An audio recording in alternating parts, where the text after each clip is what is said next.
Praise Roy. Kamusta, pre? Ayos. Oh, okay. Patin mo yung mga estudyante mo. Ayan, they are trying kasi ang password medyo may problema. Pinadala ko yung direct. And kamusta? Ayos lang. Ito. Okay. Si Engineer Delgado is trying to join.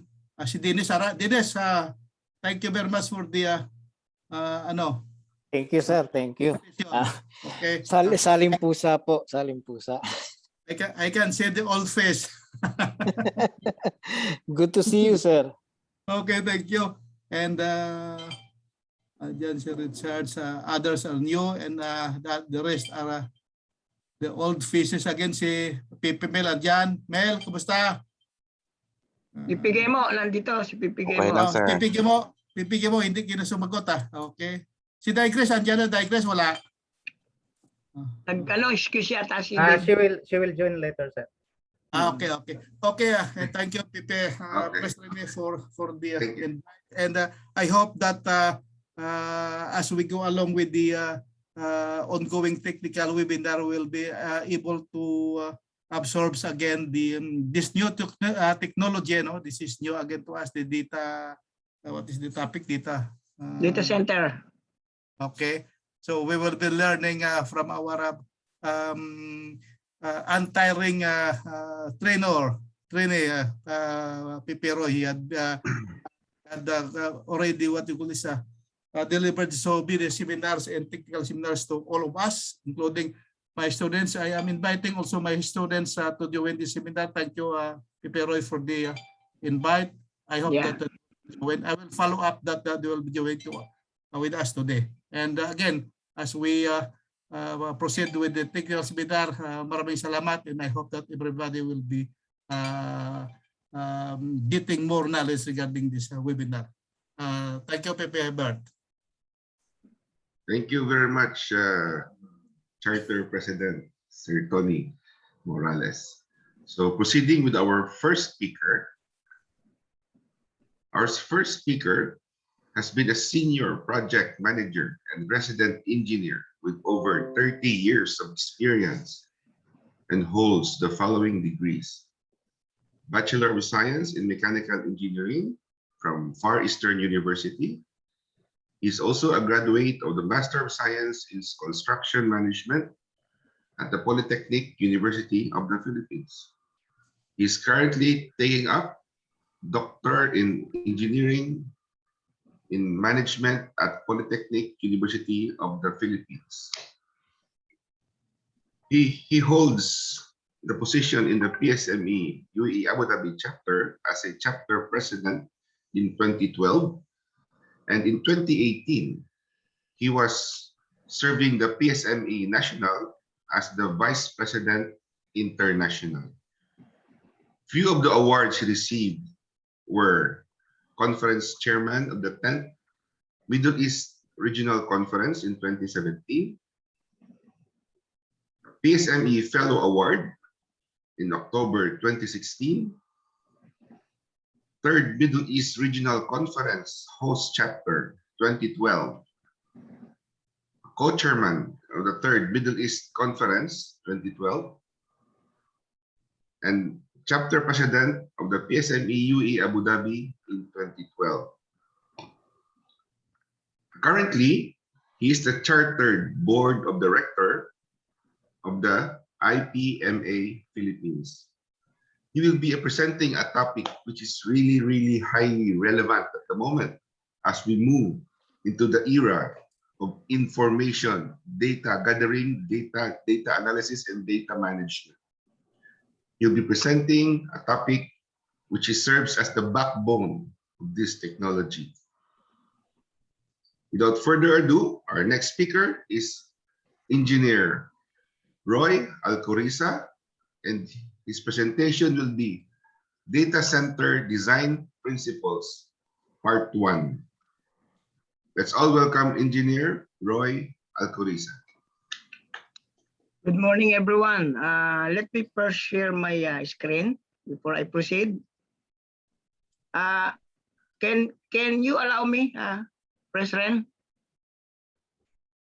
to share? Okay na, sir.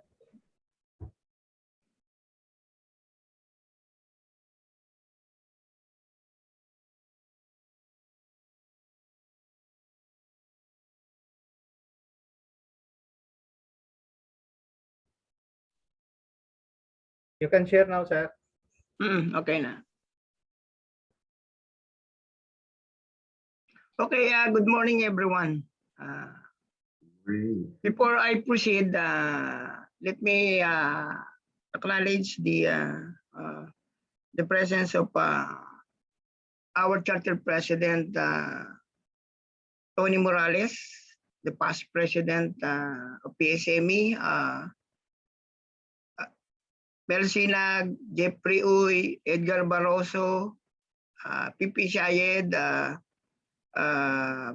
Guillermo Del Mundo, and IPP Albert, and all the PSME president of PSME UAE Abu Dhabi chapter. And to our supreme member, good morning to all. So this presentation is really very hot hot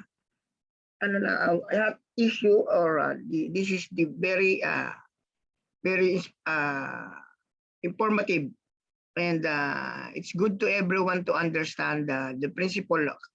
I will first present the MVP, and this is the first part. I can say this is the first part, and we have the part 2, which we are planning to also to proceed to in order to complete the information how to design a data center project.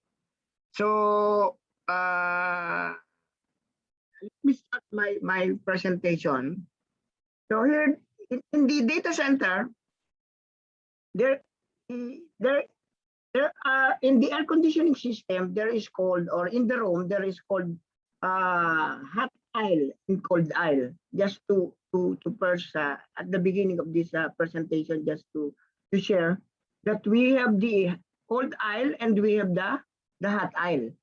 So always remember that. Kaya the heat load of the air conditioning is very huge. So you will understand exactly what is the data center later on when proceeding with the presentation. This is the agenda of the presentation, the introduction, training objectives, limitations, codes and standards, scope of the design criteria, and system description. What is exactly the data center? It is a physical space, a facility that contains computer system and related components. They can include power supply, backup services, and provide redundancy or communication equipment. All of these are kept in controlled and secured environment. So meaning to say it is really fully air conditioned, controlled the temperature, and controlled the humidity, because the computer or the server are very sensitive in terms of humidity.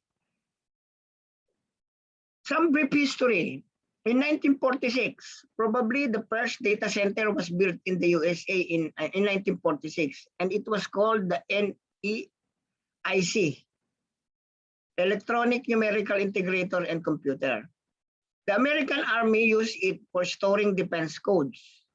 The computer was still not using transistors. Instead, it had almost 18,000 vacuum tubes, 17,000 crystal diodes, and 10,000 capacitors. The things was huge, 162.7 square meters, or 1,800 square feet. So just imagine this technology at that time in 1946. I think some of the attendees here, which I think same my age or maybe same as Pipi Tony, when we started in our electronic subject before, we have this kind of component, the vacuum crystal diodes and capacitors. To move on, in 1960, 1970, 1980, 1990, 2000 to 2018. At the beginning of the period, power efficiency was beginning to cause maintenance issues. The current penetration of the generation of the data center was consuming too much power. This started trend to improve the efficiency, build better cooling system, and to reduce the consumption. In 2002, Amazon started the web services, AWS, which includes cloud computing, storage, and more. 10 years later, 38% of the business was already in the cloud. Today, the data center is driving to a new model, client server based on subscription. Companies choose this model to reduce their costs. They don't need to purchase expensive hardware and constantly upgrade it. Instead, they use cloud services, where a third party is responsible for the hardware resources and open for the IT support as well. The future consists of low power, long-lasting client devices that connect to the cloud. Data center where all of the processing is done. So yan, I think everybody aware now what we are all using the cloud. We are not even the hard drive. We are trying to avoid using the hard drive. Kasi the cloud or the data center are storing our data, which is very, very safe. And as mentioned here, you know, the big company are not investing for hardware. They are just simply subscribe from any cloud provider, and they are using it in a daily work activity in the offices or anywhere or even on the project. So this is how the data centers work. To move on,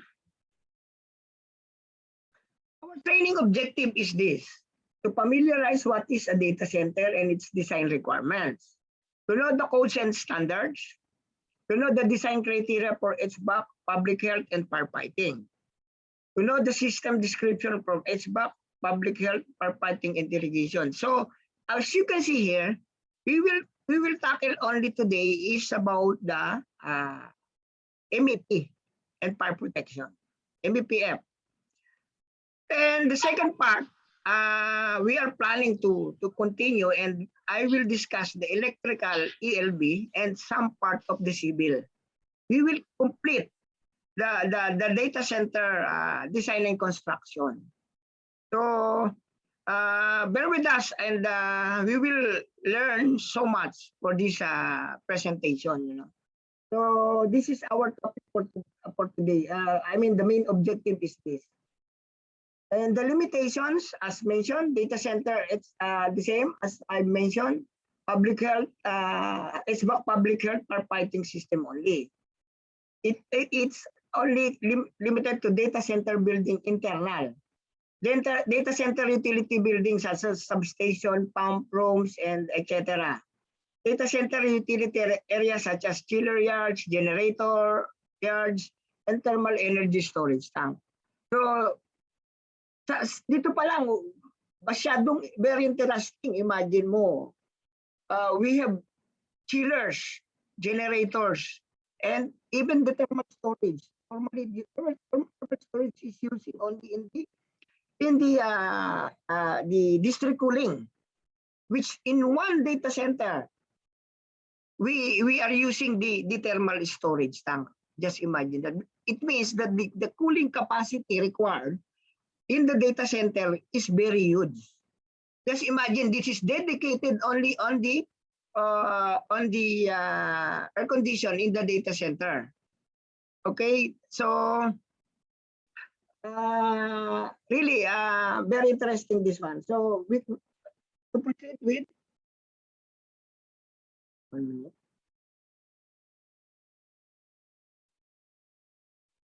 This is the code of standards for air conditioning, public health, and firefighting.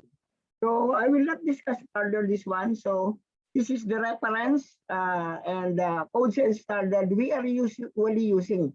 Normally in air conditioning, always the ASRE, and some other requirement for NFPA in SMAC na. So, and for public health, the Abu Dhabi Water Authority, ADWEA, EDSSC, ADDC, and we have here the uptime guidelines, uptime is the,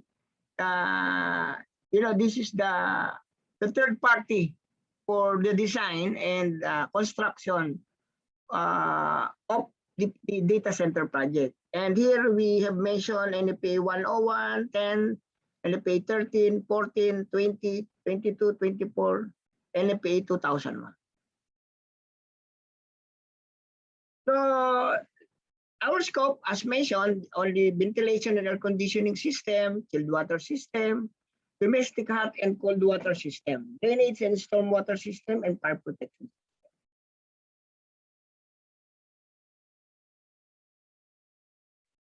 This is the HVAC design criteria agenda, outside design criteria, internal parameters for HVAC system, indoor air quality.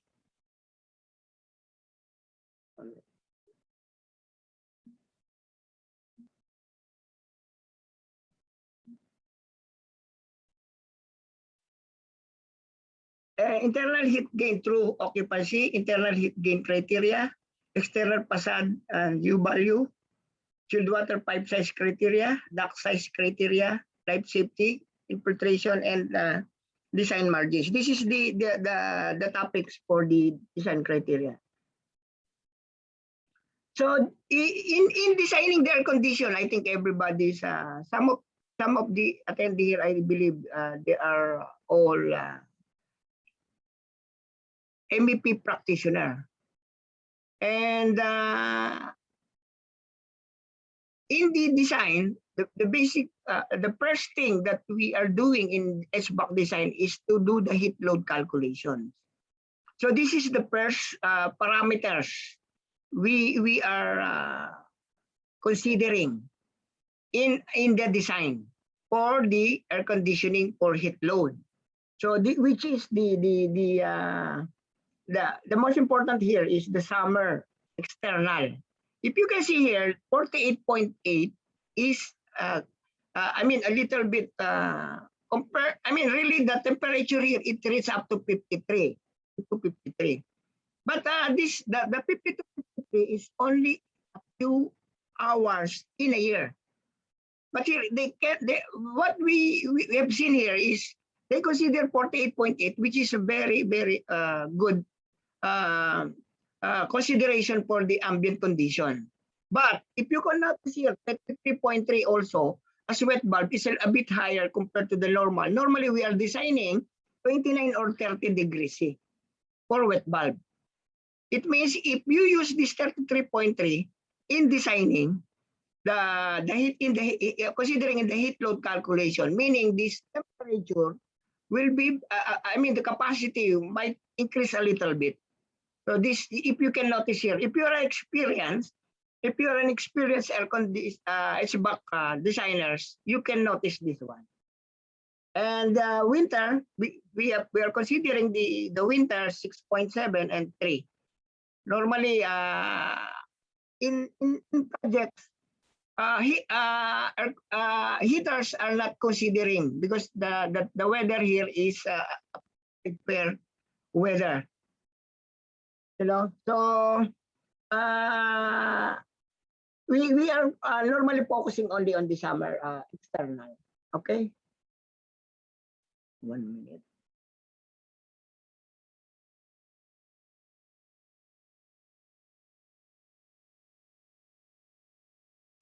So we start with internal parameters for HVAC system. So the provision of satisfactory thermal environment depends on avoiding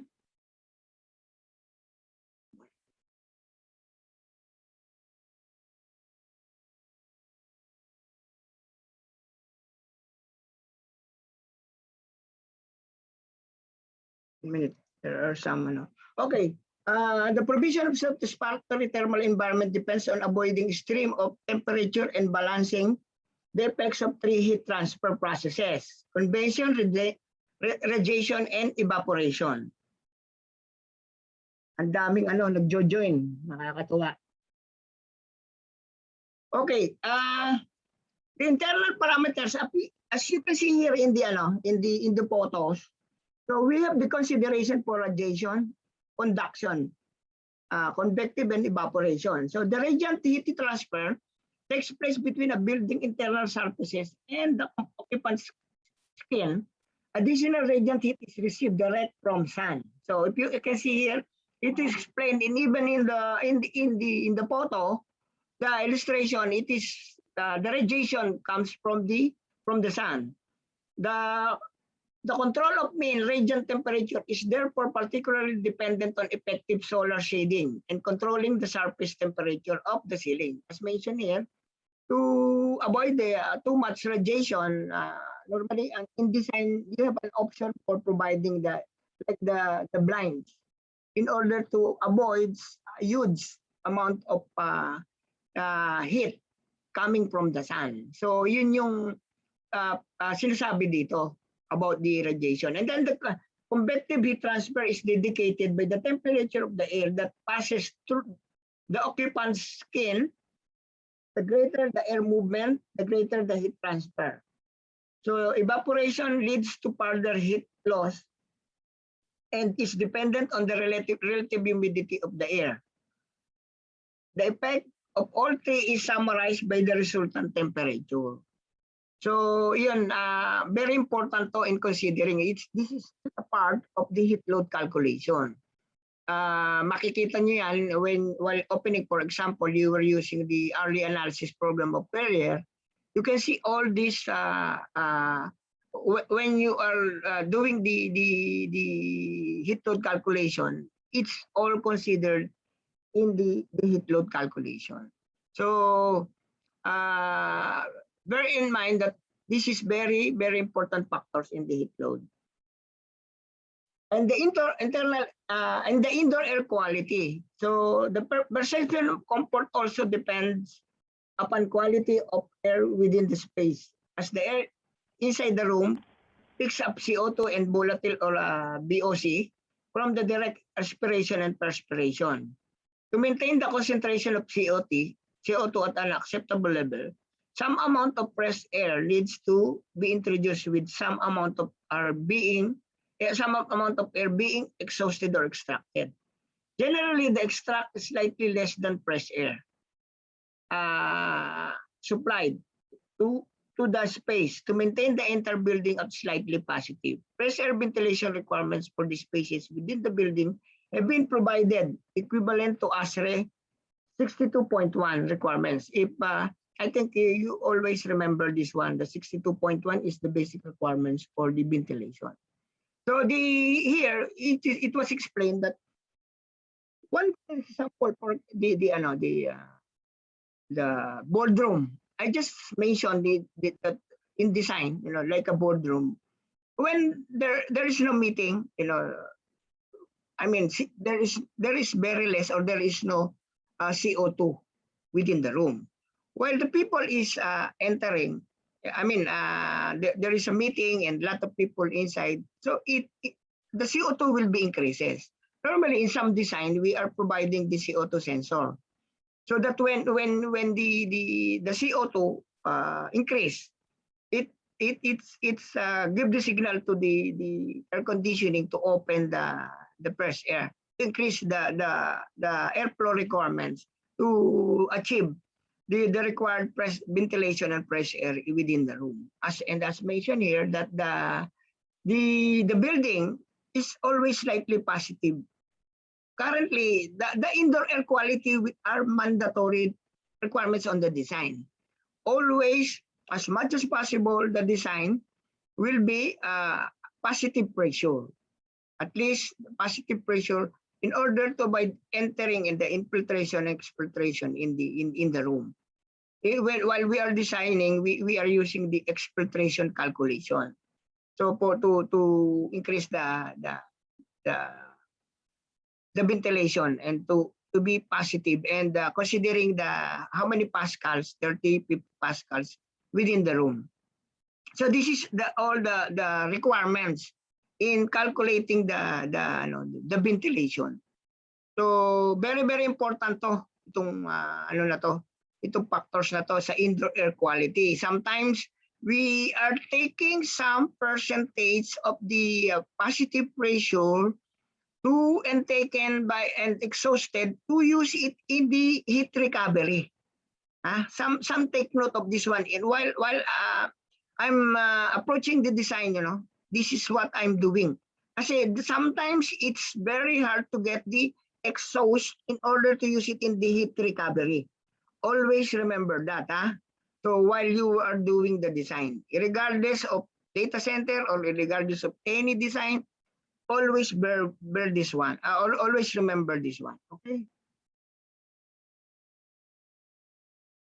And the internal heat gain through occupancy, the sensible and latent heat.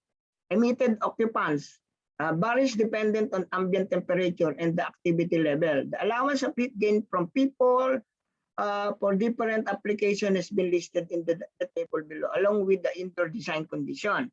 So ito yung if you can see here, ito yung mga load niya, yung people, yung ilaw, kung may mga equipment siya dito, and then yun yung mga then what is sensible and latent? Almost all the load is with sensible heat. But the latent heat is basically getting from let's say from the people and from the ventilation. So this is only basically the load for the latent heat. So this is the basic consideration, and always in the internal heat gain, do not forget to remember that all within the room, like for example the people, the lighting, the equipment, if you have any equipment which is creating the heat dissipation, so you need to consider that.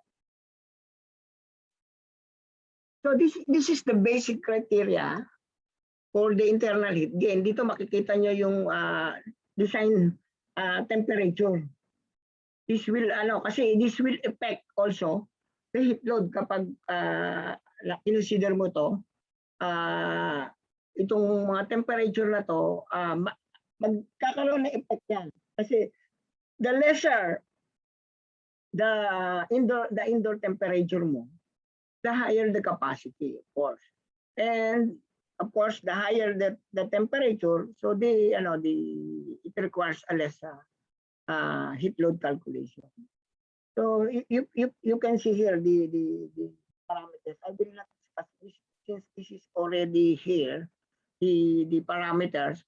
So I have to leave this one. And anyway, if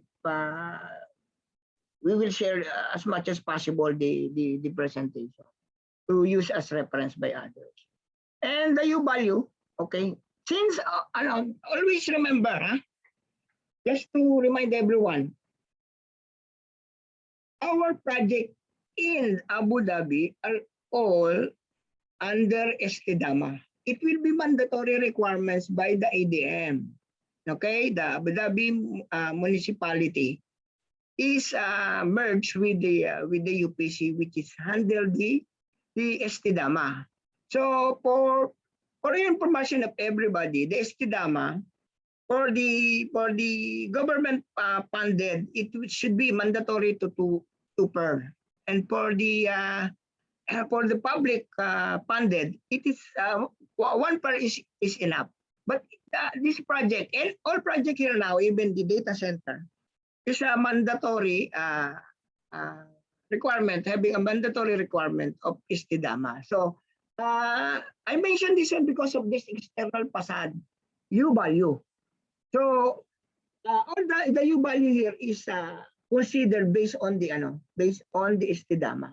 STDAMA having the parameters to follow. There is a minimum requirements to use in the heat load calculation. There will be a U value should be equal or lesser.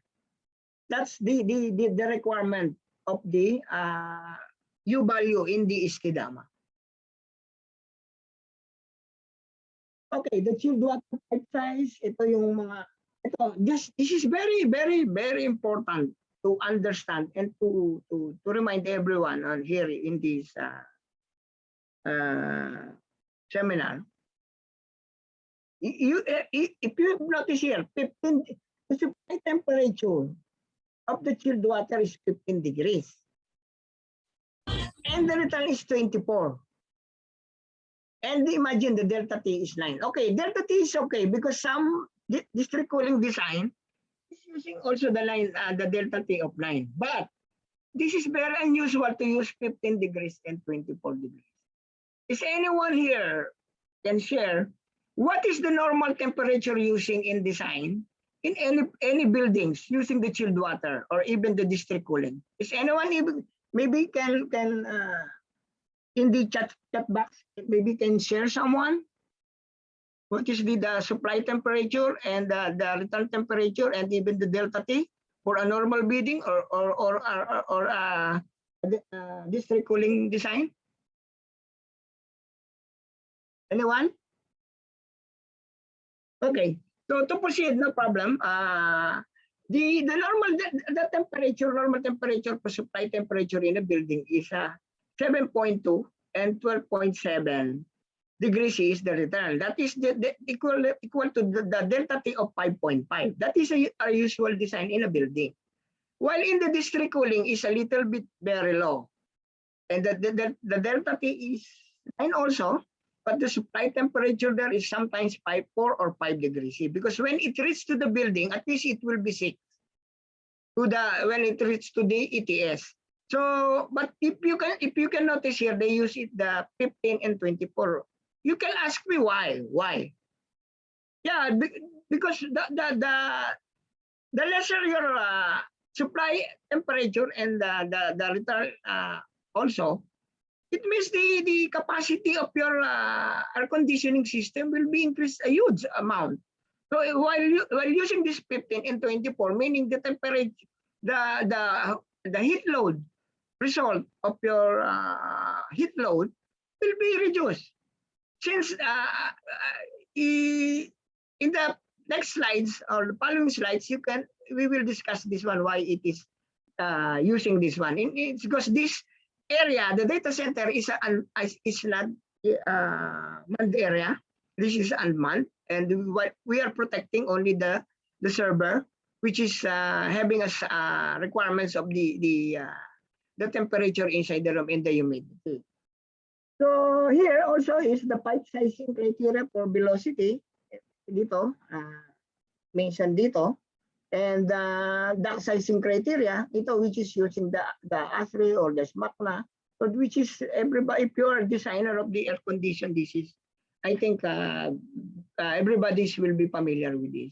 So I will not discuss further this one because this is a normal parameters in designing the normal building. The ducts sizing criteria as mentioned, so hindi ko na nato, pero ito we have to, it's mentioned here, the exhaust velocity is 2.5, sun trap and cooling coil. So here we have to, I have to remove this one, sorry, the source should be not mentioned here. And the life safety design, firefighting system, smoke control and management, fire alarm, voice alarm, emergency lighting. This and system integration shall be as per UE and life safety code. NEPA, a recommendation from the fire life safety consultant. All MEP equipment, materials and system used for life safety shall be UL, FM, LBC where applicable listed and shall be approved by authority having jurisdiction. So ito kasi yung mga basic requirements in the fire life safety. Very important to while applying for the authority, local authority like civil defense. So we need Abu Dhabi Civil Defense. We have to all submitted all these systems, the fire alarm, voice emergency. So we will discuss this later on. On the next presentation part 2. If we will proceed for the part 2, we will discuss even the ALB. Okay. The infiltration leakages. The tightness of a building is known as its air permeability or leakage rate. Air leakage can occur through imperfection of the form of gaps, holes, cracks in the building envelope which are not necessarily visible to the naked eye. If you can see here, ito yung mga percentage na kinukonsider na ng loss. Kasi ang laki ng losses din. Let's say, ang pinto mo hindi tight, hindi siya airtight, or let's say, for example, hindi mo nilagyan ng weather strip or something, even the window and all the cracks or possible chances of entering the outside air within the building. So ano yan, kumbaga sa increase the infiltration within the building. So diyan din pumapasok yung positive yung pressurization exfiltration calculation to calculate how much because here is assumption only, but it's better to make the calculation considering the cracks, considering the gap, considering how many pressure you're considering. So in the exfiltration calculation, you can find out and see how much this is a quite accurate amount of infiltration within the considering in the heat load calculation. This is the infiltration leakage continuation. Air leakage and infiltration are undesirable in an air-conditioned building as they allow entry of unconditioned ambient outdoor air into the conditioned space within the building, resulting an increase in cooling load in summer as well as heating load winter. Ito yung nabanggit ko na to kanina na kaya kailangan nating yan yung leakage and infiltration. So we need to do the calculation. And leakages and infiltration can be mitigated by both active and passive means. So ito yung mga naman, kung makikita nyo dito, yung mga percentage, normal na yan na ginagawa sa heat load. So kaya nyo lang to, consider nyo yung 5% leakage, for example, sa 5% sa latent and 10% sa isang load natin. Sa sensible heat. Ito, public health engineering services. So let's tayo sa criteria ng public health. So later on na lang ang mga further question. I-reserve nyo whatever your clarification and questions, and we will try to answer this one the present. So ito yung mga criteria for domestic water storage. So sa office niya, 50 imperial gallons per sanitary. Let's say we have the 53 times this 53 times 225 liters. So meron tayong requirement ng 2640 imperial gallons. And it's back, let's say, make up for a data center 12,000 liters, which is 2640 imperial. This is an example for the criteria for storage. Kasi ito yung mga i-consume nating tubig while doing the design for to achieve the sizes of the capacity of the tank and also the sizes of the piping. So ito yung mga niya. Itong na to sa right side, if you can see the right side. Ito yung istidama.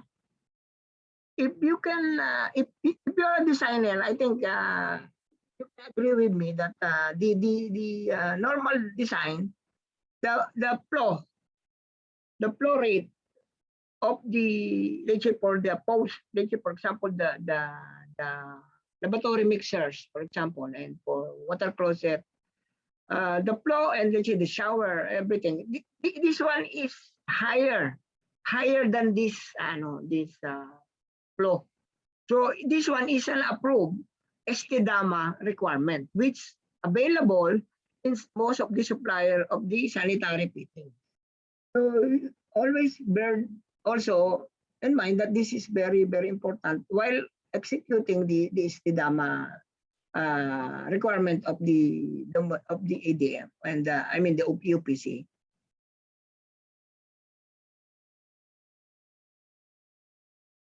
Then water pipe works. Ito importante pa na kailangan nyo na yung laboratory, kitchen sink, water closet. Ito kailangan to so while designing the also the piping, you know.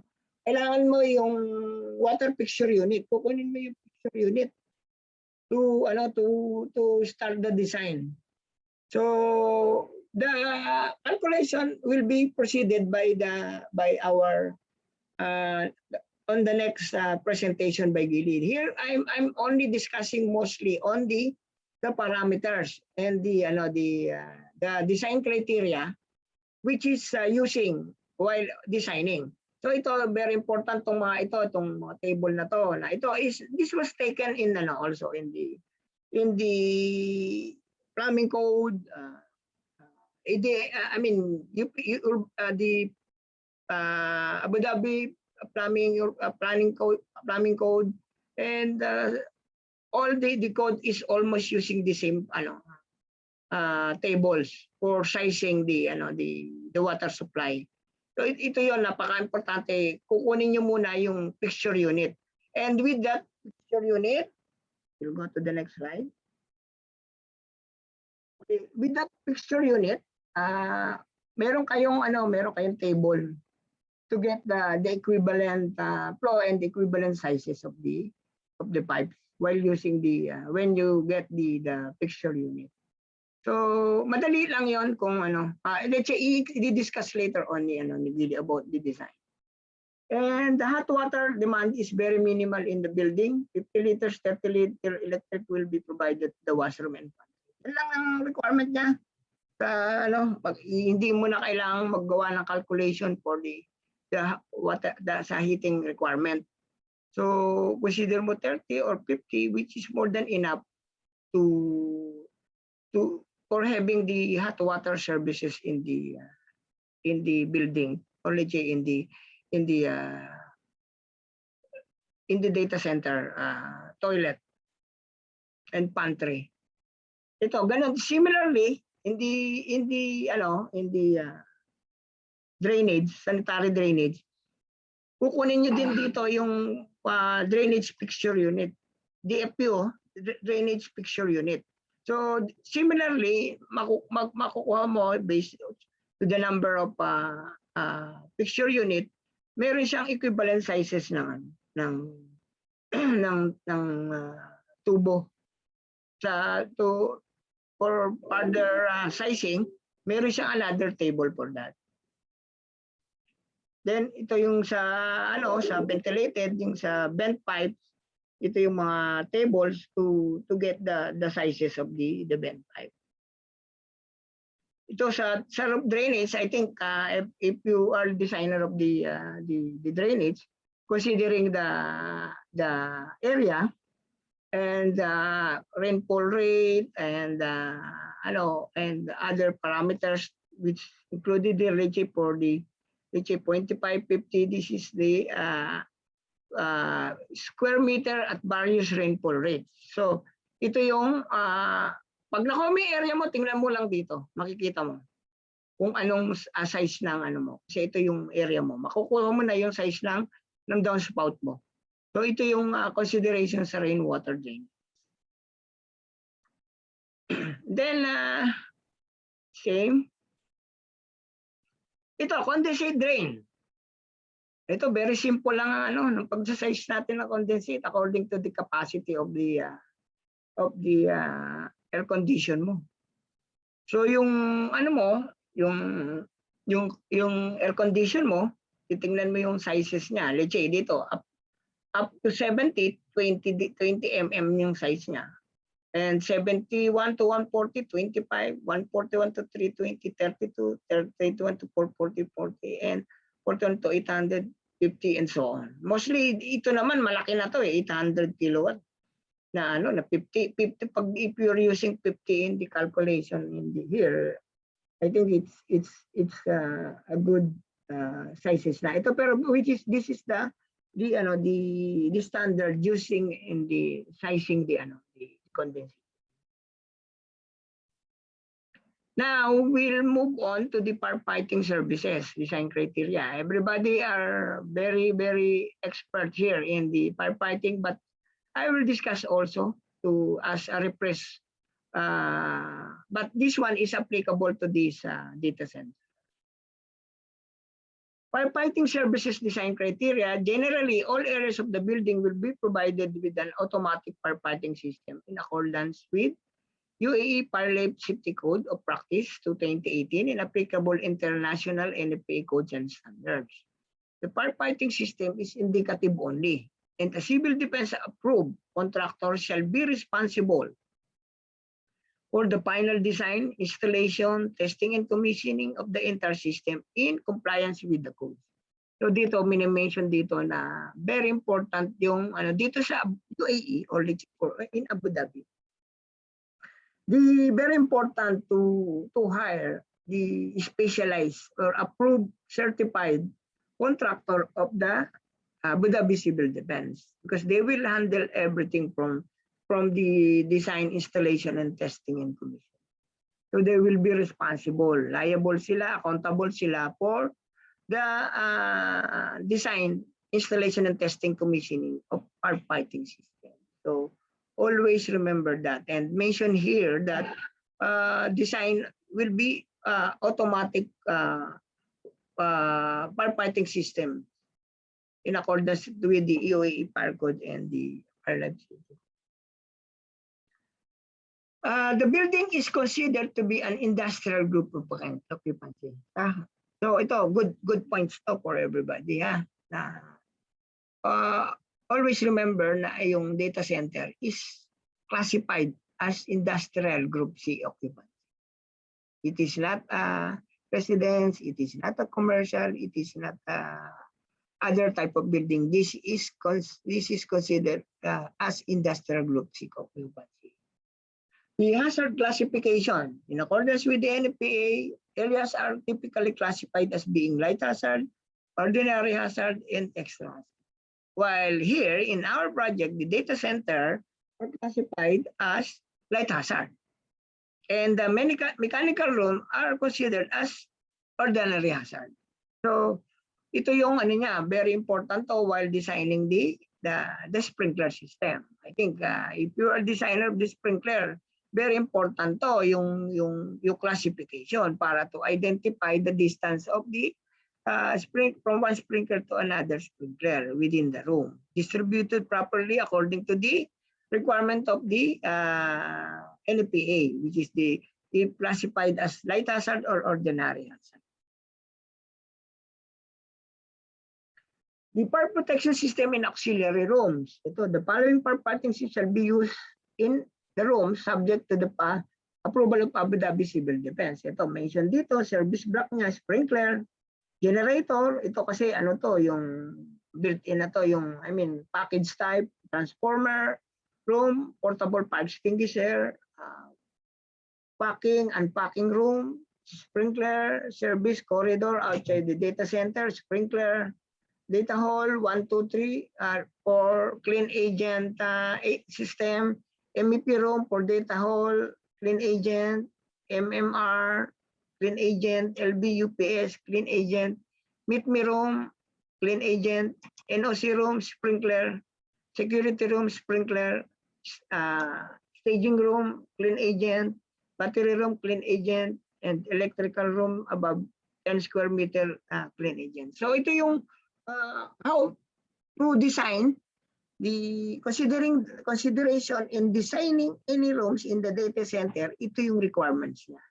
Kung ano yung gagamitin mo, whether it is a clean agent or as a normal sprinkler system.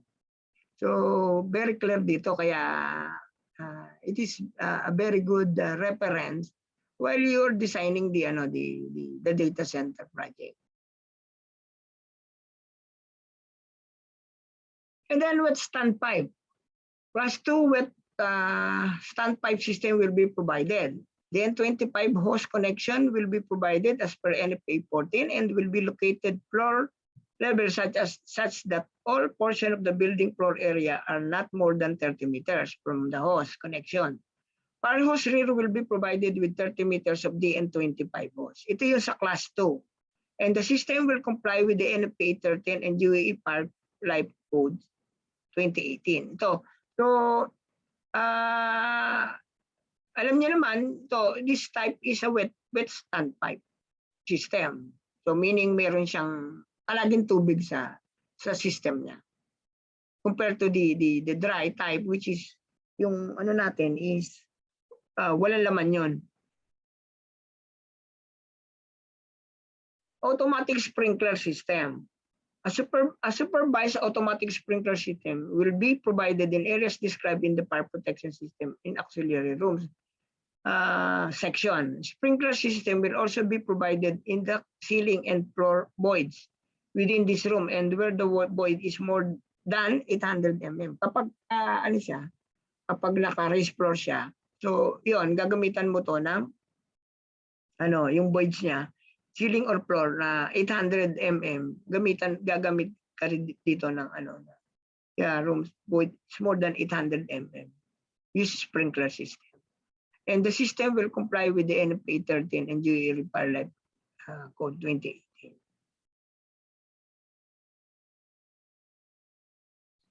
Clean agent extinguishing system. Ito yung yung clean agent natin. What is the type of clean agent we are using here is IG100. So if you can see here, a clean agent suppression system will be provided in areas described in the fire protection in auxiliary room section, which I discussed a while ago on the table. Clean agent system will be total flooding and will include the volume within ceiling or floor void. So yan yung function niya. The system will comply with manufacturer's requirements NFPA 2001 and UAE Fire Life Code 2018. And site fire hydrant, wide fire hydrant system will be provided with the coverage of 60 meters as per NFPA 24. Then let's move on to the to our SBOX system description. Medyo medyo mukhang matatapos natin ng maaga yung presentation natin. So I will elaborate a little bit more here dito pagdating dito sa SBOX system. Kasi dun sa design criteria, at least yon that is all that related to design criteria.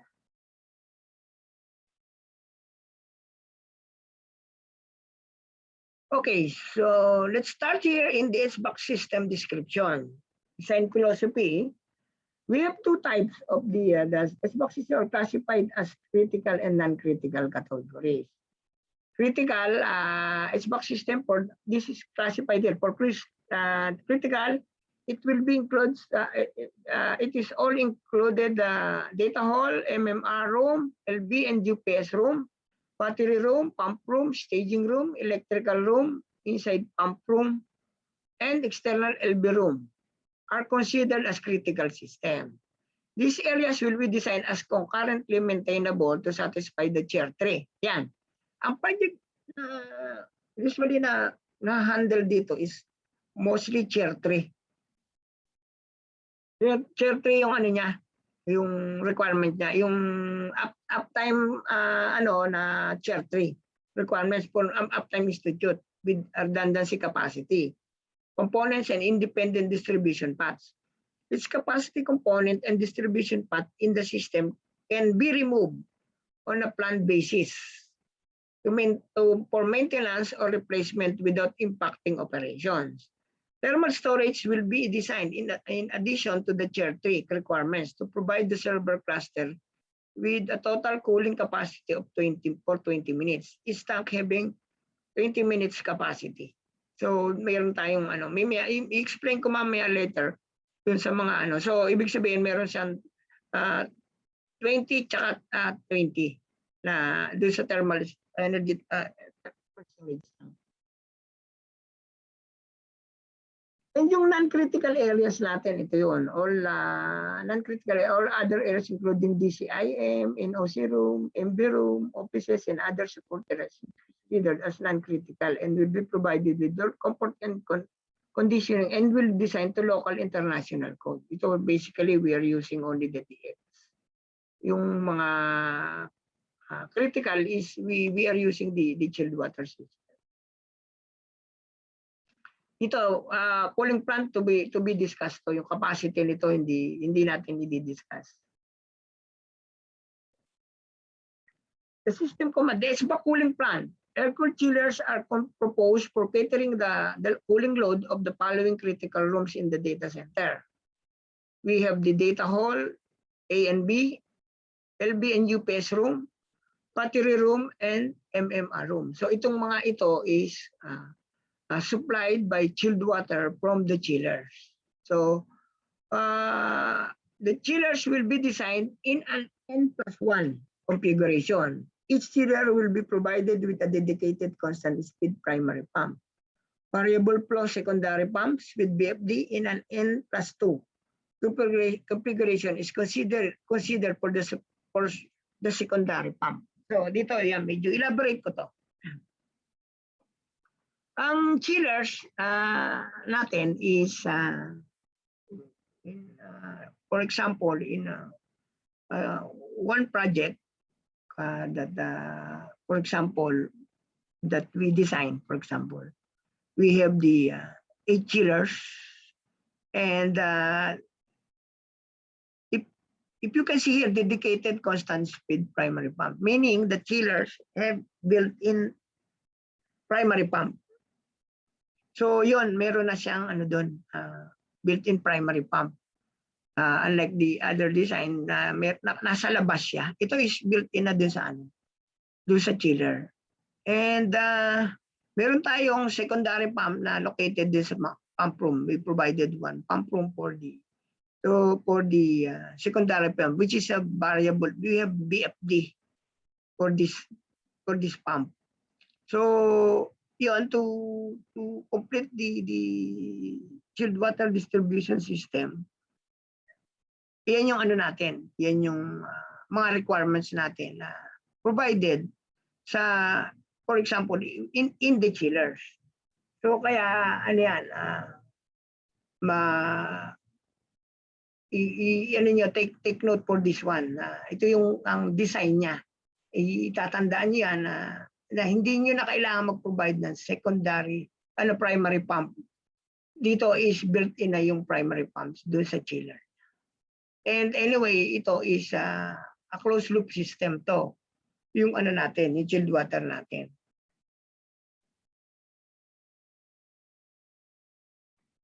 Then the SBAC cooling plant, loop pipe, ito, did explain yon. A loop pipe distribution system with required isolation valve will be used to maintain concurrently maintainable chilled water system. Because datacom facilities often use large quantity of energy. Ito, minasabi dito, large quantity of energy cooling system should be designed to maximize efficiency. Higher chilled water outlet temperature is considered for improved efficiency of chillers.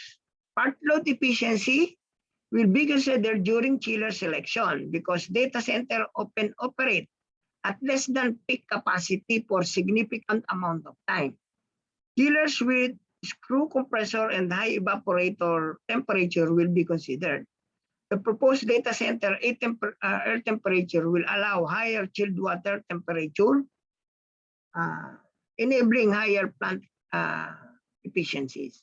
So dito napaka-klaro dito sa ano na to, napaka-klaro nung in-explain kung paano i-consider nyo doon sa design nyo sa chilled water system nyo. Kasi nga sinasabi dito na yung higher chilled water outlet temperature is considered for improved efficiency of chillers, and part load efficiency will be considered during the chiller selection. So dito, while doing the design, let's consider only yung ano dito, lahat ng parameters natin dito. And everything will be fine for considering in the design.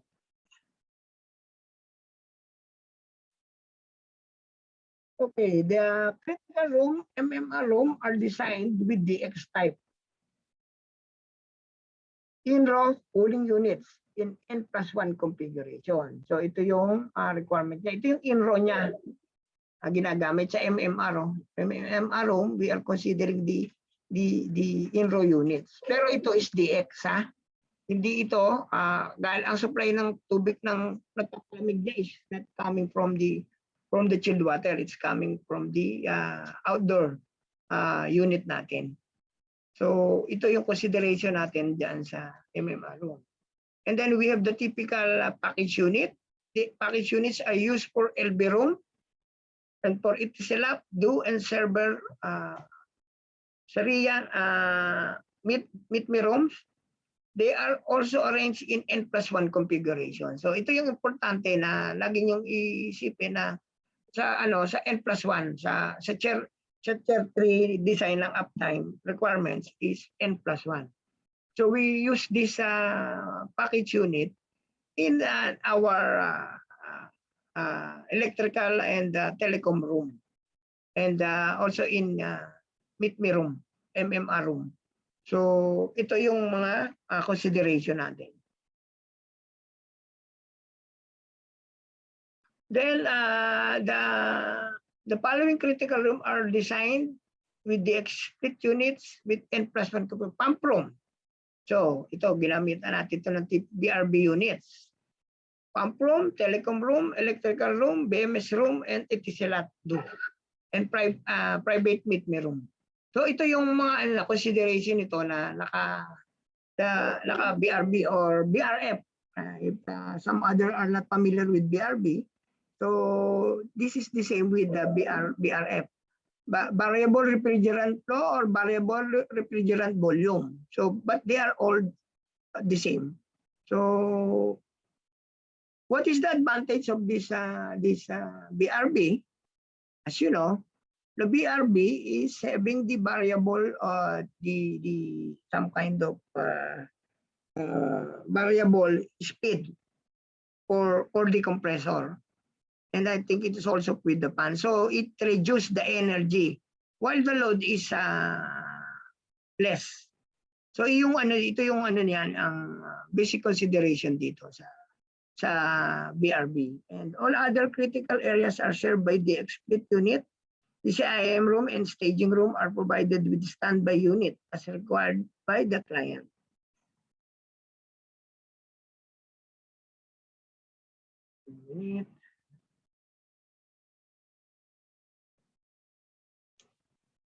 A high-level heat load calculation has been carried out to review the anticipated cooling capacity of the data center based on the below layout. Ito yung parang ito is gusto ko lang ipakita kung paano yung basic na natin ng data center.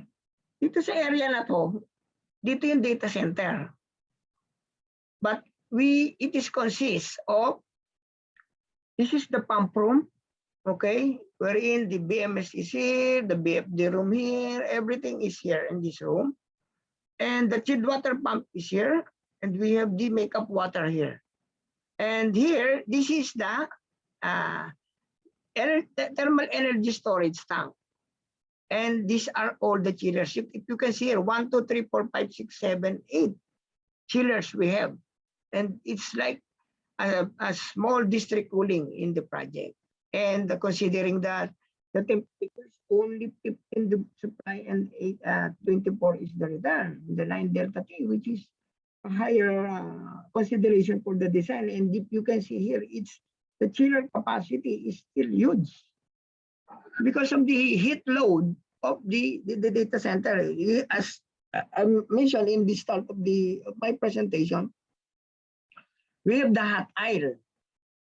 The box, the server are blowing hot air at the backside. So combined yon, kinulong yon para wag mag-contribute ng huge amount of heat load sa data center. So yung nakaano lang siya, yung cold aisle niya. So open siya.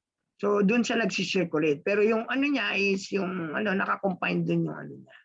Yung heat, yung hot aisle niya to avoid exfiltration of air inside the room. Kasi kung hindi, sobrang laki ng heat load natin. So yan yung ano typical. At to remind everyone na ang design nito, kung tawagin to is nakaano na. Yung lahat ng piping natin dito is prefab na. Naka-modular, kung tawagin siya is modular. Naka-module na. Gagawin ng design, then pagdating duduktong-duktong na lang yan. Hindi ka nagagamit ng sa site. Assemble na lang yan. Sa factory gagawin siya, pero dito, pag duduktong-duktongin na lang yan. So yun yung typical design ng ano natin, ng ating chilled water piping sa planta sa data center. Medyo congested pero since naka-design na siya na modular, so paano naman na avoid naman yung mga classes kasi modular na siya. Ito yung thermal storage tank. Ito yung typical thermal storage tank. Thermal storage system will be included in the design to cater to client requirement for providing continuous cooling following. The thermal storage tank will be sized for 20 minutes. Total capacity with this tank having 10 minutes. Discharge time at full load during power period. So yun yung inaano dito na tig-10 siya, dalawang thermal storage tank sa dalawang side, yung isa sa may tatlong chiller, meron siyang isa, tapos di sa may 5 chiller, isang thermal storage tank. If you can see here, discharge time at full load during power period. So as you can see, the normal design for thermal energy storage tank in district cooling is they so-called the thermal energy storage tank called the off-peak load. They're using for off-peak load. What is off-peak load? The off-peak load is using while, for example, in the peak load during summer happens. So what they did is the function of this off-peak, the thermal storage tank is to avoid high energy consumption. The compressor are stopped during the daytime and during nighttime. This thermal energy storage tank pinupuno para during off-peak niya. Hindi under ng compressor mo, ito yung gagamitin nilang chilled water to reduce the consumption of the power. This is for the district cooling. But while here, it's mentioned that this one will be discharge time at full load during power period. So meaning kahit mawalan siya ng kuryente, for example lang, pero dito hindi nawawalan ng kuryente sa data center. Meron ka pa ring hindi mo wala ng air condition yung yung building mo kasi meron ka pa ring malamig na tubig to supply to the sa air conditioning system natin. So yun yung niya, yun yung function o gamit nitong thermal storage. So ito yung air conditioning unit. If you can see here, we have the fan wall units. We have two components, the fan side and the cooling coil side. Fan wall units will be used for cooling data halls. LBUPS room, battery room, and MMR room. Panwall units are special purpose chilled water air handler designed for datacom applications. Panwall units will have chilled water coils, variable speed fan controls, humidifiers, air filters, and integrated control system with remote monitoring panels and interfaces. These units will be located in plant room, adjacent to the area served. The panwall units push cold air into data and communication equipment room via horizontal louvers. Warm air is exhausted from the units, is ultimately returned to the panwall unit. So ito yung operation itong panwall units. Kumbaga ito kung makikita nyo kanina doon sa unang presentation ko na sinasabi doon yung may hot aisle saka cold aisle. Doon sa gilid nila meron siyang bago mag-corridor, isang side corridor, isang side. Nandoon yung panwall niya. Saka ano siya para na lahat yung panwall. Yung panwall na yon, yun yung magpapalamig dito sa data center. Kakulay siya ng ano, kung makita nyo, kakulay siya ng mga cabinet ng mga server. So pero yan, naglagay sila ng louver. Yun ang pinakaano nila para hindi makita yung air condition. May parang louver siya, doon siya bumubuga yung hangin niya. Para dito sa itong fan wall natin. Meron siyang fan side, yung fan, tapos yung cooling coil, doon yung mga chilled water natin. So doon nakakonect lahat. At ito, meron siyang for info. Dito sa mga data center, meron siyang leak detection. Na in case of emergency on leakages, kasi alam niyo naman natin na electronic system to na bawal magkaroon ng flood o magkaroon ng tubig. So ang ano dito is they provided the leak detection system. Nakaano 'yon. Kapag may na-detect na basa 'yon, ano yung chilled water natin. Close siya yung system to avoid yung continuous flow at yung leakages within the room.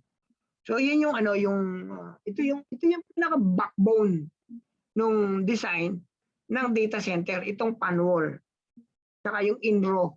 Ito yung mga nagpapalamig din sa natin, sa air condition natin. Pero ang design natin ito, meron pa rin siyang may supply ka, pero may fresh air pa rin.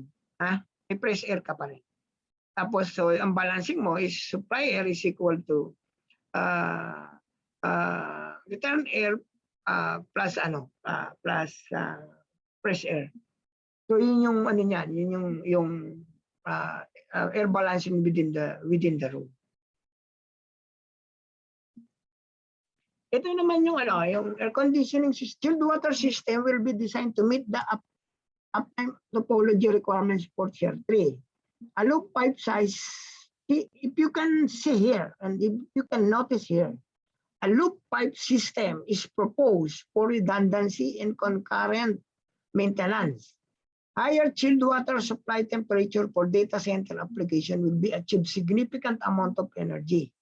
Leak detection, ito, nabanggit ko na kanina, a leak detection system will be provided along with the piping path inside the building. Typical chilled water piping schematic arrangement is given below. So, nandiyan yung pero ito yung typical design ng isang air conditioning system. Ito chiller, may pump siya, tapos sinupply niya sa mga unit. So, yun ang typical natin, chilled water system.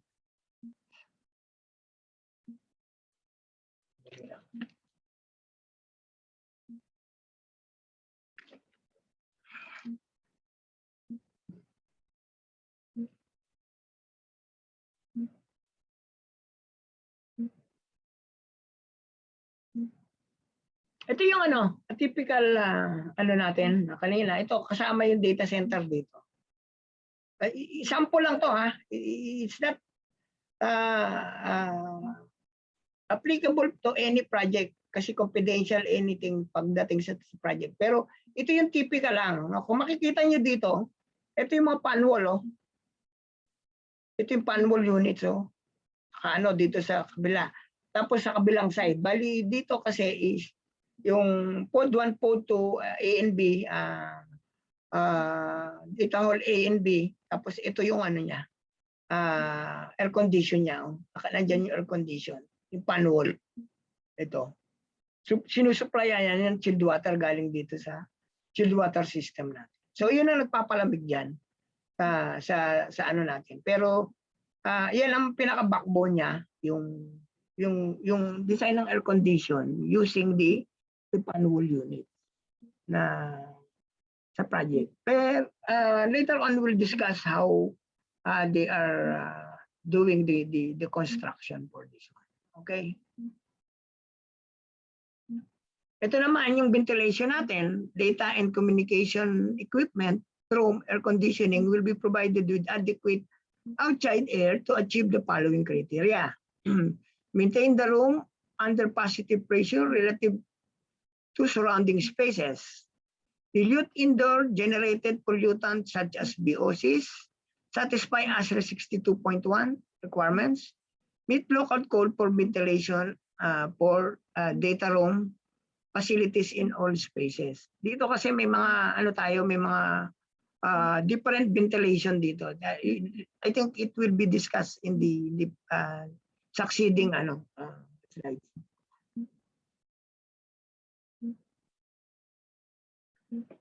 As well as temperature, that the perception of comfortable depends upon the quality of air within the space. The air inside the room picks up CO2 and volatile organic compound from the direct result of paints, adhesives, and furniture. To maintain the concentration of CO2 to an acceptable level, some amount of fresh air needs to be introduced in the equivalent amount of being exhausted out as extract. Ito, yan, na-discuss ko na to previously. Yun yung to maintain the concentration of CO2 to acceptable level, some amount. We need to introduce amount of fresh air para ma-maintain natin yung concentration ng CO2. Palagi yung tatandaan yan, if you're a designer, palaging kumbaga yan is rule of thumb na natin yan. Na kapag dumadami ang tao within the room, tumataas ang CO2. So how to mitigate the increasing of the CO2 is to inject a fresh air within the system. So yun yung natin. And then to balance the system, of course, to reduce equivalent amount of exhaust in order to maintain the proper air balancing within the room. So medyo medyo sabihin natin, if you are not a designer, medyo kailangan ng further study and further information to understand exactly what is the principle of air balancing, because we have a different air, we have the supply air, we have the return air, we have the fresh air, we have the exhaust air, we have the parts air, etc., etc. It's not one kind of air are used in the design for the air conditioning to balance the system. So palaging yung palaging magkakapatid lahat yan, kumbaga. Pero may mga gamit siya, bawat isa siya. Pero pag naging expert kayo as a designer in the air conditioning, you will deeply understand what I'm talking about tungkol sa air balancing. Very important yan kapag nagdi-design na kayo. Okay, generally the extract is slightly less than fresh air. Ito mini-mention dito na yung extract air is slightly less than fresh air to air supplied to the space to maintain the entire building as slightly positive pressure. Sinasabi dito. Kasi pag ikaw, Leche, ano ka, sasend ko lang sample. Naglagay ka ng fresh air. Fresh air ka. Pasok ka ng pasok. Saan lalabas yung hangin mo? Kung hindi ka maglalagay ng okay. Another way, maglalagay ka ng dito yung lip. Para yung hangin na pag sumobra, lalabas siya. That's the other way. The other way is to provide the exhaust in order to yung air mo na fresh air, itatapon mo yung iba. But keep it as slightly positive. So ganun yung yung principle ng air balancing. Kaya medyo medyo malawak din yan kung sakaling magkakaroon pagkakataon at magkakaroon ng chance, i-discuss natin ng separate about the let's say for example for the air distribution system. However, fire suppression cylinder room and toilet are to be kept under negative. Yan, ito dapat negative to. Yung toilet para yung ma-avoid mo yung odors, yung amoy dun sa loob ng toilet at saka yung sa cylinder room. So, keep it negative this one. So, may exhaust tayo dyan. So, pag may exhaust ka naman, yung katulad ng sinabi, wala ka naman fresh air, anong gagawin mo? So, magbabacuum ka. So, kailangan mo ngayon ng louvers or fresh air in order to have also the air balancing within the system. Ventilation requirement for spaces within the building will be provided for the zone as per ASRE 62.1. Lagi nyo tatandaan to yung ASRE 62.1 2010. Ito yung pinakaano natin about sa ventilation requirements. Doon nyo makikita, depende sa rooms, depende sa application, makikita nyo doon kung anong requirement ng ventilation nyo. Please bear in mind, all ventilation system outdoor air intakes, including doors and operable windows, are part of mixed mode ventilation system. Will be located at suitable distance from potential sources of contamination to reduce the possibility of odor, smoke, or other contaminants. Entering the ventilation system in accordance with ASRE Standard 62.1, 2210. Exhaust air will be discharged in a manner to avoid it being drawn back into the building or to the building ventilation system and to ensure that it does not become a nuisance to the building occupants or other building occupants or pedestrians. Outside air shall be treated and tempered by strategically located roof-mounted fresh air handling units.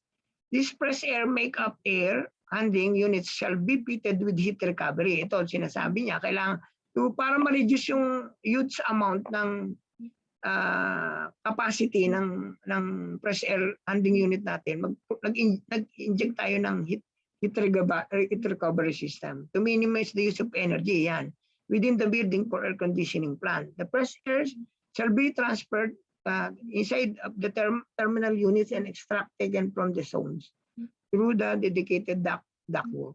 So, yan yung yung ng explanation about the air conditioning system. Or sorry, the ventilation system. Ito yung it is recommended to use a thermal wheel for the heat recovery in the ventilation system. Thermal wheel consists of matrix in the shape of a wheel rotating slowly between adjacent fresh air and exhaust air duct. As the wheel rotates, the matrix material in the airstream absorbs heat from the warmer fresh air supply stream and releases the heat on the cooler exhaust air stream. Thereby, the cooling energy exhausted from the conditioned space is used fast on the fresh air supply and vice versa in winters. Thermal wheels normally have an efficiency of approximately 70%. As per the manufacturer, in order to have a good FHU with heat recovery, we should have a minimum of 60% para magkaroon tayo ng saving sa energy. If less than 60, medyo hindi siya efficient. So try to remember that considering in the design, we should have the extracted air of at least 60% para maging efficient yung ano natin, yung fresh air natin with heater cabin. All common space and retail shall be provided with centralized heated fresh air where feasible or other areas direct ventilation systems. Fresh air handling units will comprise the following. Ito, intake louver incorporating sand trap louvers. So yan yung mga component nito. Kung doon sa pictures na makikita nyo. Inlet motorized damper, open and close. Panel type pre-filter, bag filter. Ito typical yan pagka isang air handling unit. Then meron to patong heat pipes na provide. And then thermal wheel, yun yung thermal energy storage na 70% efficiency. And we are using a DX coil with condensate tray, supply fan, and exhaust fan. Ventilation system will be treated as non-critical. So, mini-mention dito na.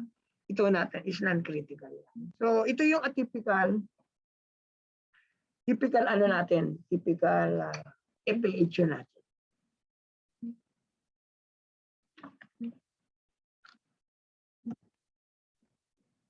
Okay lang ba lahat? Ha? Everybody is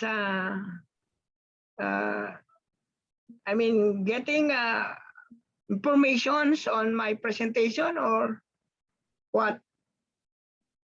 So Clear, Sir Roy. Clear. good. So let's move on, and we'll have a few more slides to conclude our presentation. But I will have to share once I finish my presentation. I still have time. I have to share something about the construction. Ito yung ano natin, ang diesel generator natin sa project is consists also of 8.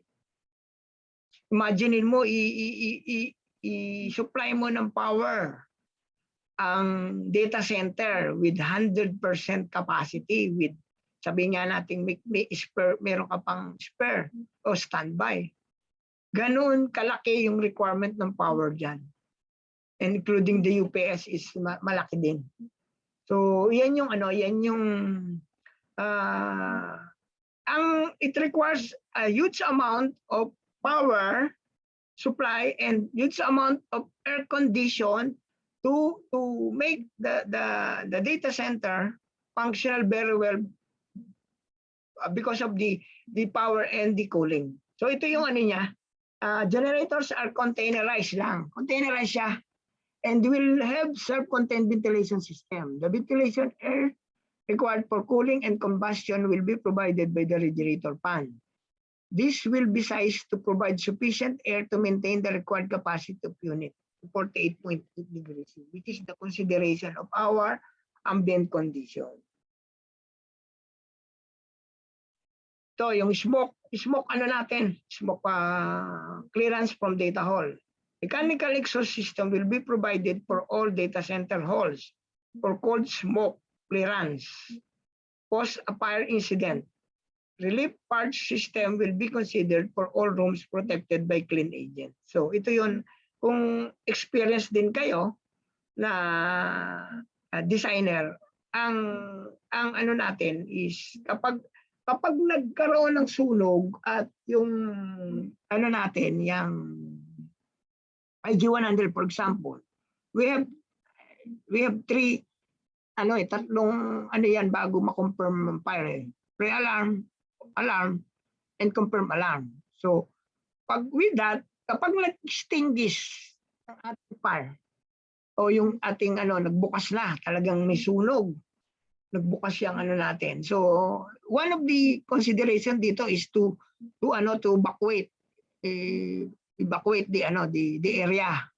Kasi alam niyo naman ang function ng any energen will be remove the oxygen within the room to avoid the increasing of fire within the room. So yung niyan dito meron siyang purge, parang sinasabi dito na meron siyang relief and purge fan.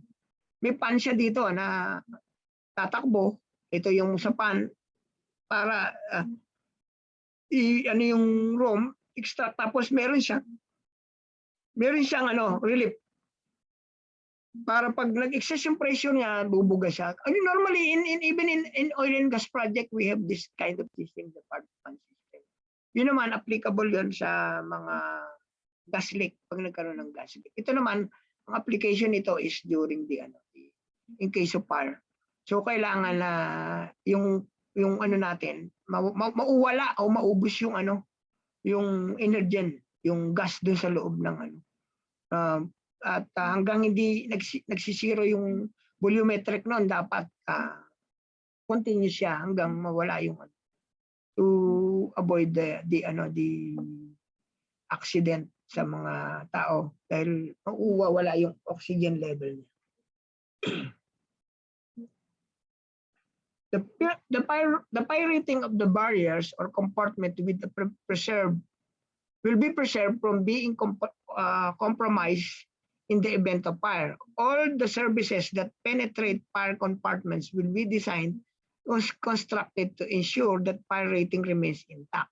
Ito very important to kahit sa civil defense requirement. Any penetration should be sealed with the pirated sealant. Napaka-importante yan. We have the third party house of expertise, which is yung Propire. Yan isa sa chine-check nila kapag meron kaming 30, 60, 80, 90, 100 checking nila sa site. Yung niyan, chine-check nila lang maigi yung yung mga penetrations. Kasi yung penetration niya kumbaga tinitingnan nila kung yun ba is naka-seal properly. Kasi very dito very high risk talaga dito in terms of fire. Very strict dito ang Abu Dhabi Civil Defense. Hindi siya katulad ng ibang authority. Dito sila kailangan mag-comply ka for everything. Ganong sila kahigpit dito. And then Class 0 or Class 1 rigid or flexible air duct tested in accordance with ANSI UL 181 listing are permitted to be used for ducts when the temperature in the duct doesn't exceed 250 degrees C. Or when used as vertical ducts, serving not more than 2 adjacent stories in height. Ito yung requirement in terms of the type of ducts using in the fire smoke. Kasi mainit to kapag in case of for example na nag-extinguish ka talaga na mayroong halo yung sabihin natin nag-extra ka ng na medyo mainit siya. So kaya naka-design siya nito. Duct does not exceed 250 degrees C, which is higher already. Pipe and duct insulation and coverings, duct linings, vapor retarder, facing adhesives, fasteners, tapes, and supplementary materials are added to air ducts and plenum panels and duct silencers used in the duct system. We'll have a maximum flame spread of index of 25 without evidence of continued progressive combustion, and maximum smoke developed index of 50 when tested in accordance with the ASTM E84. So ito yung requirements ng air ducts niya na sabi niya is ito yung mga niya, mayroon siyang plenum, panels, duct silencer. So ito yung natin, tapos mga normal na ginagamit sa duct niya, yung duct lining, vapor retarder facing, adhesives, fastener, tapes, and supplementary materials. So sa construction ng duct, ito yung mga dapat na inilalagay natin yan. So take note of this one po while designing the fire smoke control system, because it's in the fire smoke, it includes also having some air ducts. Pipe and duct insulation and coverings, ducts, linings, and other adhesives and tapes should be used with the specimen preparation and mounting procedure of ASTM E2231. So ductworks for active smoke control system will be 2-hour fire resistance rated. So fire rated siya. Yung duct, mini-mention dito very clearly, no? Na yung ano natin, duct smoke system will be 2-hour fire rated resistance. Where a duct passes through the other fire compartment of higher rating, the duct shall be constructed to have the same rating of that compartment. The rating will apply to fire exposure from both interior and exterior of the duct or structure. Such fire rating of smoke control system ducts will be evaluated and approved for fire rating as well as for stability, integrity, and insulation criteria for fire rating. Approved fire motorized dampers shall be provided for air transfer opening in walls or partition required to have a fire resistance rating of 1 hour or more than a 90 rated damper is required for less than 3 hours rated fire resistance rated wall or assembly. So ito yung ano. Kung makikita nyo dito sa picture, ganito yung principle ng mga ano natin. Meron tayong mga dinidesign na mga ano yan na meron siyang fans or dito sa roof, for example. And sometimes we are designing provided with some supply pan para mas mabilis yung extraction niya kapag may supply pan na. Supply ka tapos extract ka. Bilis lang higop ng ano diyan ng sunog kapag gano'n. Kasi there are some instances na nagdi-design din na additional kasi masyadong malaki ang capacity mo ng fresh air or ng supply air. Yung mga bintana, pinto, for example, sa entrance ng pag bumukas yun, may design ako mga ginawa na ganun kasi hindi sufficient. Ginawa ko para ma-achieve ko. In case of fire, lahat ng entrances niya, bubukas din siya. Para makatulong, let's say, for mall, we have some atrium. So entrance noon, makakahigop pa rin ang hangin. Open naman sa taas. So yun yung mga typical requirement for the smoke management system. Then let's go to the public health.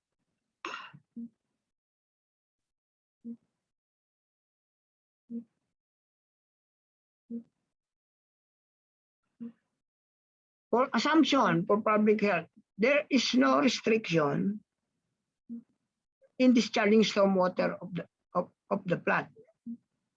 The wastewater connection to the public sewer will have enough capacity to drain the building. Sewer holding tank is provided as option.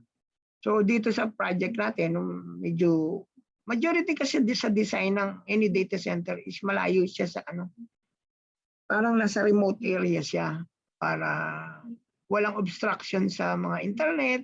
Kasi alam naman natin na ang data center is nagtatrabaho siya through the connection from the internet provider. So kung maraming may mga obstruction dito is open talaga. One floor na open. So yung connection ng kaya dito is yung binabanggit dito na remote yung area kaya yung natin, the sewer natin is we are using only the holding tank. What is holding tank? Holding tank is to discharge all the sewage, the soil and waste, and then it will be extracted by the mobile truck. We designed the holding tank as per how many days, and then it will be collected this one by the services, sewerage services to collect this regularly. Generally, the distribution pipe will run from the data center pump room building to the data center building as high level. The pipe will run along with chilled water pipe support. Isolation valve will be provided at all branches to allow for maintenance and repair. Normal naman to yung kapag nagdi-design ka kapag nag-change ng direction ka as much as possible or supplying one toilet or supplying one area, you have to provide the isolation valve. Air release valve will be provided at all high points. So yung parang ano to parang air vent para to avoid the parang yung air locking din sa system din sa nagpo-provide siya ng air release valve. Ganun po. Drain valve will be provided at all low points. So, Yun, ate, abot pa. Madamay ako. drain valves will be provided at all points. Yan, kailangan meron din tayo nito para for servicing. Kung pagtapon mo. Service valve will be provided before final connection.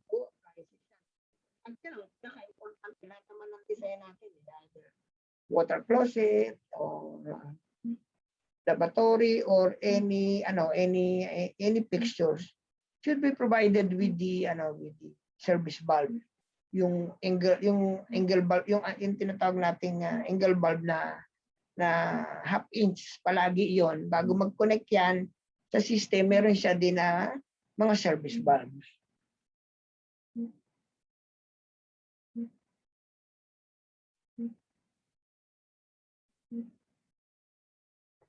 And then double check valves will be provided for all connections to MEP plants, beep taps, and any other equipment where contamination is possible.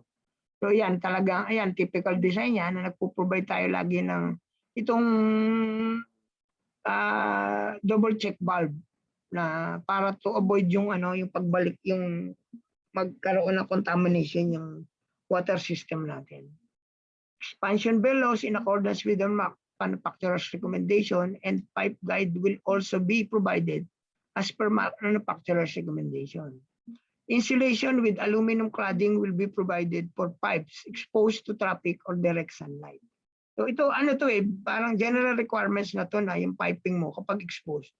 Nag-provide siya ng aluminum cladding, especially parang aesthetic na rin. At protection din sa insulation. Pipe identification or pipe work shall be labeled as per acceptable standard. Buried pipe shall be provided with detectable warning tape. Bulbs will be tagged as per uptime labeling convention. Ito, importante ito, take note of this. Merong siyang uptime labeling.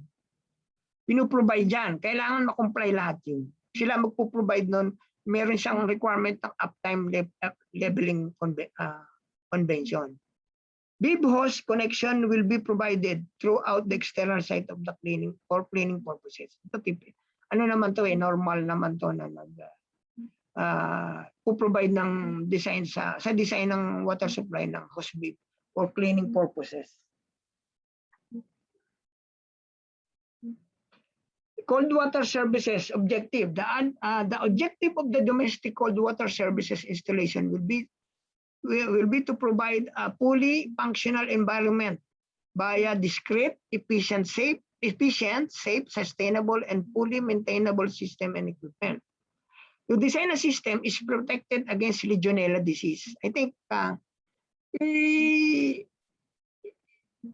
some of you, I think you are not really aware about the Legionella disease. So ito is a requirement from the ISTIDAMA. So kailangan natin ito na magkaroon tayo ng consideration to avoid the Legionella in our water system or in our quality of our water. To provide potable water in the amount and at the pressure required by the building occupancy and type of plumbing fixture utilized in the building. To prevent contamination from non-potable liquids, solids, or gases. To maintain velocity of 1 to 1.5 meters per second in the water supply piping to prevent noise and decrease the danger of surge pressure shock. So ito, importante din to, yung velocity within the system. To provide flow rates to fixture limited to ISTIDAMA regulation. Yung sinasabi ko kanina, na-discuss ko na kanina dun sa design criteria na kailangan sundin natin yung requirement ng flow ng any appliances to or fixtures para ma-comply natin yung ISTIDAMA. Kasi meron tayong, in order to comply the ISTIDAMA, you should follow the requirements, the required flow as provided or will be provided by the will be provided by the STIDAMA guidelines. To provide flow rates to fixture limited to STIDAMA regulation and to promote the use of sustainable design yan. Kasi ano ba ang purpose ng STIDAMA? The major advantages of applying the STIDAMA in a project is to minimize the energy as well as the power, and of course the sustainable design of a project.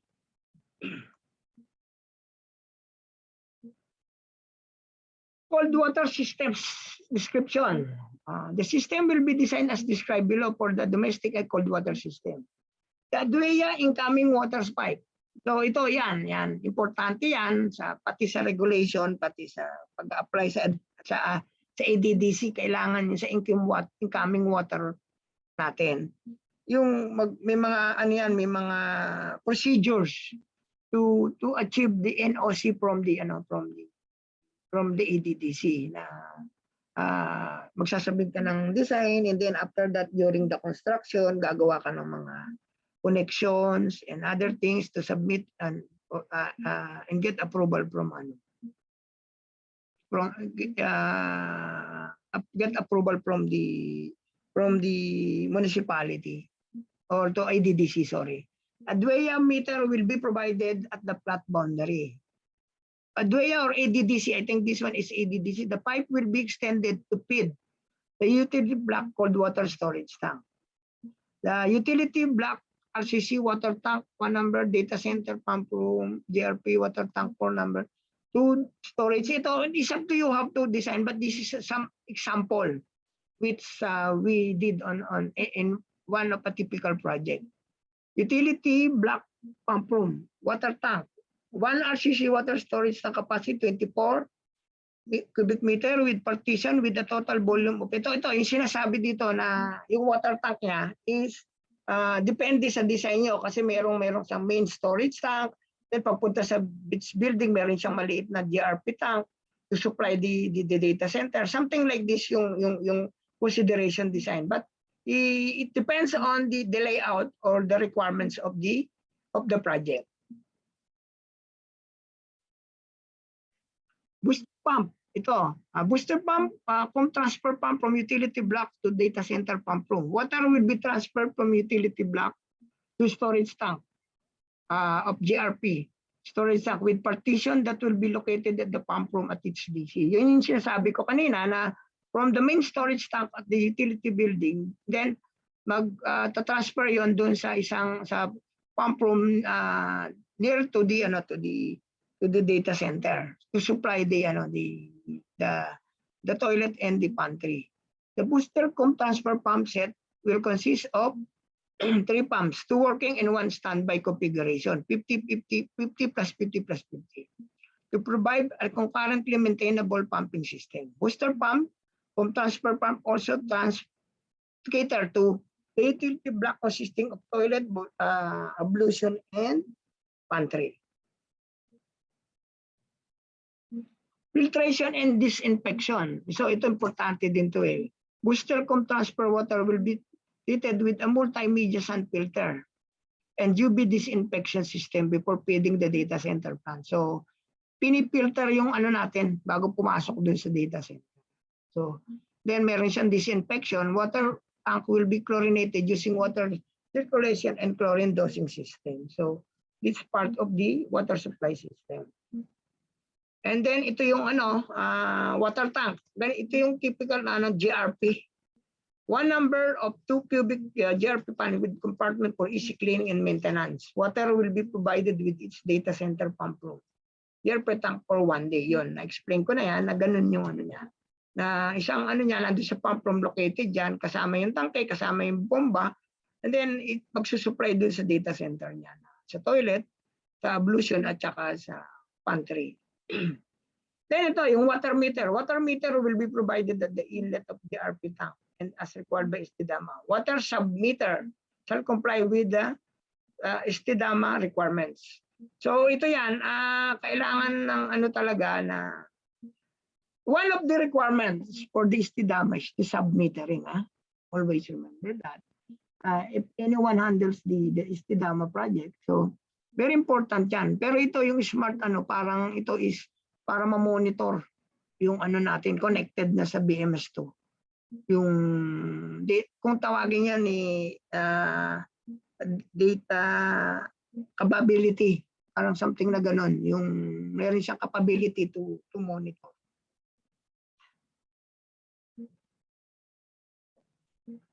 Booster pump, water will be boosted from data center, pump room, GRP. Ito, ano yan, na-explain ko na to na ganon, pero ang requirement nyo 100 plus 100% will be provided. Ito, yung hot water services.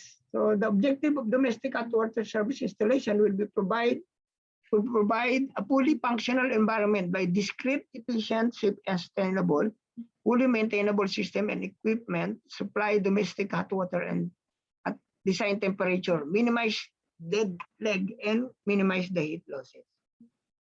The hot water description, hot water will be supplied to the pantry and washroom only.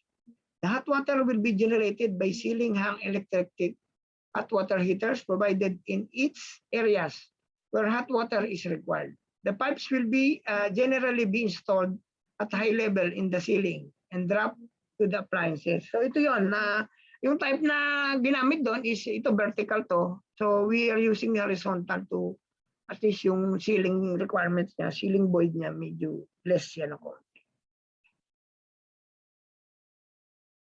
The objective is the soil waste, we're going now to with the soil and waste system. The soil and waste system will be designed to enable appliances to drain quickly, quietly, and complete without nuisance or risk to health. Convey discharge with cross flow, back flow leakages or blockage. Prevent air from drainage system from entering the building.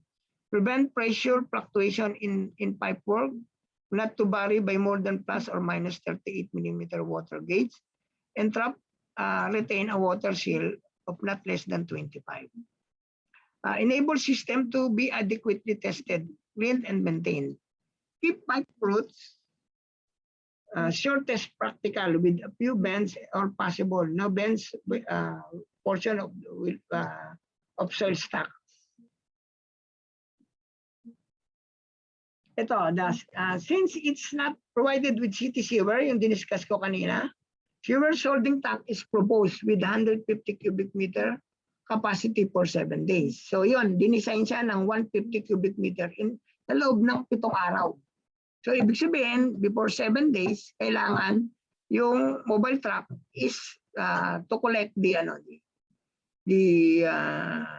tanke, yung discharge from the system.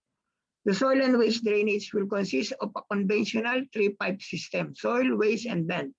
The system will operate primarily as gravity with pumping station. The soil and waste will be conveyed to a network of below-ground drainage pipe through underground lifting station. Lifting station is connected to underground sewage holding tank.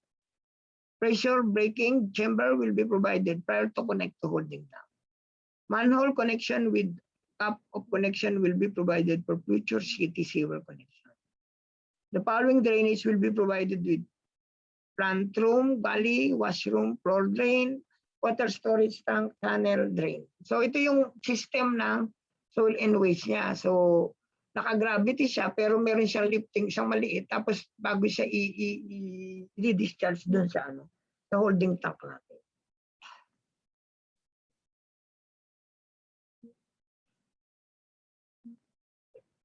And then the objective, we'll go now with the stormwater stormwater system. The objective of the stormwater system as follows. Roof drain quickly, quietly, and completely. Systems can be adequately tested, cleaned, and maintained. Pipe routes are short as practical and with as few bends as possible.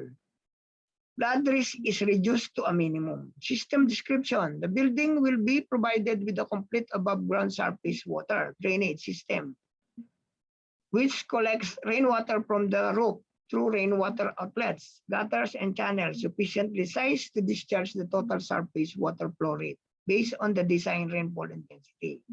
The pipe will drop with in the boundary walls and pre-discharge on the external surfaces. Catch basins and manholes are provided to collect the stormwater at the site, conveyed to the stormwater retention system. So I think self-explanatory na to na it's a typical design for the stormwater system. So well explained naman dito. So any questions na lang you can raise later on. Then stormwater general. Vertical rainwater pipes, part of the facades and structure, will be designed to flow no more than 1/3 full, and horizontal rainwater pipes will be designed to ensure these do not run more than 3/4 full.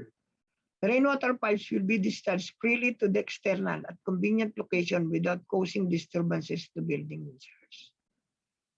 Building ground drainage. Manhole will be provided every 30 meters as required by ADM. So ito, importante din to. Project scope is limited to within the site boundary. MEPC services shall be installed at depth that are compliant with AHU manufacturer's recommendation and loading. Classification where the services will be installed. Condensate drain system description. Condensate drain from HVAC equipment will be connected wastewater pipe. All HVAC condensate drain will be provided with required trap water seal prior to connection to wastewater. So yun, importante yan lagi.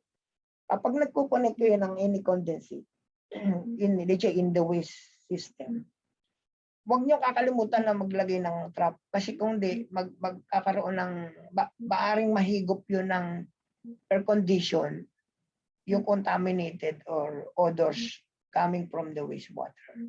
So kaya kailangan na lalagyan, ipoprovide nyo palagi ng wastewater pipe yun. Take note this one. Take note of this. I think this is a basic requirements for this, for the design of the condensate. Now, finally, we will go finally to the firefighting. Ito is everybody is very familiar and very expert on the design of the I will just give a brief design as discussed previously for the design criteria na requirement ng data center na ito yung mga consideration. But when it comes to this, I think it is a little bit it will be typical to the design of a normal building. The design of firefighting engineering services will be in accordance with the good engineering practice, the code standards and authority requirements. The fire protection design will be compliant with UAE Fire Life Code, Life Safety Code 2018, LPA 13, 14, 20 to 75201, and other related NFPA codes. The firefighting system covered in this section are as follows: sprinkler system, wet riser, fire pumps, clean agent fire suppression, fire extinguisher, and site fire hydrant. Firefighting engineering services, the firefighting system proposed for the different areas are summarized in the table below. Ito, yun. Na-mention ko na to kanina. Sa criteria, yung services block is sprinkler, yung containerized generator niya is separate as part of the and required to be protected by foam system. Okay. And transformer room, portable, fire extinguisher, packing and unpacking, sprinkler system, data center, clean agent, MEP room, data hall, clean agent, ito. So, nandito naman naka-explain very well dito kung ano yung requirement on each room and buildings. So sprinkler, typical firefighting system proposed for the different areas are summarized in the table. These are subject to Abu Dhabi Civil Defense. Sprinkler system will be provided to protect the building except for areas summarized in the above table, whoever forms of firefighting. So ito yung ano natin, different different type of sprinkler natin.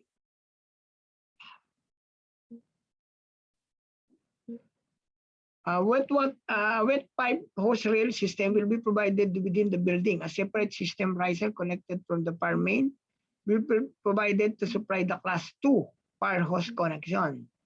The proposed system will be class 2 type as described in NFPA 14 and UAE Fire Code 2018. The class 2 system will consist of the following components: 1 inch or 25 mm with 30-meter length hose rail, fire extinguishers. Fire hose cabinet will be installed such that all portion of its floor level will be within 30 meters of a hose connection. Wet riser, a fire brigade breaching inlet connection will be provided near all fire departments set down location. The location of fire brigade breaching inlet will within 18 meters of fire brigade vehicular access. The breaching inlet will serve both the automatic sprinkler system and the wet riser standpipe system and will be designed to allow the firefighting personnel to connect alternative water supply once the pump water storage capacity has been exhausted after a minimum of 1 hour as required by NFPA local authority. So ito yung gamit ng standpipe or wet riser. RCC water tank with 2 equal compartment for cleaning and maintenance with storage capacity of 460 cubic meter will be provided at utility block for 120 minutes. Ito sample lang yan. So we will have to follow pa rin sa sa requirement ng civil defense or ADDC for the water tank capacity. So comply pa rin tayo doon. Fire pumps natin, ito, the firefighting system will be designed in accordance with UAE Fire Life Code 2018 and FPA codes. The main fire water storage tank and pump room will be located on the ground floor and will be consist of the following: 1 main electrical, laging typical to, main pump, yung diesel, and then the jockey pump or pressure maintenance pump. The pump is sized at a rate 1,000 GPM. So minimum lagi yan yung design natin na 1,000 GPM sa fire pump natin. Ito yung clean agent, what the white spaces, electric control, etc. room will be protected by clean agent system. IG 100. 1 bank of gas cylinder will be provided to protect the building. The cylinder bank will not be provided. At automatic gaseous fire extinguishing system will be designed in accordance with the NFPA 2001 requirement and UAE Fire and Life Safety Code 2018. Fire detection and alarm system components for the rooms protected with clean agent fire suppression system shall be designed in accordance with the NFPA 72. So ito yun, no? Parang ganito yung naka-isometric, meron siyang cylinder, tapos meron siyang piping, may nozzles siya. Pero ito is complete system, hindi ka pwedeng kasama electrical dito, which is, I will discuss later, siguro kung magkakaroon ng chance pa ng part 2. So yun, i-discuss dito yung sa fire alarm system, which is connect one system to complete one system. Hindi ito pwedeng maghiwalay. Meron siya na kompleto yung mga fire alarm system niya, including the panels, yung mga strobe light niya, yung mga, lahat ng yung mga alarms niya, nandiyan dyan lahat yung pagka pag binili mo yung buong system ng IG100.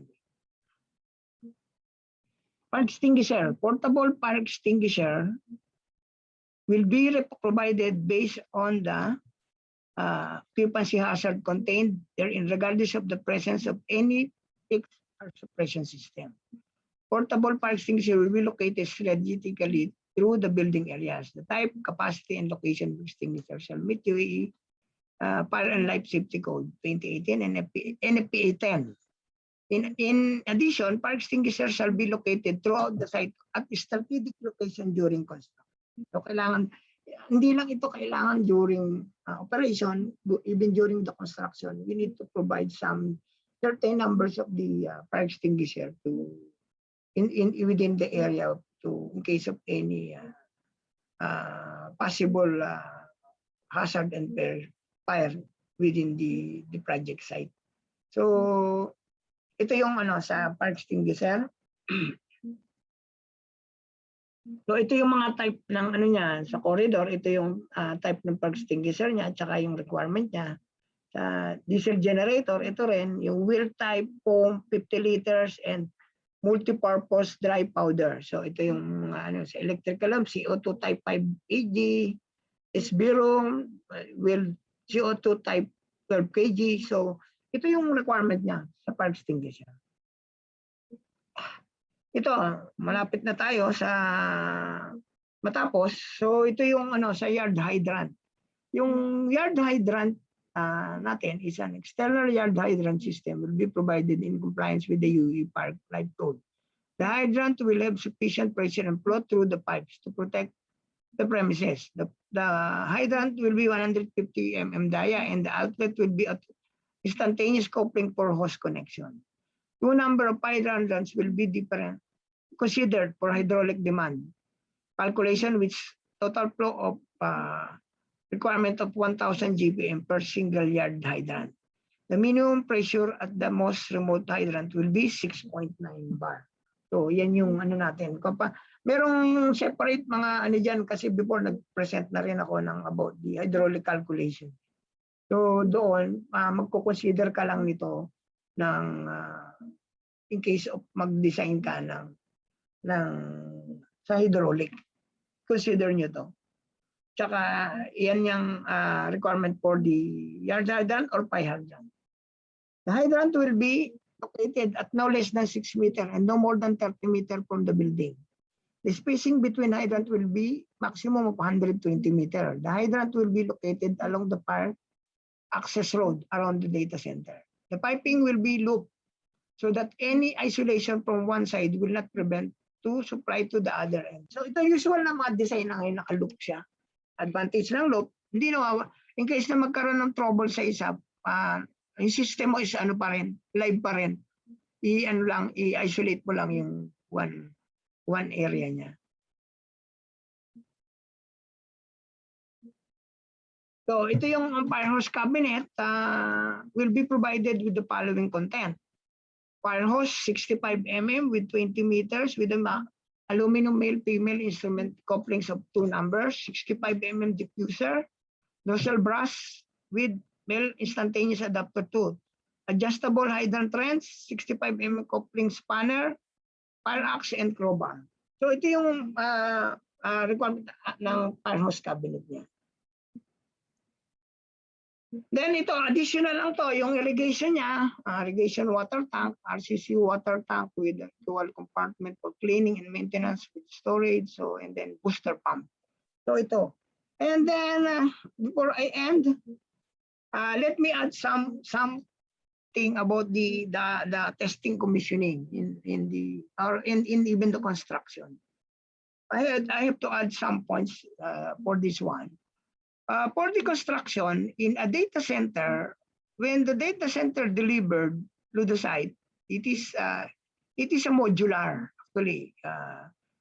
What we did during the start of the construction, we are just providing they call this pedestal, parang pinaka-stand nung mga prefab or nung container. Then pag duduktok-duktongin lahat yun. Then, pag nabuo na siya yung buong data center, lahat ng equipment nasa loob na rin ng data center o nung modular or nung within the prefab. Ang ginagawa lang dyan is to lahat ng joints So, ang trabaho ng contractor dyan is to complete the joints. Pinagduduktong lang nila yung mga joints dyan. Kasi hindi, dahil yan, dinala ng naka-container, so kailangan binubuo nila yan ng yung joints nila. Bawat isa, let's say, sa field water piping, sa water supply, sa ducting, so even sa mga ibang system na within the prefab, yung trabaho ng subcon dyan, bubuin lang nila, pagduduktong-duktongin nila para to complete yung yung installation ng MAP doon sa building. At what other points I need to share, yung kasi ngayon to be for your information or for information of everybody, very in demand ngayon ng data center. I believe the Abu Dhabi government will build a lot or more data center in the future. And actually continuously ang construction nila. So it is a good opportunity in case there is an opening for the data center. Yung mga natin, yung mga kasama natin dito na ang ating supreme member is to have an opportunity and having some idea in case of any opportunity, meron kayong background o yung ba yung data center, ano ba yung nandun sa data center, something na ganon. At sa construction yan is typical, kailangan, let's say, if you are an inspector, you need to know how to do the inspection on site inspection, materials inspection, monitoring of the progress, monitoring in terms of quality, monitoring in terms of, kasi for information of everybody, I'm by profession I am a graduate of Bachelor of Science of Mechanical Engineering with license of RME and PME. I passed also my ACPE, my as an engineer. So I just want to extend that hindi ko nakakalimutan. Even I'm a practitioner now, a project manager or resident engineer, I'm still continue learning and continue sharing my knowledge and experience in terms of technical. Kasi hindi na mawawala yan. I love the PSME really, and I want to share to the young engineer my knowledge and experience. Yung mga konting kaalaman natin is we need to share to the young engineers para naman mag-explore ang mga Pilipino, maging competitive tayo sa mga natin. Then to add with sa testing and commissioning, it is not the same with a normal building. Yung testing and commissioning sa atin sa mga normal building, pag let's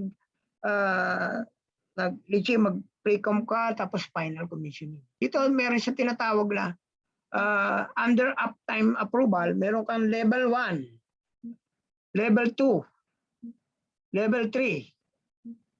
Okay, level 4.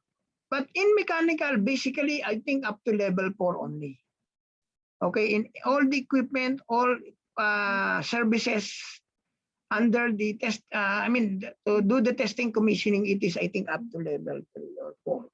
But in electrical, such as the generator, the generator is up to level 5.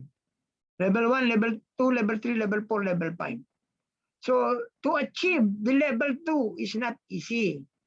In level 2 for testing commissioning, you need to complete all the inspections approved, signed by consultant before you proceed with the level 3, which is the level 3 is the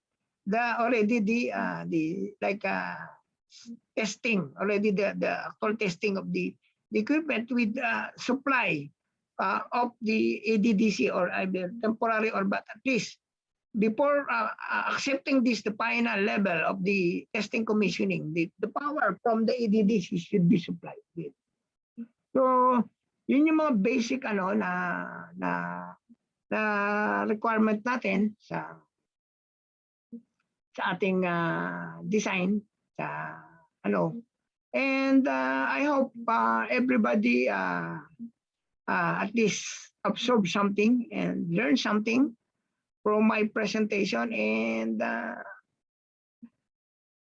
think we have the part 2 of this one, which I will discuss, I think, some part of civil and electrical and DLB. Even I'm not an electrical engineer, but at least we can say something, the requirements, like here, the criteria and as a systems description of the data center, electrical and ELB system, and some constructions of civil, what are the requirements and how to make the constructions on the design and construction of the civil civil part for the data center.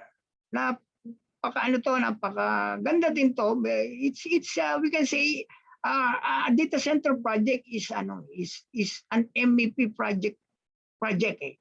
That's why just imagine, I'm a mechanical engineer by profession, but I as a project manager experience, but I hired as resident engineer. Normally, the resident engineer is a civil engineer. So it is an opportunity to us na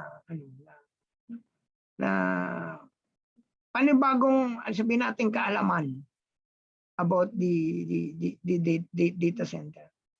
I just want also to share something, na nung ako, actually I handled before, that was if I'm not mistaken, 93, 94, 95, 1994 or 1995.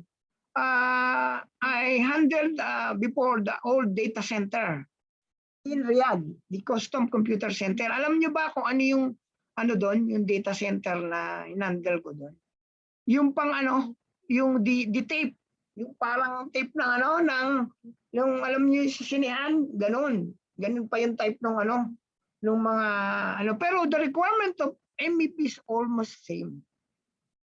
Well, ang critical talaga lagi doon ay talagang ingat na ingat kami is about yung power at saka yung air condition. Hindi pwedeng mawala ng air condition ang data center. Hindi siya magpa-function ng kasi ang mini-maintain mo temperature at saka humidity. While I'm there, we are always monitoring. We have the tracker actually ng humidity, nagaganyan yan. Kailangan constant siya yung tracker niya. So pag yun gugumanyan o bumaba o kaya tumaas yan, o especially tumaas, patay na. So magpapanik ka na, ibig sabihin there's something wrong with your air conditioning system. So good enough, President, I complete my presentation a bit earlier from as target. Yes, Normally, Roy, thank you very much for your. And the next slide is, of course, everybody. 1 minute. It's still some questions here. Thank you. And I hope you learned something from me. And I'm always open to share my knowledge and experience. I believe if God's forbid, at least we can share the second part of the presentation. Thank you very much, PP Roy, for sharing the informative information regarding the data center design principles. And before we will proceed to the next presenter, we have a short break for 10 minutes. But while in a short break, let me share the upcoming event that we will be hosted by the PSME, it's not really PSME, but it's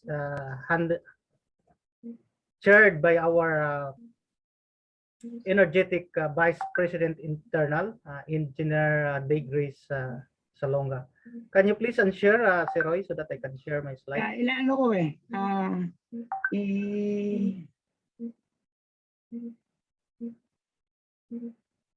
Hindi ko ma-share to.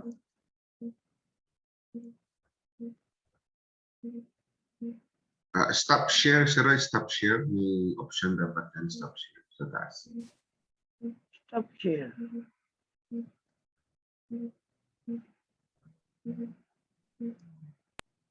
Ayun. Okay.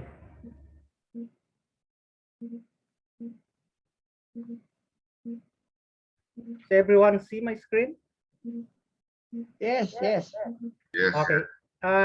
This short video clips was sent by our chairwoman, Engineer Degris Salonga, for the upcoming Overseas Filipino Mechanical Engineers 2021 Summit. That will be this coming December 3 and 4. So let's watch this.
So again, I would like to invite everyone to attend in our upcoming Overseas Filipino Mechanical Summit this coming December 3 and 4. And it's not only specifically for Middle East, but it's around the globe, wherever we have mechanical engineers around the world. So more videos to come, and I hope our chairwoman, Engineer Degris, and also with the help of the co-chairman, which is also from other chapters in the Middle East, and of course our past president, Engineer Mel Sinag, also is one of those advising. So while waiting, or while we're still in the short break, let me acknowledge the presence and always support to our past presidents, starting from Engineer Antonio Morales, Engineer Said Mamayog, past President Engineer Guillermo Del Mondo, and past President Engineer Roy, our presenter today, and of course past President Engineer Cyprian Parobrov, Engineer Mel Sinag, Engineer Jeffrey Oy, Engineer Edgar Barroso, Engineer Jeff Oy, Engineer Robert Peria, sir, and I think Engineer Ryan Reyes is there also. So welcome, sir, and thank you very much for your continuous support. And of course, I would like to acknowledge the presence also to our visitors and guests from Philippines. And we have few attendees also from Qatar chapter, from Saudi Arabia chapters, and also the presence of our PCME Technical Division Department Chairman, Engineer Sonny Calma, sir. Good morning. And of course, hindi ko na makalimutan, to our immediate past president, Engineer Albert Damo. Sir. Press, before we take the short break, pwede natin i-request mo na lahat mag-group picture tayo. Okay. Pa-on ng camera. So, can we request everyone to please open our cam for the photo op?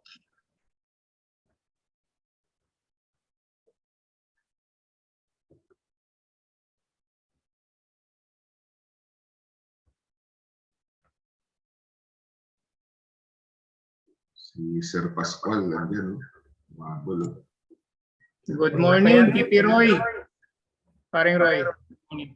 Sir Freddy pala. Let's open our cameras for the group picture before we proceed to the part 2. Hindi pa tayo tapos, ha? We have a part 2. Huwag mo tayong umalis, short break lang after the photo. Press may screenshot function ko ba dyan?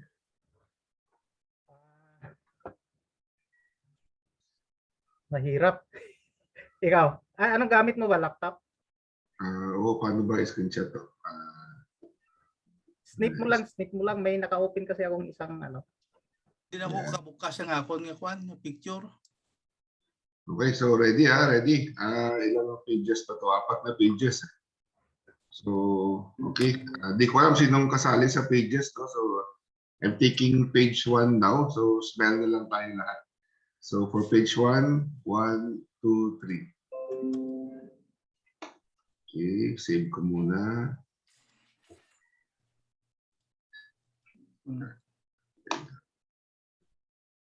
Save natin.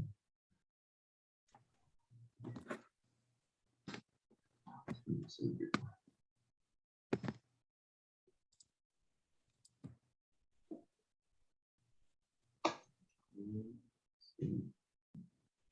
Okay, next, lipat ako sa page 2.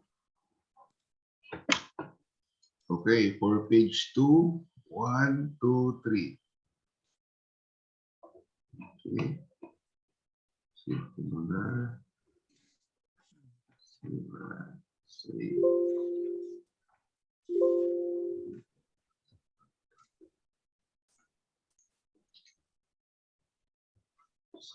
Okay, lipat ako sa page 3.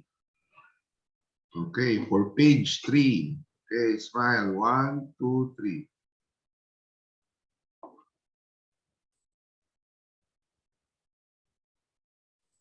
Okay, save natin.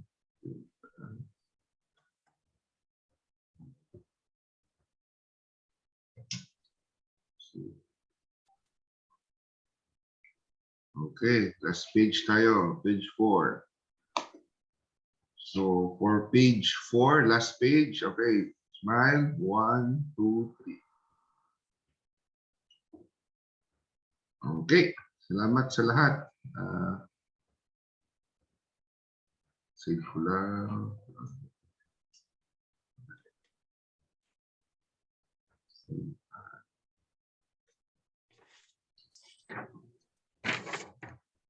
Okay. So, press, we take the break, 10 minutes, and we come back for the part 2. Yes, sir. Okay. Everyone, see you in 10 minutes. Keep online, so you can take your 10 minutes break. Thank you.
Sir Gili? Yes, sir. Okay, please be ready. After 5 minutes, we will start the second part of our technical webinar for today.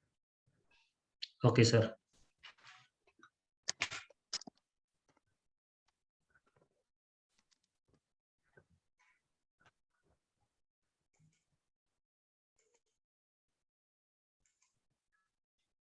Before we will start for our second part of this technical webinar, I would like to request everyone to please provide your complete name, email address, and your current chapter for the issuance of the certificates. And also, I would like to acknowledge the presence also of our BP Middle East, the immediate BP Middle East, Engineer Babe Reliente, sir. Good morning.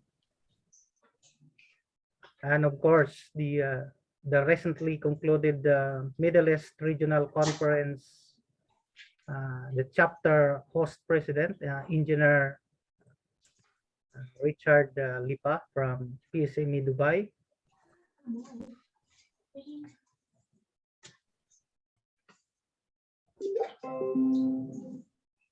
And of course, the our past president, PSME UAE Abu Dhabi chapter, it's already in the Philippines, engineer or past president, Engineer Ferdinand Agtarap, sir. Good morning or good afternoon in the Philippines. Yes, good morning, President. Gandang umaga po sa gitnang silangan. And of course, our supportive, let's say, PSME member, engineer from Batangas City, Engineer Donalyn Cabasis, the wife of Engineer Joel Cabasis. Good morning or good afternoon, ma'am. Hello, sir. Magandang araw po dyan sa inyo. Thank you very much for your always, participation in every event of PSME UAE Abu Dhabi chapter. Thank you din po for opportunity to join your webinars.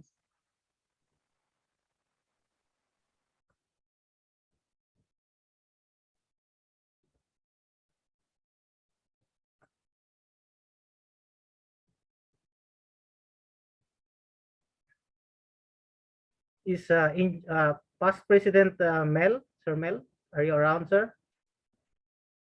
Good afternoon. While waiting for 3 minutes break, sir, can you please have a short or just a short, like say, heads up for our upcoming OFME Summit this coming December 3 and 4? Is it okay for you, sir? Oh, I'm sorry for now. I'm actually at site right now. We Okay. have some we have some upgrade of our server room currently. So I'm so busy. But I'm Really, sir? online. Yeah. So sorry for that. I'm so sorry for It's now. okay. Okay.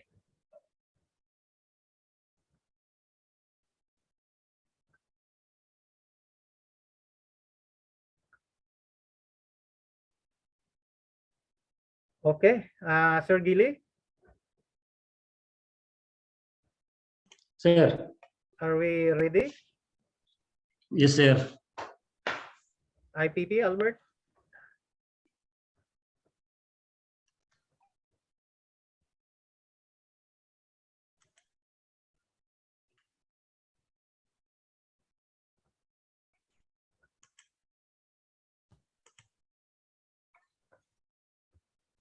Okay, let's wait for IPP, Albert.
Okay. Okay.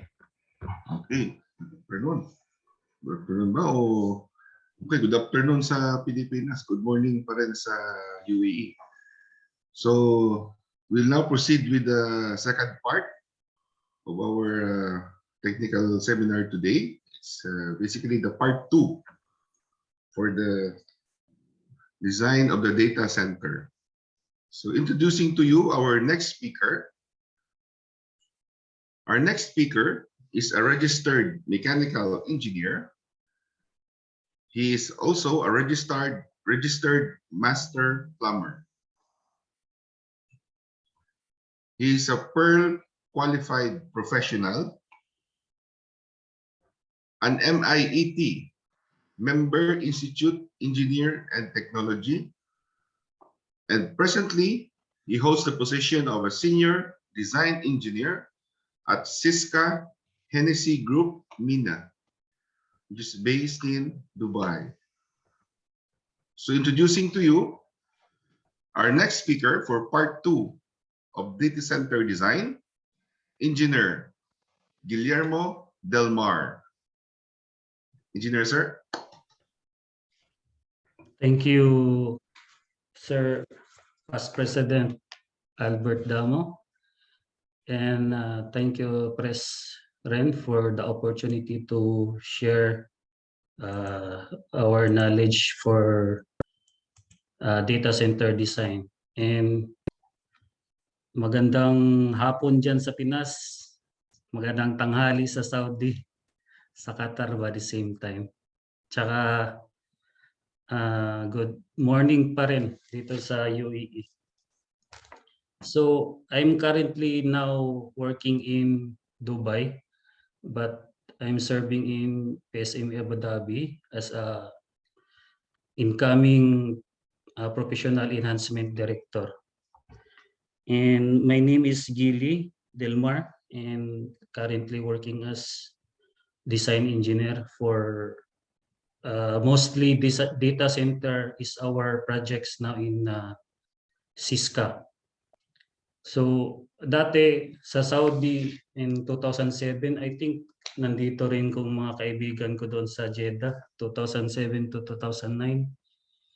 And 2010 to 2016, nandito rin nag-attend din sila sa Riyadh naman. Nakita ko yung mga pangalan dito.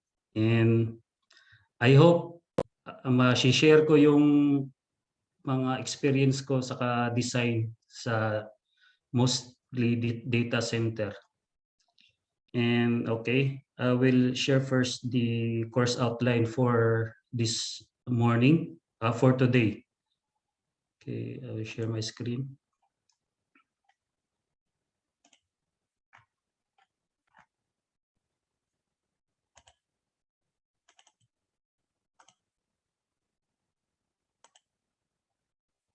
Nakita ba yung screen ko, sir? Sir Gili, buong screen mo to. Try mo ulit yung advanced option mo sharing. Beta. Sa introduction lang kasi to, sir, tapos mag-PDF ako kasi hindi ko ma-zoom yung mga parameters. Sige, noted, sir. Noted, please. So dito yung topic natin for today is data center design, calculations, layout, parameters, and classification.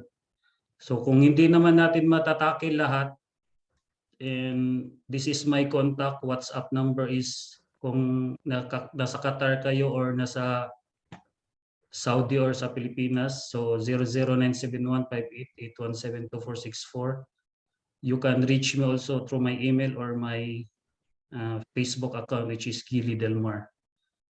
So for today, I hope ma-deliver ko lahat ng outline sa paano natin i-design yung data center. Like for example, first, ano yung mga parameters yung i-consider natin. Kasi yung data center kasi which is very challenging. Dati nagde-design ako ng mga buildings, hospitals, mga villas, mga malls, which is yung mga ibang member natin, yun na yung masterpiece talaga nila sa pagdi-design ng mga sa HVAC, firefighting, water supply, drainage. Sa data center, medyo marami siyang requirement kasi kung depende sa client kung magpo-proceed sila sa uptime or yung may mga data center naman hindi na kailangan yung mga uptime. So, okay. I-close, i-minimize ko muna yung ano.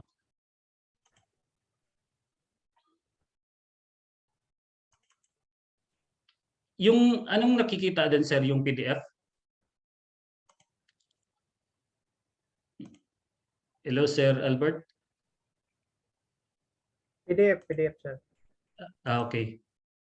So mostly in the current trend for this generation and in the future generation, marami na talagang project na data center kasi sa mga request for proposals ngayon as a consultant, kadalasan na mga client nag-invest sa data center. Why?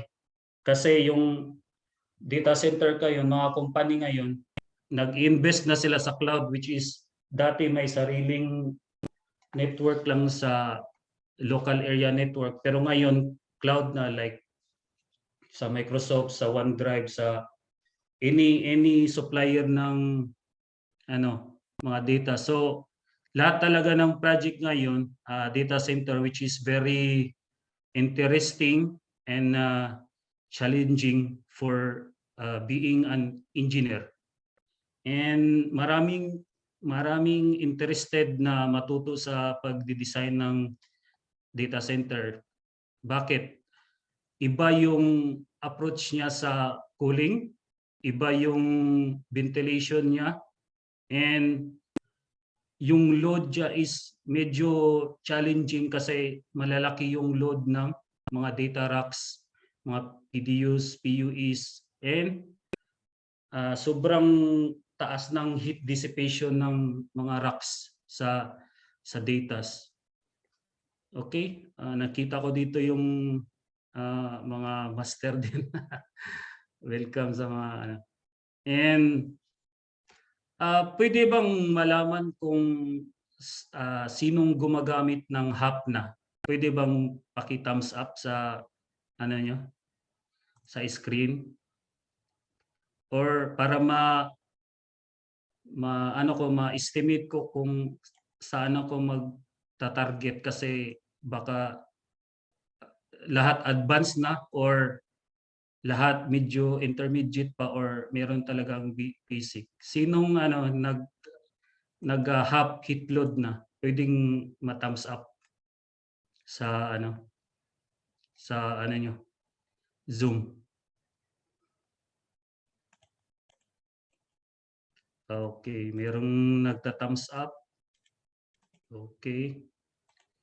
Thank you. So mostly nasa 20% ang nag-heat load. Okay. And so in-estimate ko. Okay. So ngayon kasi sa HAP and Revit, AutoCAD, and also some calculation tools which is kailangan natin for designing and calculation. Okay, let's first proceed with the bakit challenging and very exciting ang data center. Kasi higher employment rate ang designer ng data center and high demand, and most clients now and the business firms are investing more in data centers. Why? Kasi wala na yung mga hardbound, mga submittal, which is magpiprint ng 3 pages dati na isa-submit sa consultant. Lahat ngayon, ano na, server. Server-based na yung pag-check ng mga consultant. Okay, these are the samples of data centers which are we already designed. And dito sa sa data center ngayon, may request lang ako kasi sa data centers kasi medyo confidential yung mga information. Kung sinong nag-attend dito, pwedeng tawag nito, keep it sa atin lang sa nag-attend dito. And naka-Facebook live naman pero okay lang din kasi data center is very confidential design and very like hindi tayo pwedeng basta-basta mag-disseminate ng mga information labas ng mga PSME. Okay? And then sa design kasi ngayon, more on ang ginagamit na ngayon is Revit. Why? Kasi yung AutoCAD kasi mostly 2D lang siya, and Revit kasi Autodesk is makikita na lahat doon yung clashing, yung yung takbo ng mga coordination mo, which is very cost effective siya for rework during construction. And also ang mga materialis na mga parameters mo doon sa materialis is makukuha mo na rin sa Revit. Like example, yung level of design nyo is 350 or usually 300 level of design to 350. And ito yung ginagamit namin, and nag-design din kami sa Revit and Autodesk, which is some typical details or some schematic are still can be used by Revit, but can be done by Revit, pero usually kasi yung CAD pa rin yung mga schematic and mga ibang mga diagrams. And also for Autodesk Navisworks, like kung mag-install kayo ng mga telecom ducts which is huge in data centers, and kailangan wala kayong mga clashings doon kasi during the construction is very challenging, and kailangan ma-simulate nyo na with the clash detection na hindi siya maraming problema. Saka as being the client, walang rework, and it will cost time, saving, and money. And also for the engineering and analysis, we also use the HAP and Pipeflow. We have also Trace and Dialux, also SKM. And also I have some software, Ashray, which I will share. And if you need this software, you can contact me in my WhatsApp or email or Facebook. Yung iba, kailangan talaga ng license. Yung iba naman, kung personal use lang, pwede kong ibigay, wag lang sa company kasi baka matanggal tayo. And personal use pwede siya. And I have also some license in HAP and some Ashray license and AutoCAD and Autodesk, which for practice or for exploring. And sa pagdi-design kasi namin sa data center, meron tayong mga kailangan i-deliver, which is okay, sa Navisworks file, the calculation file, which is the Excel sheet, and the PDF and the AutoCAD files in the DXF. Hindi kasi namin basta-basta ibibigay yung Revit files kasi yun yung source file mo. Then kung may comment naman yung client, kayo na ang gumawa. Pero yung Nevis work file, pwede nating ibigay kasi para makikita ng client nyo na wala kayong clashing and the clash report. And also, kung mag-work from home kayo or anywhere in the parts of the world, we are using the Autodesk BIM 360. Ano yung Autodesk BIM 360? It's also a cloud na doon kayo magtrabaho lahat. Example, nandito ako sa Dubai Internet City and yung architect ko nasa Saudi or nasa Qatar or in the Philippines. So we can still use kasi pag mag-reload ako sa model ko sa Autodesk BIM 360, it will appear on my network. So usually, ito yung kagandahan ngayon, like it will not, it is not needed for one location to work together and collaborate. So ipapublish din yan. Pwedeng example, si Sir Roy or si Sir Renario mag-check ng drawing, nasa Abu Dhabi lang siya, dito ako sa Dubai ngayon, pwede siyang mag-check doon sa publish. Bigyan mo lang siya ng access sa Autodesk BIM 360.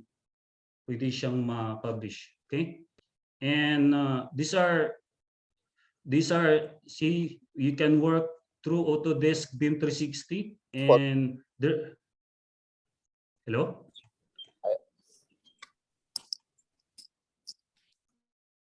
Hello? Okay, I will proceed. So you can still work anywhere in the parts of the world through cloud.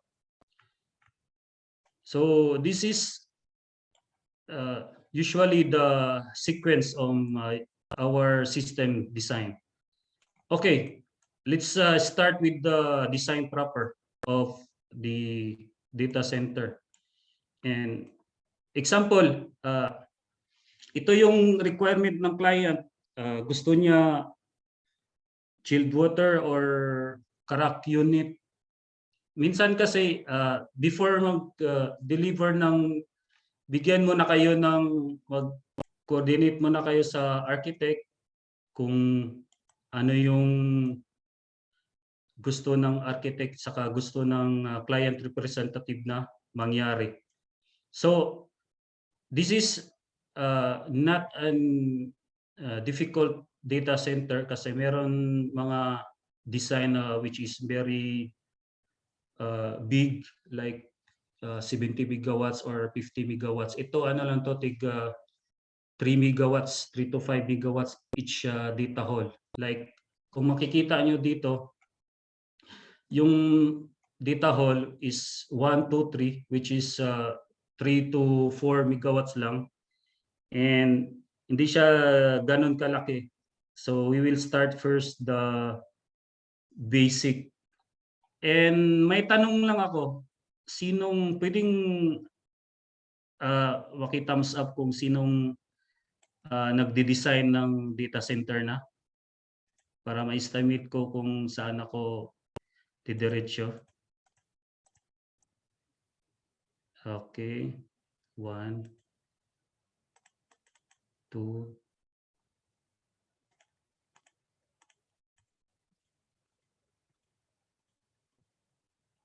3. May nagpusa ang thumbs up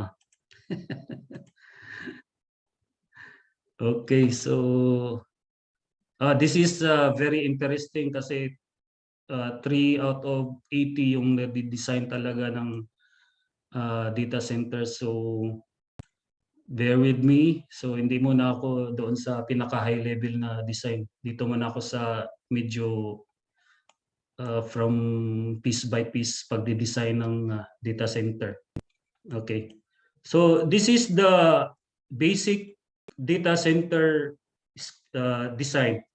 So yung data hall is mainly the racks will be installed here. Like let's say 4 megawatts racks here, data hall 1, and data hall 2, and data hall 3. So kung bibigyan kayo ng client saka architect as a design engineer, anong first approach natin? Lagyan ba ng crack o lagyan ba ng fan wall? So tatanungin muna natin yung client kung anong gusto niya, chilled water ba? And before anything else, mag cost study kayo, bigyan mo siya ng cost study na kung crack or gusto ba siya man tier 3 na design. Tier 3 will cost like a lot of money, or mag tier 2, but usually the current design now is going for tier 3. So this is the typical data center, and we have the IT workshop, we have the storeroom, we have the staging room, we have the unpacking room, the MMR, and distribution area, pre-action room, and the mechanical room, FM room. So this is the typical design of the data center. Then anong first step natin na gawin as a mechanical engineer or electrical engineer? So doon ang ipopropose muna natin sa client is crack unit. Okay? And pwede ring chilled water, may mga design rin tayong chilled water. Then for this typical design, we will go first for the crack unit. Okay? So this is the setup of the data center. Our electrical rooms will be coming from here. Distribution will be here, and going to the, so pag may data hall 1 ka dito, may separate ka na UPS room, battery room. Maklaro ba, Seren? Klaro naman? Klaro naman? Okay. Kita naman yung mga text, no? Kasi pag PowerPoint kasi hindi ko tinatry ko, kinonvert ko na lang ulit ng yung PDF.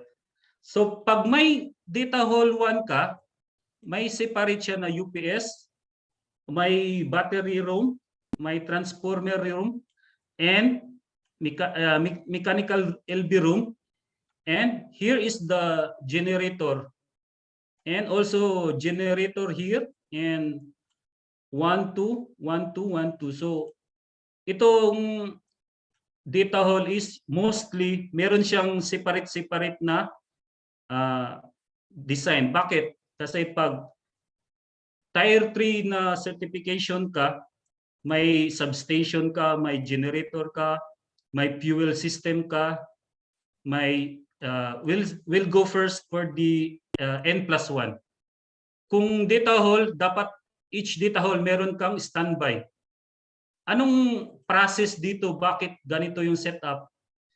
Kasi usually dito yung racks mo.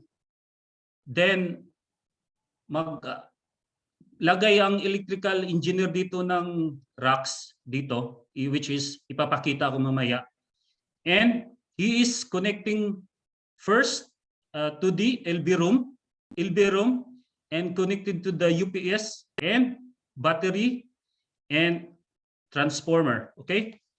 And kung mawalan ka ng power, didiretso ka agad sa UPS. So hindi mamamatay yung data hall mo, kasi pag yung UPS mo 1 hour, pag mag-electrical shutdown, yung automatic changeover kagad yung UPS, kasi yung UPS nagsusupply dito sa data hall. And the battery will give charge to the UPS.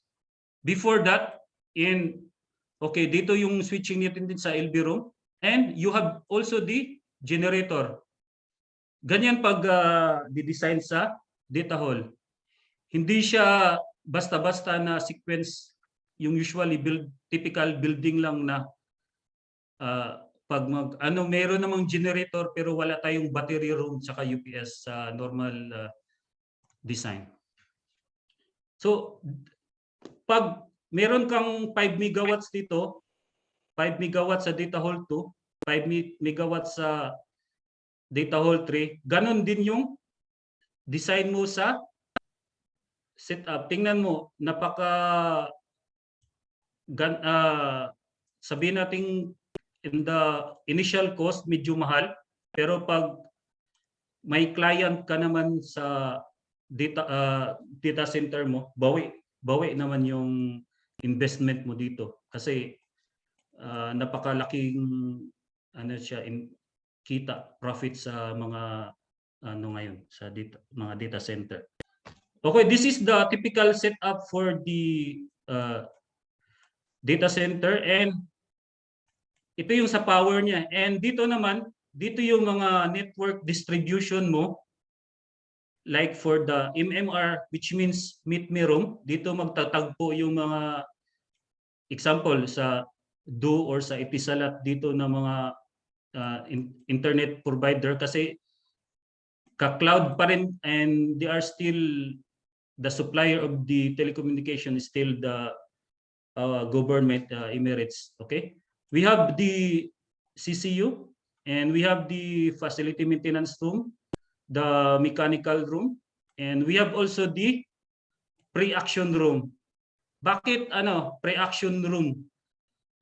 Kasi ang data center, we usually not use the wet sprinkler pipe, and for the data hall, meron siyang pre-action room which have individual zoning for triggering the alarm. Like sa pag may example kasi dito sa data hall, VISDA system yung ginagamit, like first alarm, second alarm, and the confirm alarm, and the electro-pneumatic solenoid valve, which I will show later, will be put here. Like example, meron kang 10 zone. Dito yung individual na solenoid valve ilalagay mo. And from this pre-action room, like hindi niya basta-basta na lang mag-trigger yung each zoning kung merong alarm dito. So it will be triggered and provided in electro-pneumatic solenoid valve in this pre-action room. So we have then the CCU, the distribution, and here is the office, the lounge. Usually, marami akong nabasa kanina ng mga tanong dito sa data hall. Anman ang data hall. Meron lang tayong DCIM, which is the Data Center Information Management, na meron tayong CCTV dito, meron tayong hygrometer, which means the humidity and thermistor or the thermostat control. And unmanned to, walang tao dito. So ang magko-control niyan dito lang sa control room, may mga maliit na office dito, and we have the DCIM room. Okay? This CCTV and the server, dito lang siya magko-control. So dito mga office and then mga storage. And ito yung typical na data center. Meron mga design na nagawa na kami na medyo hyperscale na tinatawag na mga data center, which masyado nang mataas, like 70 megawatts to 80 megawatts na. Dito lang muna tayo sa starting. Okay? So ito lang yung typical design lang din ang gagawin nyo dito kasi mga office lang naman din. Pwedeng gamitin nyo ng yung BRF or the split type, ilalagay nyo sa roof. Pwede naman yun. This is the normal practice. Okay.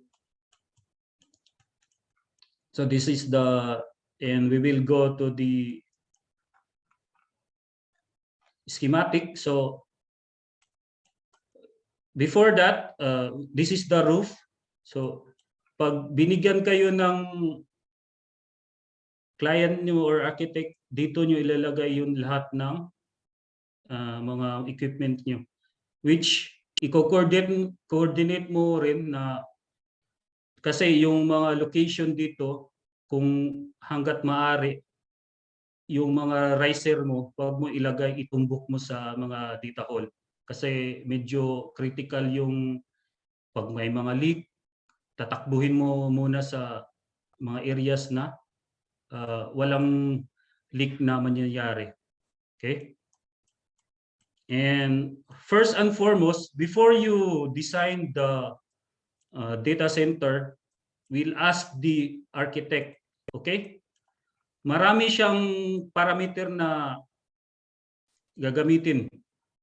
Like kung sa hub, and I will show you how also to make this in the hub calculation kasi nakikita ko kanina kaya thumbs up ko like 5 or 10 ng people using hub.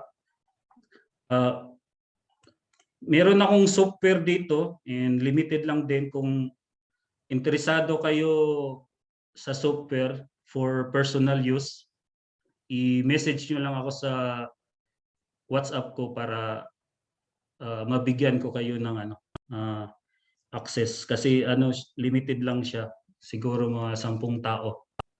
5 to 10 katao. May limit kasi yung hub ngayon. Dati kahit 1,000 tao may crack tayo sa hub. Ngayon nila pinapabayaran na saan. Pero pag company naman pwede naman. Okay? So first yung step mo, hingiin mo sa architect yung mga U-values niya. Like example, ito yung mga U-values niya sa mga windows mo, ito. Kasi yung mga exposed areas, like sa mga office, sa mga somewhere, ang mga data center, merong data center na prefab siya, meron siyang inside the building, and kadalasan prefab siya para pag-deliver na doon, katulad nung ginawa namin dyan sa Abu Dhabi and sa ADNOC, na prefab lang siya, diretso siya install lang, and mga foundation, nandoon na yung mga foundation, yung mga pedestal, lagay lang yung prefab, deliver lang. Yun yung kagandahan. Pero pag inside the building, yung kailangan yung mag-undergo lahat dito sa windows. And think also for the orientation of your building. Kasi pag critical siya, dapat may orientation kung ganitong oras, 8:00, ganitong orientation like southeast, south, southwest, west, and ilang glass layers. Kasi meron namang rule of thumb, like example, sabi ng 16 square meter per 1 ton. Pero dito kasi kailangan i-calculate natin kasi sobrang laki ng load natin. Sabihin natin 1,000 watts or 5,000 watts na heat dissipation. Kailangan talaga nating i-calculate ng maayos para pag questionin kayo sa client, tama yung mga parameters nyo. Hindi estimate man lang tong design, mag-submit ka ng heat load calculation. Doon kaya ipoprove talaga natin na tama yung calculation natin. Kasi anong mangyari pag hindi tama yung heat load calculation mo? Sometime magsha-shutdown, sometime yung hindi mo ma-maintain yung cooling load doon sa loob ng data hall, which is very dangerous and very high risk ang mangyayari doon. Okay? So this is yung elevation mo sa wall. Kailangan tama mo, saka sa roof mo, ano yung material na gagamitin mo sa roof. Kailangan lahat dito ilalagay mo talaga sa hub. And also the thermal resistance, pag calculate mo sa hub, kailangan itong mga layer, anong thermal resistance, U value, nakalagay doon sa external walls. And meron ding Abu Dhabi or UAE regulation na dapat 2.2 hanggang 2.2 ka lang square meter kilowatts, hindi ka lalagpas, which is not accepted by the municipality. Like, I passed the Pearl Qualified Professional, so I am practicing the U values na kailangan mo lang gagamitin kasi may regulation dito na hindi ka pwedeng gumamit ng mga pangit na thermal resistance na mga material. Okay? And pag may tanong kayo, after 30 minutes siguro, kahit may 5 minutes to break tayo para ma-relax mo ng utak, tapos bago tayo mag-proceed doon sa pinaka-detailed design sa data center. Kasi ako pag every 1 hour tatayo ako mga 2 minutes kasi hindi na ma-catch up sa utak ko yung ano. So tsaka mag-concentrate din. So external column, may mga drop beam tayo ni i-consider. Okay? I will just stop sharing screen. I will first share to you the hub calculation mismo doon sa sa software. Okay? Hello? Sir Ren, makita ba yung hub na window, Sir Ren? Yes, sir. Yes. Oh, okay. Ito yung may mga marami rin akong... Is it possible to maximize the screen a little bit? Or... ganyan, sir. Ayun, yan. Okay. So ito yung hub. Pag gusto nyo ng software nito or gusto nyo mag-explore, i-message nyo lang ako sa WhatsApp ko para mabigyan ko kayo. Pero limited lang yung mabigay ko, first come first serve na lang kasi may license kasi ito eh. May limit lang din, okay? So ito yung hub na so yung dinidiscuss ko kanina, ipapakita.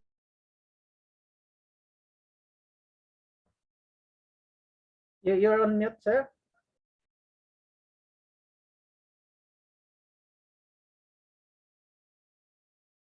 Sir Billy?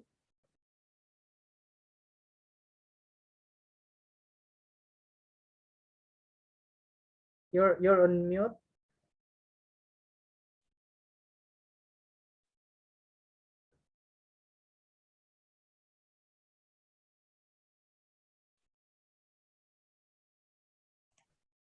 Hello? Ayan, sir, okay na? Okay, okay. Nawala. Okay, so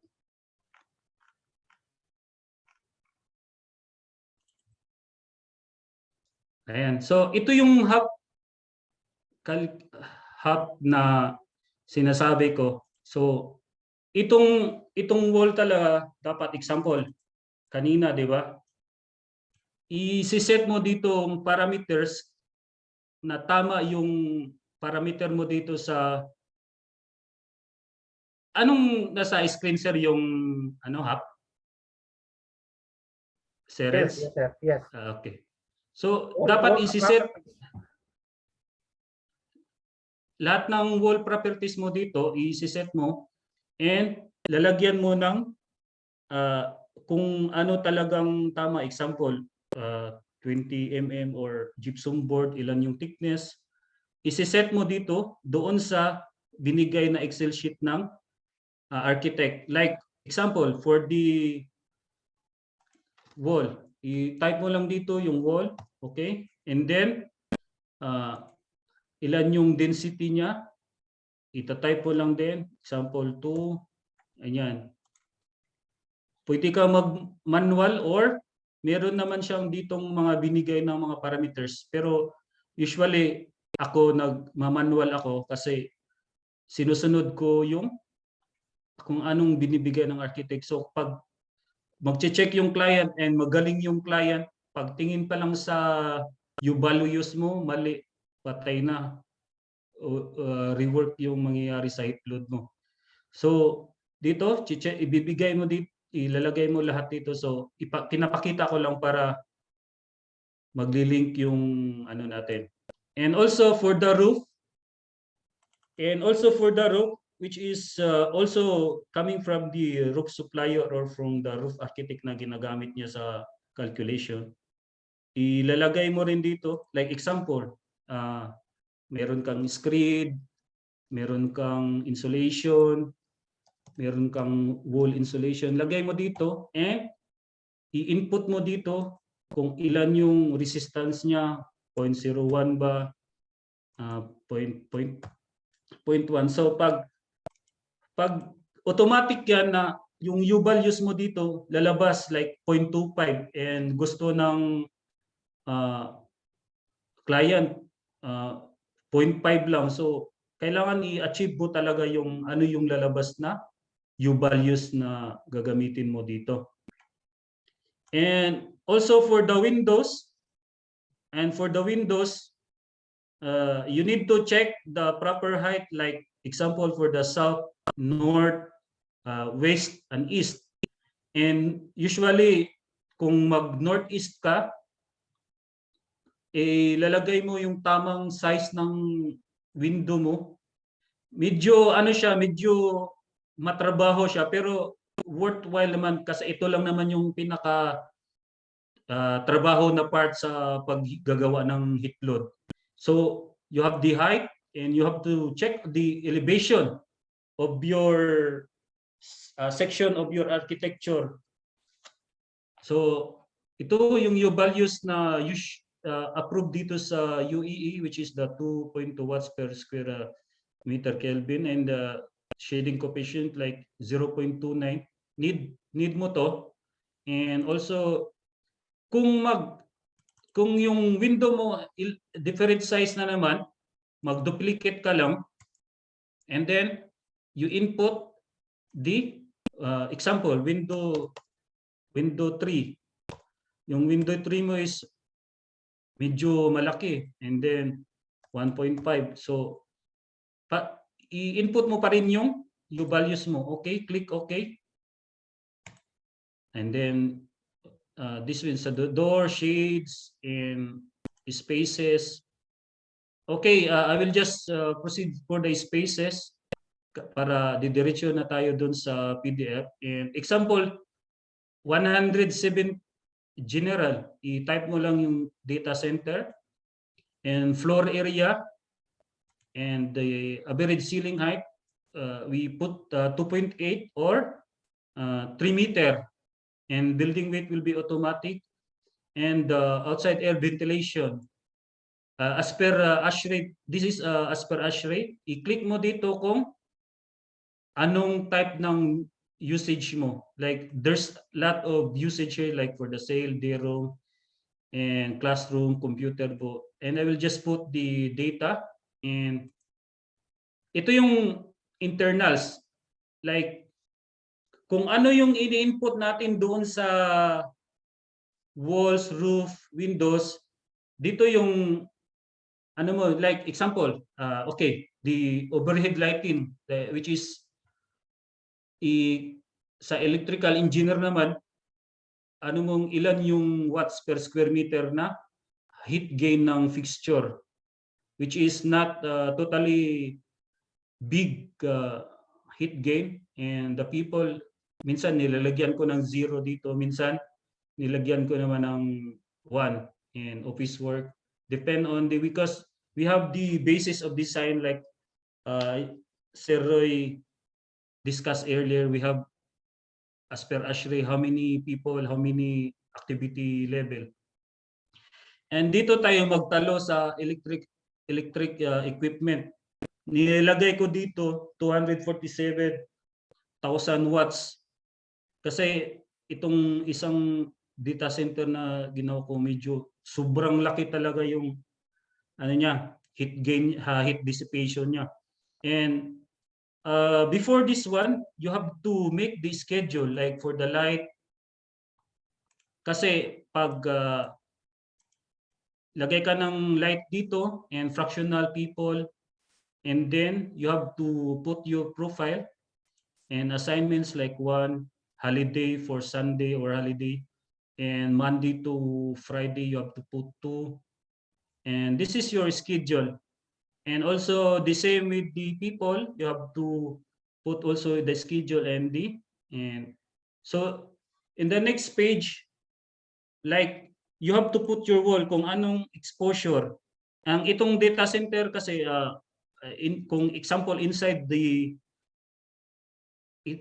building siya, or kung may exposure, ilalagay mo siya dito kung sa north, and then not use, okay, you put the wall and this input here, and ilan yung gross area. Kailangan babalik ka doon sa section mo kung ilan yung area ng wall na expose sa sun, and then okay, you just put 9 square meter, ganyan. Example lang kung anong, and then you have to put your wall kung ano yung schedule mo sa wall and ilalagay mo doon. And also for the windows and the doors, and also for the roof, you have to put the exposure sa roof kasi malaki din yung thermal conductivity doon sa roof. Kailangan ilagay mo sa roof kasi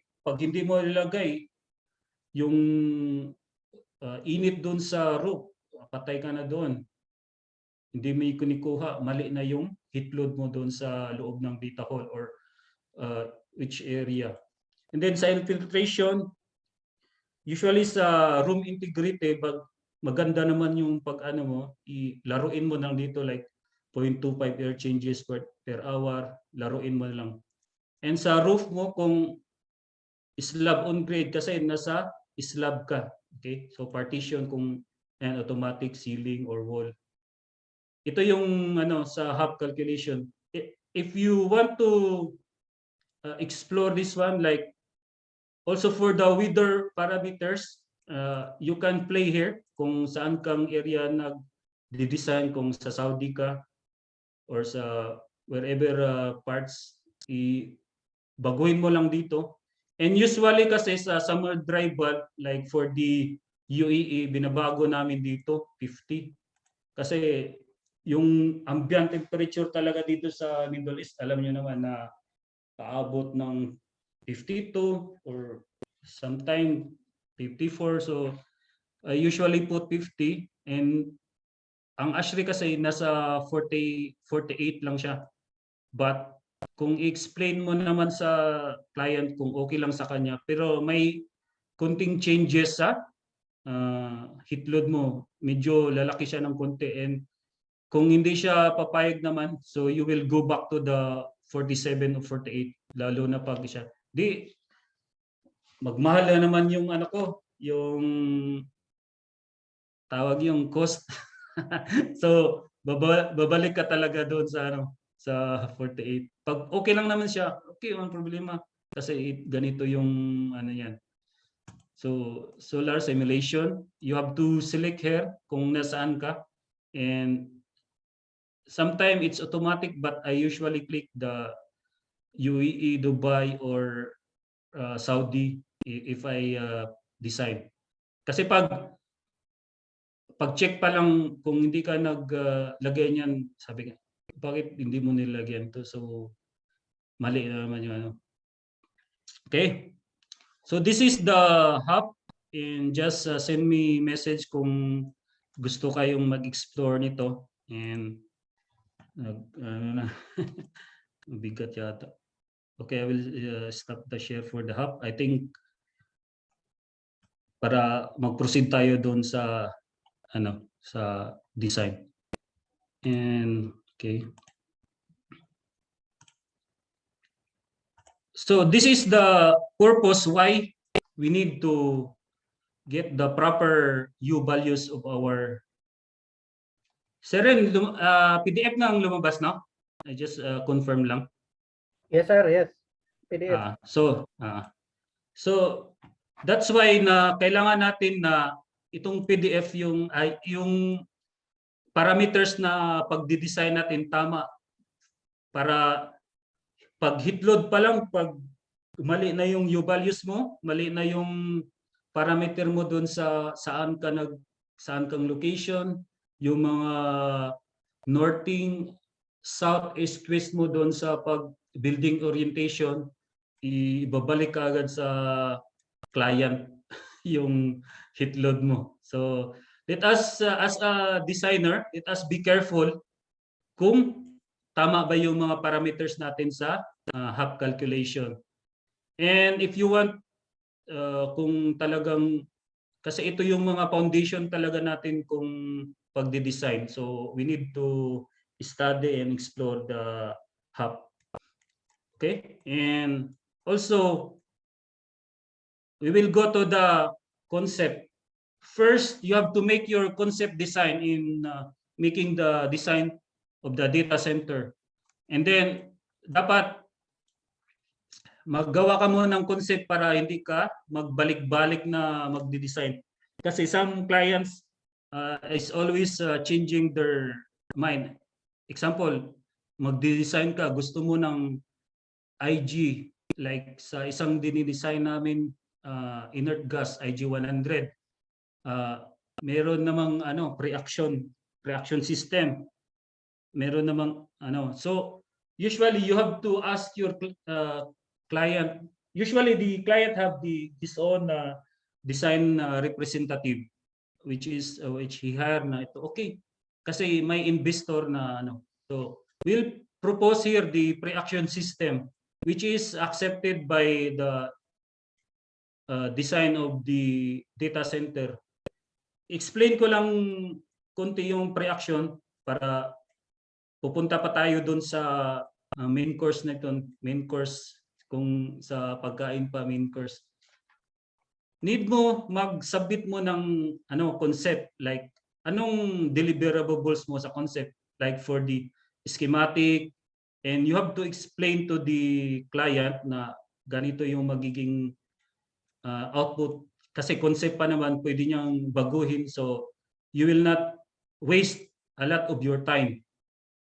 So pag pumayag naman sa concept mo na pre-action yung gagamitin sa data hall or IG-100, tapos hihingan ka ng client ng magkano ba yung cost nito, magkanong gagastusin ko, yung 50,000 million dirham, 50 million dirhams pa, ganyan. Or kung IG naman, ako ng 40 million dirhams. So doon siya mag-isip din sa cost and the effective design, and which is all design is acceptable. Okay, so ito yung ipopropose natin sa client, which is the pre-action. So, and after the pre-action concept, wag mo munang i-detail na masyado dito, like magpa-pipe sizing ka, lahat ng mga detail, mga header, i-concept mo lang muna, ipapakita mo sa kanya na ganito yung setup mo. Kasi for information of everyone, yung data hall talaga, kailangan natin ng upright, sprinkler, and pendant. Bakit? Kasi di ba may mga master dito sa fire protection, which is 1 meter void na. And we have the hot aisle, we have the coiled aisle. May nabasa ako dun, ano bang effective yung hot aisle, barcode aisle. I'll just explain a little bit. Yung hot aisle kasi doon yung tatapon yung heat dissipation ng mga racks. So then the cold aisle, which is doon tayo magtapon ng malamig para doon sa, and then the hot aisle we will make a partition and it will go back to the return plenum of the crack or the fan wall unit. So lalagyan natin yung hot aisle, lalagyan din natin yung cold aisle ng fire protection, which is the pendant and the upright. And there will be, I will show you a little here that in the coming page, it will be shown the partition. So ito muna yung ipopropose mo para hindi masasayang yung oras natin. So pag okay naman siya dito, okay, so ito na yung concept natin sa fire protection. So wala pa siyang talagang detail. Okay? Kahabol ba lahat? Okay naman siya, sir, no? Pag kailangan nyo ng copy nito, pwede ko namang i-share to kasi tinanggal ko lahat ng mga confidential information like sinong client, sinong ano, tinanggal ko naman. Pwede kong i-share kung para may reference kayo kung may proposal na darating sa in the future years or future months. Kasi yung data center kasi ito na yung trending na lahat ng mga investor nag-invest dito. And okay, so this is your concept. And pag concept mo, maglalagay ka rin saan yung mga fire pump mo, saan yung pre-action room mo. So dito yung sinasabi kanina na pre-action room. So dito yung pre-action room which is the head, it will be the brain of the fire protection, and it will distribute to the data hall. I will explain a little and I will make the detail. Ito yung ano mo. So sa substation, which is yung sa mga battery room, transformer, which is also the pre-action room, sometimes FM200 or Energy. And dito sa mga LB room, Novec yung pinopropose mo. So ganito siya magko-concept bago ka mag-detail. Like for the Novec system, like for the LB room and the battery room, here in UE, they are accepting for the pre-action, and the transformer room, they are using the pre-action because, but usually, if this is the solid door, kailangan mong FM200 pwede or Novec pwede naman. And ito, okay? If you need these slides, I can share. So dito na tayo sa pagdi-design ng HVAC natin. Pagdi-design ng HVAC, yung ini-present ko kanina na kailangan makukuha mo yung heat dissipation ng racks, di ba? Bakit kailangan nating makukuha lahat ng heat dissipation ng racks? Kasi i-determine natin ilang crack unit or fan wall unit ang ilalagay natin. So, if you can see this middle here, this is the cold aisle, yung tinatawag na cold aisle. Kasi dito yung tatakbo yung lamig mo. So, kung mapapansin nyo dito, tinutumbok ko sa gitna para magpalamig dito sa racks kasi sobrang init nito eh. Ang temperature na gagamitin mo dito is usually 18 degrees and plus and minus negative 2 degrees. So pwede yun. But we'll just make it 18 degrees. And the hot aisle will reach to 32 degrees Celsius. So ito yung mga temperature na kailangan hindi mo imimix yung hot aisle saka cold aisle. So paano siya hindi pa mimix? Naglalagay ka ng door dito, may door yan dito. So yung heat ng racks dito lang siya, tapos diretso doon sa pinaka ceiling niya, and then yun babalik naman siya sa return plane ng crack or fan wall unit mo. Ganito yung pagdi-design niya. So, kasi may nabasa ako doon na kanina na mga tanong. So, if you will lay out this one, you will have to pick in the middle. So, and you will divide kung ilan yung total heat dissipation dito. Ito yung kailangan kasi di-divide mo ng maayos dito. So usually, when you design the data center, depende sa client mo kasi gusto ng client ito lang munang ila-live mo. In the data center terminology, kung sabihin mong live, ito lang yung muna yung papaandarin niya kasi bakit? Wala pa siyang tenant sa data hall 2, data hall 3. So ito lang muna yung pinagana niya dito. So bear in mind na kung magde-design ka, tanungin mo yung client na in day 1 or day 2 or day 3, ito muna yung papaganahin mo. So ang bibilhin niya na mga equipment, so ang data hall 1 lang muna. Kung meron na siyang client sa data hall 2, data hall 3, bibili na naman siya na mga equipment para dito sa data hall 3. So that's why if ito yung pag-design namin dito, ito muna yung pina-live namin. So in the coming months or years, kung meron dito, i-live mo na naman. Okay, klaro lang mo siguro, di ba? And also the SMDB, the battery room, and the UPS, hindi pwedeng i-issue or if i-issue lang yung ituturo mo dito sa mga ito kasi bakit? Ang UPS saka battery kasi yung very siya sensitive and yung crack tsaka fan wall lang ang kayang magko-control ng humidity sa mga IT machines kasi mayroon siyang humidifier, mayroon siyang control sa humidity. Itong crack or fan wall.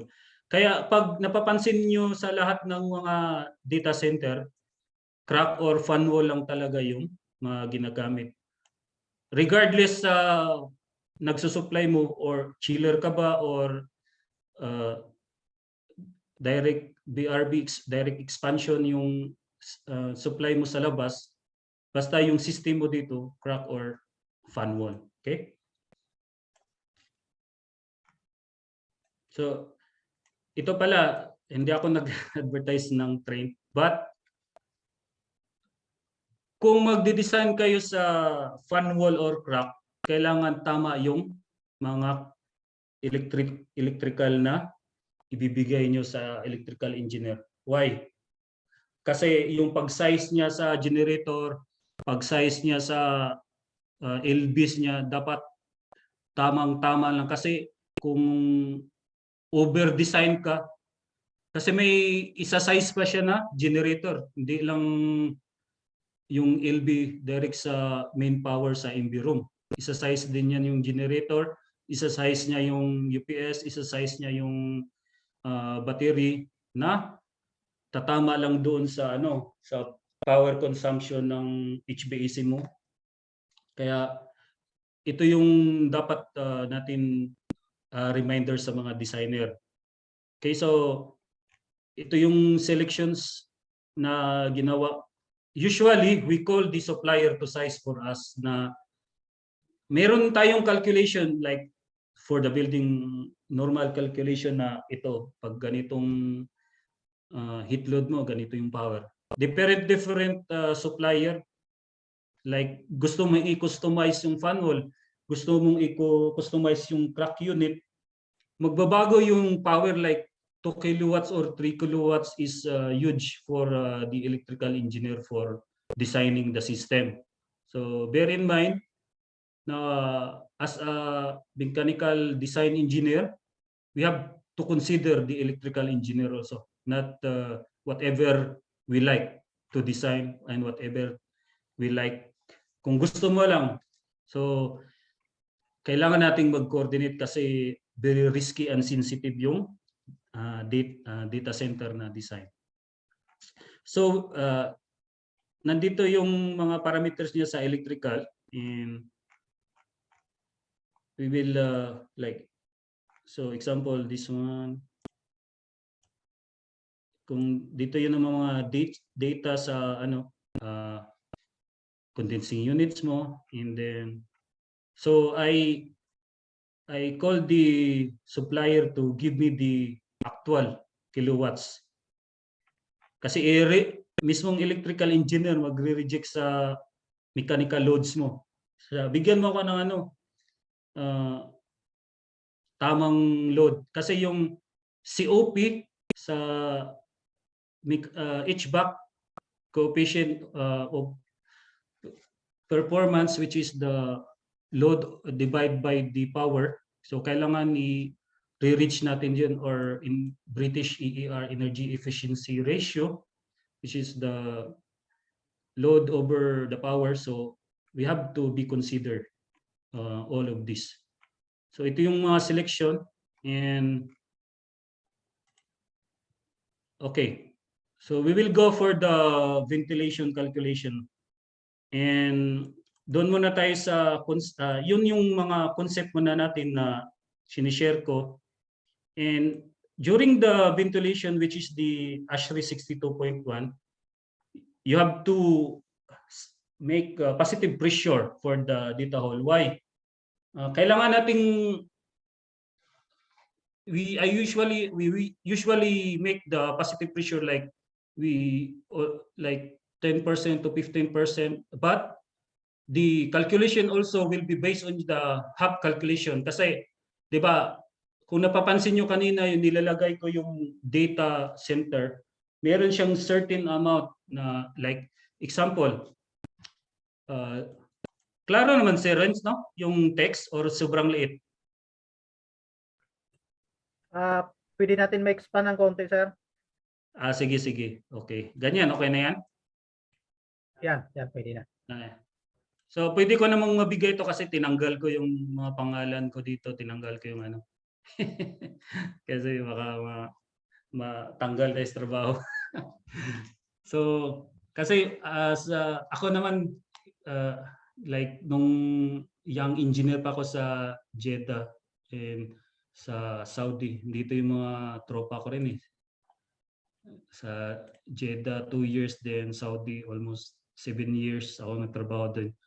Doon lang din ako nagtatanong sa mga senior ko doon, and which is they are very kind, and lahat ng mga materials nila sinishare sa akin din, pinag-aralan ko. So doon din tayo natuto, like dito sa UE din nagtatanong. And then wag kayong mahiya. Yun yung ano ko, imuto ko eh. Kung hindi ako nahiya na magtanong kasi wala naman akong kasalanan, then magtanong lang din, sir, meron ka bang paano mag-calculate ng ventilation, paano mag-heat load, may HAP. Kasi yung, alam niyo yung HAP ko, hiningi ko lang din doon sa tropa ko sa Riyadh. And then ngayon meron ako dito sa company, so pwede nating ma-share. So back to the ventilation calculation, yung pinakita ko sa HAP, kinakalculate doon yung sizing doon pag positive pressure mo doon.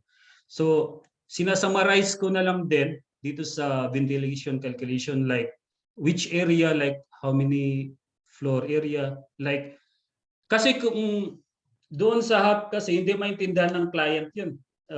Kaya kailangan nila ng summary. Ikaw, pag as a designer, naintindihan mo, but still, you have to give him the summary. Like for the office, like for the ventilation ASHRAE 62.1.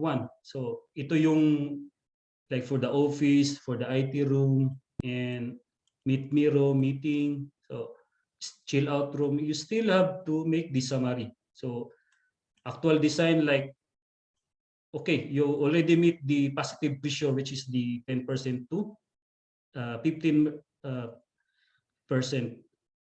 but still depends on the location. So we have the first floor, office space. So kailangan mo rin talaga mag-calculate ng ventilation, which is you can get from the HAP. And also, kaya na banggit ko kanina na kailangan ng generator, which is kadalasan na data center, dito naman sa Middle East maganda yung power natin dito. Pero pag malocate yung data center mo sa sa remote areas or somewhere in power interruption is like it will reach like to 1 day or 2 days, so kailangan ng fuel storage tank design. So from the usual power, you have to put the generator and the fuel storage tank. You will design it for 2 days. So this is also the how to calculate the fuel storage tank. So like day 1 and day 2. So you have the 500 liters per hour for DC. So you have to put here, and you have to size the fuel tank. So pag ito na yung sizing mo sa fuel tank, then you have to coordinate to the structural to have the best area for your storage tank. And so here you can, after you have the capacity of the pump, you have to get the head of the pump, kung aabot ba talaga dun sa generator o baka sa gitna lang daan titigil yung fuel mo. So we have the pipe capacity, we have the consumption D1 and D2. And here is the details for the tank. And ito na yung lalabas sa HAP calculation natin.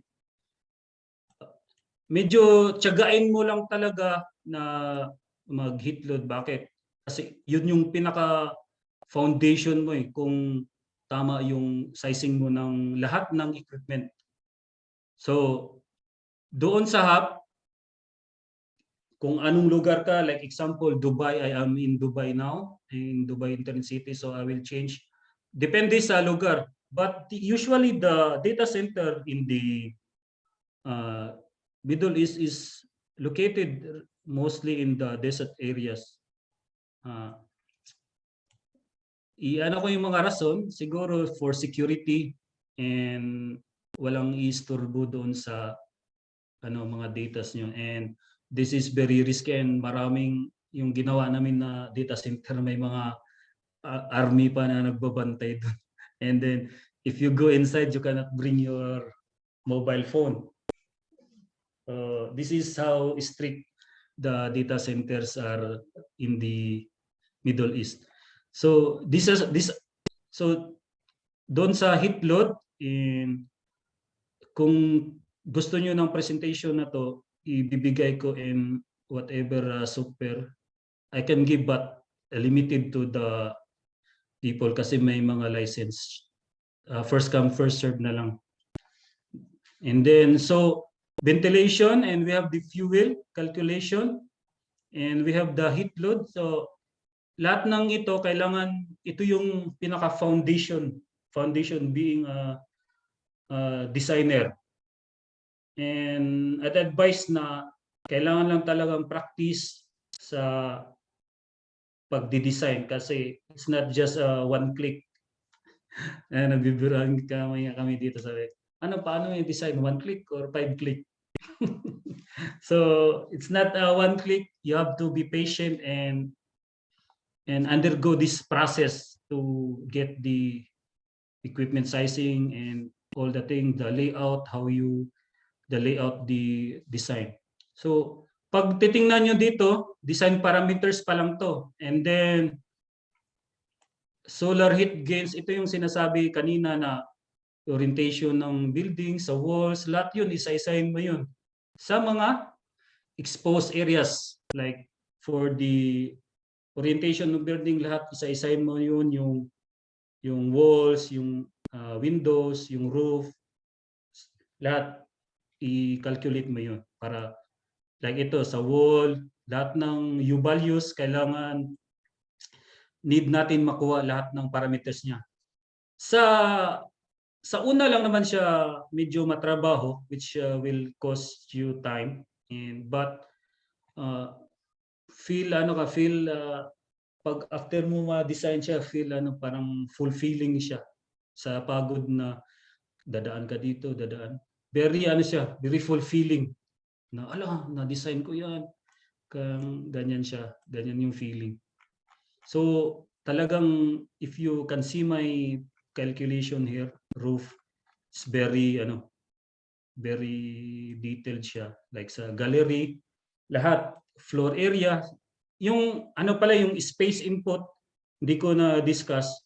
Yung space input mo, yung floor area, kung meron ka namang draftsman, pwede mong hingin sa draftsman. So I also use Revit and I also use AutoCAD. Sa Revit kasi madali siyang kukunin yung area, like mo lang yung space, ganyan, automatic siya kukuha yung space mo. Like itong area na to, space inputs, lalabas siya lahat. Then i-input ko dito like floor area mo, ceiling height, isa-isahin mo yon, lahat ng so fixtures mo, task lighting, so roof, ito talaga yung air changes per hours. Ito yung isa-isahin mo per room. So one person, sensible, latent. Naman niya, napaka-interesting siya. Ito lahat, yan. Medyo 100 pages kasi pag space input pa lang 100 na input parameters ang ilalagay mo. So which is very nice na mag-enjoy ka lang naman maglalagay. Nakakapagod pero nag-enjoy ka ganito, ganyan, anong system ko. Ganyan. So, ito yung space input. Marami siya. Then, i-proceed ko lang. Pakita ko lang sa inyo gaano siya ka-detailed yung pagde-design ng data center. Like for the villa kasi, roll of thumb na lang, yung mga ganyan, roll of thumb. Pero dito hindi pwede, diretso reject yung design mo. Like example sa data hall 1, ito yung floor area, isa-isahin mo yan. So, yan, space input. And yan, lahat ng yan, isa-isahin mo to. Okay? And I will go to the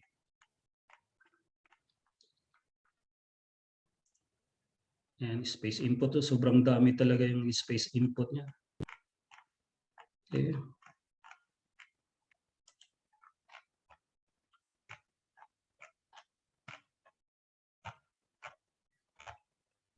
Okay, so after your space input,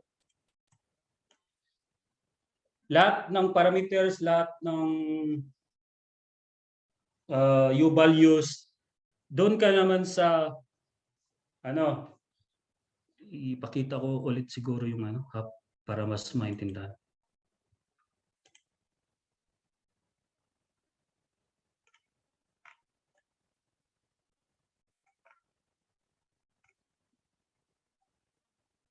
Nag-close pala ko ng hub.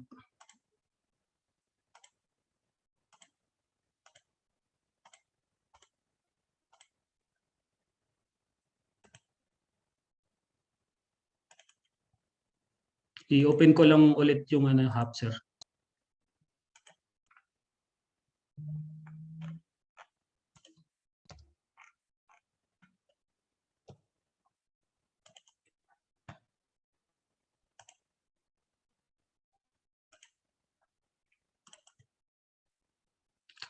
Hello, sir, kita ba yung yung hub? Lumalabas yung hub? Okay, sir. Kita siya.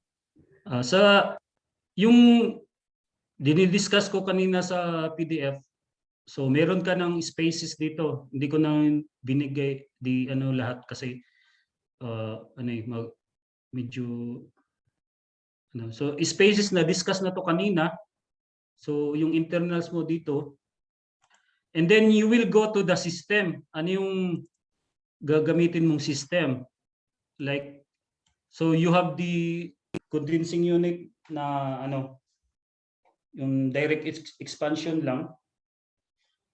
So terminal units, and kung zone yung okay. So dito number of zone, example sa data hall mo lang ilalagay mo. So direct ventilation and zone components mo sa spaces, so meron ka ng space input yung sa data hall mo, lalabas yan automatic dito sa data center. Then i-add mo lang dito. Dalawa na siya. So isa lang yan. I-add mo lang and then thermostat. Kailangan may schedule ka sa thermostat. Doon. So kung ano yung holiday, ano yung design, so Monday, Tuesday, Wednesday, maglagay ka ng profile dito. And para meron kang thermostat.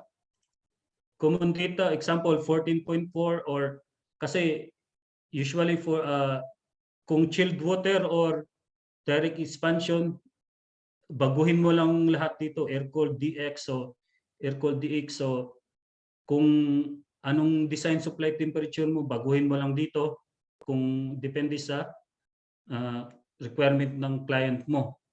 Kasi gusto ng client, hindi ko gusto ng 18, gusto ko 16. Talagang baguhin mo lahat yun. Gusto mo ng 14. Kasi yung dito rin sa, usually kung mag 10% ka, sabi ng client, ayaw ko ng sobrang safety factor. Gagasto na naman ako ng maraming pera. Tapos yung chilled water mo, yung diniscuss ni Sir Roy kanina, baguhin mo to dito lahat. Kung mag-delta T ka ng 8.9 or 9, but usually it's coming 8.88 but they are putting it to 9. So mga delta T mo, ito. Lahat ng parameters mo, kung gusto lang ng investor na 5 lang, kasi gagasto naman ako ng 2 million or 3 million. So dito, bigyan mo lang siya ng tamang air system properties. Doon sa concept mo, bago ka mag-proceed sa detail, kasi pag mag-detail ka, sayang yung 1 linggo mo na maggawa ng design dito, then babaguhin ulit. Okay? So dito yung sa new data center, all here from the weather, from the space, system, kung anong plant mo. Kasi itong plant, kung gusto ka ng chilled water, ilalagay mo yung lahat ng system mo doon para mag-size ng chiller mo.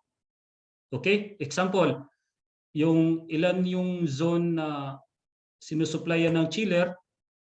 Example, chiller 1 to 5 or chiller 1, ilan lang zone, ilalagay mo dito para masasize mo yung chiller. Okay? And napakaganda nito, sobrang simple yung software pero napaka-detalye niya. Akala ko nga dati madali lang pero in the long run napaka-interesting na matutunan.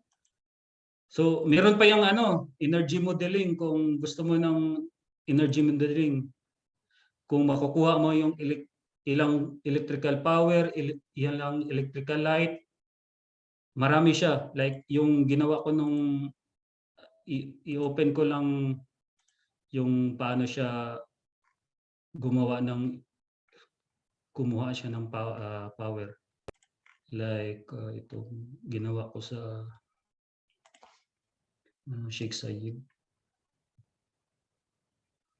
Tingnan mo, pag iba-ibang U value, iba-iba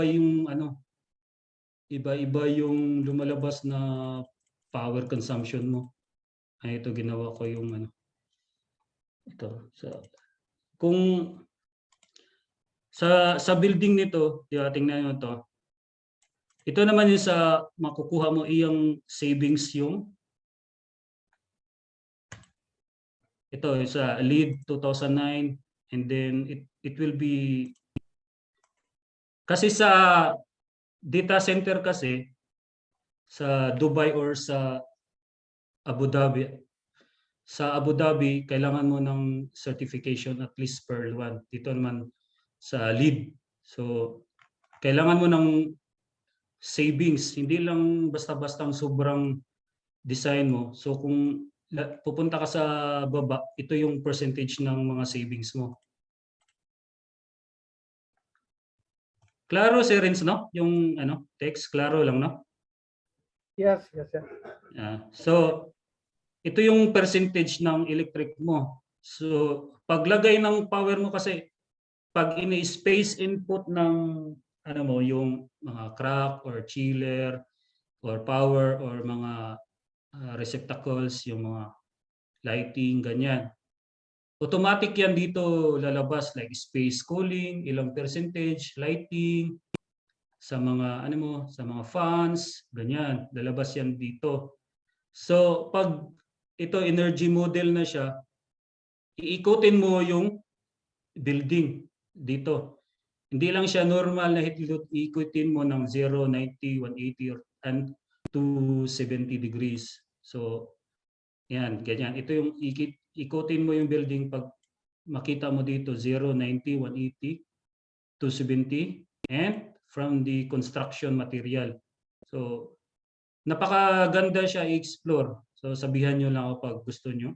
And so pag sabi ng client, PQ per client lead, ilan yung saving mo? So nag-save ka ng minimum na 8% to 21%, then yung mga renewables mo, kung magsusolar ka or any renewables, doon papasok sa energy saving mo, which is ang target kasi dito na ang design mo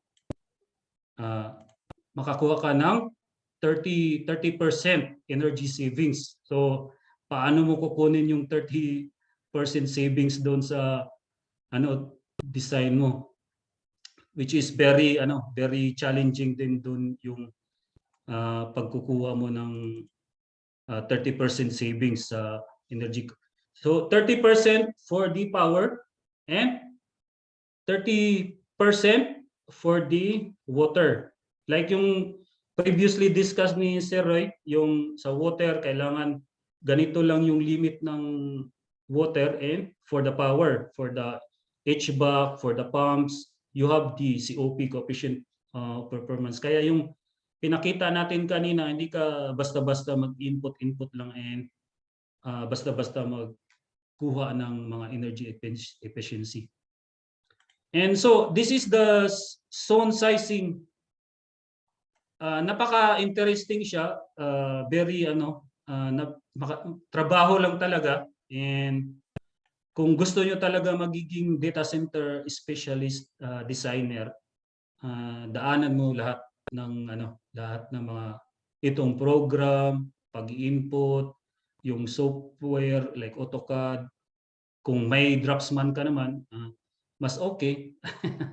Ikaw lang magko-concept. So sa amin kasi lahat kami nagdo-drawing, kami nagre-revit, kami nagka-calculation. So all around.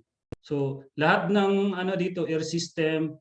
So ito na yun, example lang sa UPS, ito yung lalabas na kasi pag calculate mo ng rule of thumb, hindi mo kayang i-calculate ng rule of thumb dito. Like example sa UPS, kailangan mo nung heat gain niya. Ito. So automatically, kung ilan ding safety factor na i-input mo dun, lalabas siya. Like example, sensible kasi yung kadalasan na isa-size ng supplier. So 74.1 kilowatts. Ilan yun sa times divide by so 21 tons. So 21 tons ng isa-size ng supplier. So dito lahat ng mga inputs mo doon sa pinagdaanan mo lalabas dito sa capacity ng mga equipment mo. So dito pag iniisa-isa ko yan, lalabas ng lahat yan. So yan, lahat yan lalabas. Okay? So pag nadaanan mo na yun, lahat ng equipment mo makukuha mo and ibigay mo na yan sa supplier for the equipment selection na doon mismo sa kasi yung example dito, yung cooling kilowatts, then yung supplier kasi magbibigay niyan, may mga variance siya na ibibigay, like gusto mo ba yung yung sensible or yung static pressure, kailangan mo rin i-calculate yung static pressure kasi may incident na nangyayari, yung static pressure niya 100 pascals. Then pag takbo niya, hindi aabot yung cooling dun sa dulo. Kasi pag mali yung static pressure mo, yung push ng pump niya, yung fan or pump or fan, hindi aabot dun sa dulo. So kailangan i-calculate mo talaga yung static pressure para yung push ng fan. So ano mangyari pag mali yung static pressure? Yung balancing ng hangin hindi tama.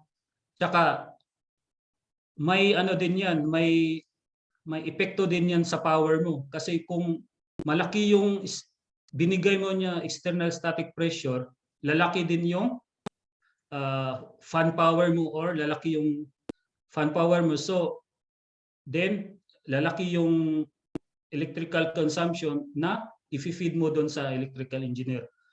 Hindi lang basta-basta na makuha mo yung size ng heat load or cooling load mo sa isang area, tama na yun. I-calculate mo pa rin yung external static pressure niya. Like usually 200 pascals or 250 pascals kasi pag ilalagay mo doon sa roof or ilalagay mo doon sa exterior yung equipment mo, kailangan i-calculate mo yun kung pagtapon ba ng fan, aabot ka pa sa tinatawag nila na MRE, most remote area. Yun yung ano, hindi lang yung sizing, medyo marami siya, but as you go these slides, you will understand how to design. So dito lahat ng sizing nandito pa rin siya. And also ito na yung summary niya sa sa BAB. Kasi minsan gusto mo example like for the airflow lang yung mga ganyan. Kailangan mo lang i-zone siya. So pwede rin. So yung sa pag-calculate sa FEHO, yung sa cooling load mo, pag FEHO, then i-zone mo, dadagdag mo doon sa HAP, pwede din yun sa ventilation sizing. Pwede ko rin mapakita and then ilang oras. Okay. So just to proceed, kailangan yung storm water drainage mo, which is very crucial. Kasi bakit? Pag mali yung sizing mo sa roof drain mo doon, and then mali yung peak flow mo na gagamitin, and then baka babaha doon sa sa surrounding parameters sa data center. Kasi 'di ba sa Middle East, which is very critical na bumabaha. So kailangan tama yung storm calculation mo and tama yung ilang years, ilang peak flow para kung hindi baba doon sa surrounding. Okay, so we have also the data center information management, which is as a mechanical engineer, scope ng mechanical engineer, yung BMS, but in the data center we usually call DCIM, data center infrastructure management. So mga buildings lang, you will use the BMS, but in data center, because you have a lot of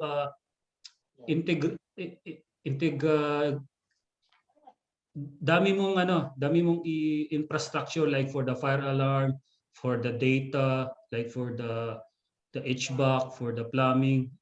Dami mong i-interface dito sa data center, like for the MMR room, kaya may MMR room doon tinatawag nila meet me room. Lahat ng mga server doon magmi-meet bago doon sa data hall and connect doon sa mayroon tayong DCIM room. And also so pag ito na yung equipment equipment pag bibigay mo sa client, kailangan i-place mo yung lahat ng equipment mo na, sir, ito yung arrangement namin, sir. Okay ba sa'yo? Ganun yung unang bungad. So, hindi, ayaw ko niyang arrangement na yan. Gusto ko ganito, ganito. So, wag ka muna talagang mag-layout para hindi sayang yung oras mo. Ganito yung technique dyan.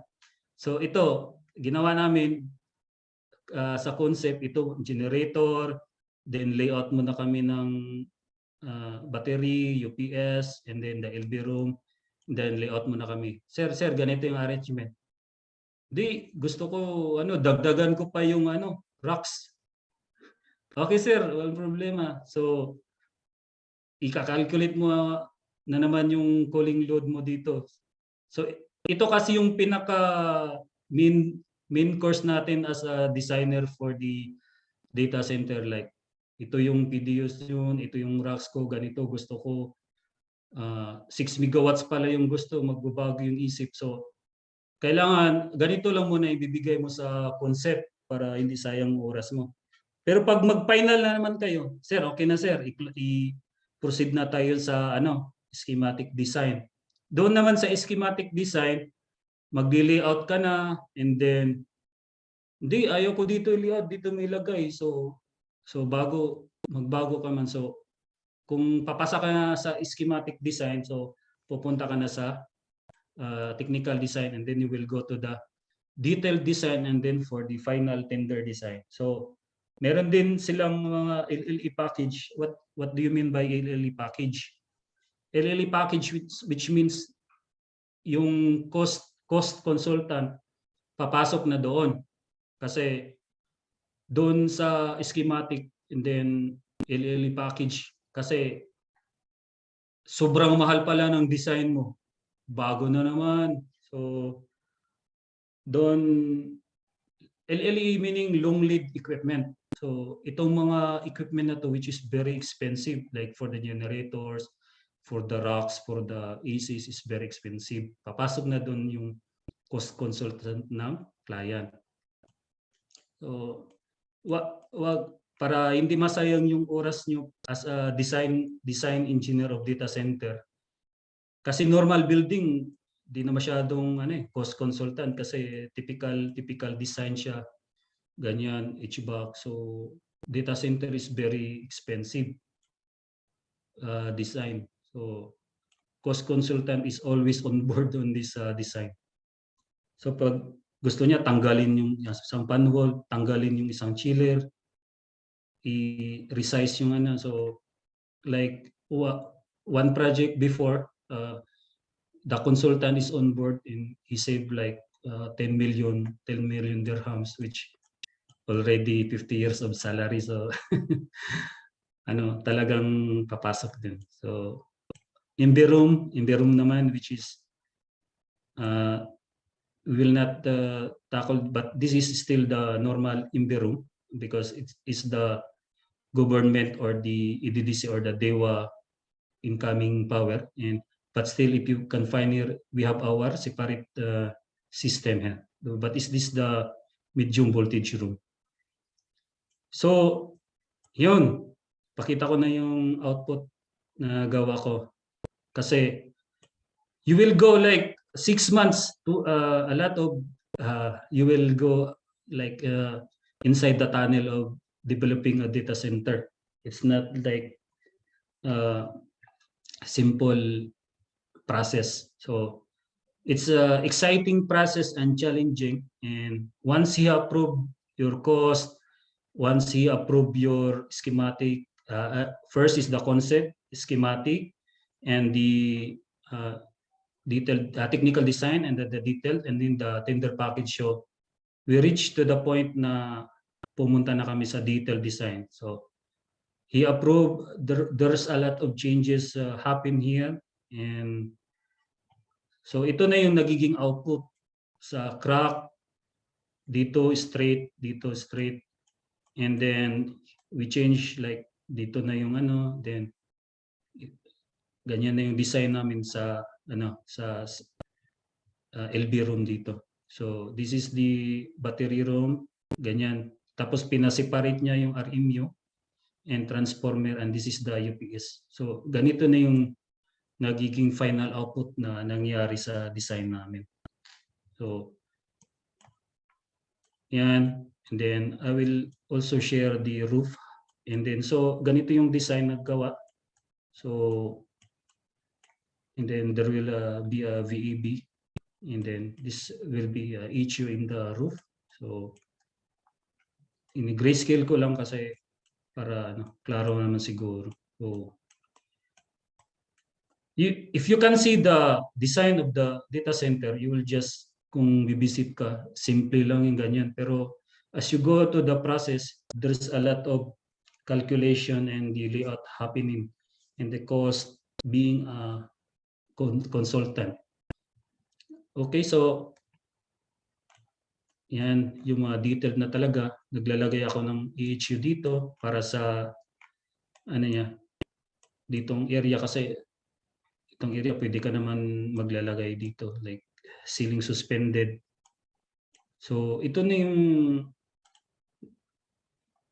then blow up ko lang yung design.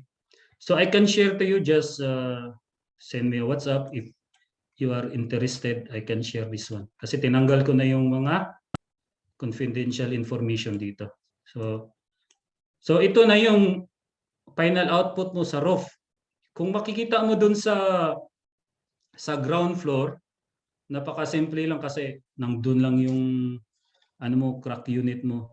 But in the roof, as much as possible, kung kikita mo dito, hindi namin nilalagay yung mga piping doon mismo sa loob ng data hall. So this is the data hall here, and we have the electrical gallery and the mechanical gallery, or we call it like a corridor here. So dito lang sa may corridor tayo dito, ilalagay mo yung akyat ng mga piping mo. Bakit? Kasi it's very risky na mayroong humidity sa mangyayari sa piping mo sa refrigerant pipes. But it usually not happen, but it's very safe na and very effective na doon ka na sa safe design, di ba? So ganito siya magde-design ng data center. So itong sobrang daming equipment, di ba? Kasi sa napakalaki naman ng heat dissipation mo sa racks, kailangan mo talagang ganitong units. So ito pa pala, sa data center kasi kailangan kung mag tier 3 ka, N+1, meron ka talagang standby for each hole. So like for the chillers, kung meron kang apat na chiller, and then kailangan, example, meron kang data hall 1, 2, 3. Kung i-zone mo yan, kailangan may standby ka N+1. Bakit? Para kung due to maintenance or may mga sira, yung cooling capacity mo, ganun pa rin. Katulad dito, kung makita mo yan, condensing unit, may mga standby yan. Kung masisira tong unit, outdoor ko unit, tatakbo pa rin tong isa. Ganun ang pagdi-design ng data center, hindi lang lahat isang lang outdoor, hindi pwede yun. Like for that chilled water also, dalawang supply header, dalawang return header. Tapos i-close loop mo yun. And may nabasa ko kanina sa paano daw mag-piping. So yung piping nun, tig-isa yun. Sa supply, dalawa sa supply, dalawa sa header, sa return.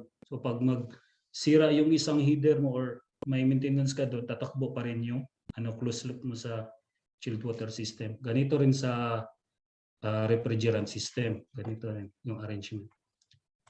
May mga design kami na sa chilled water, and ito lang pinipresent ko kasi medyo complicated na yun. And as we go along the process and study and a lot of study, so you will reach to, may mga magagaling din tayo mga Filipino na designer na sa data center.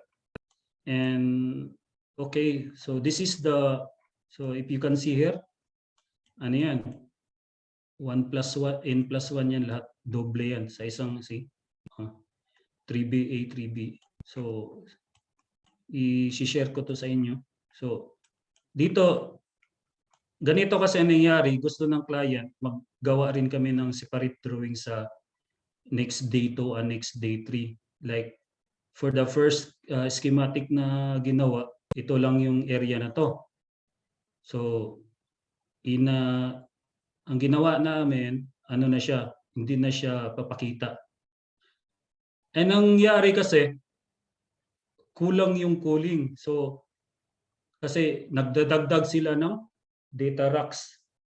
Kasi gusto ng client na ganito yung server nila, ganito yung mga storage nila. So, nagdagdag kami dito sa kabila ng dalawa sa doon sa data hall 1. And we also follow for the data hall 2 and the data hall 3. So, ganyan. Sobrang daming equipment talaga. So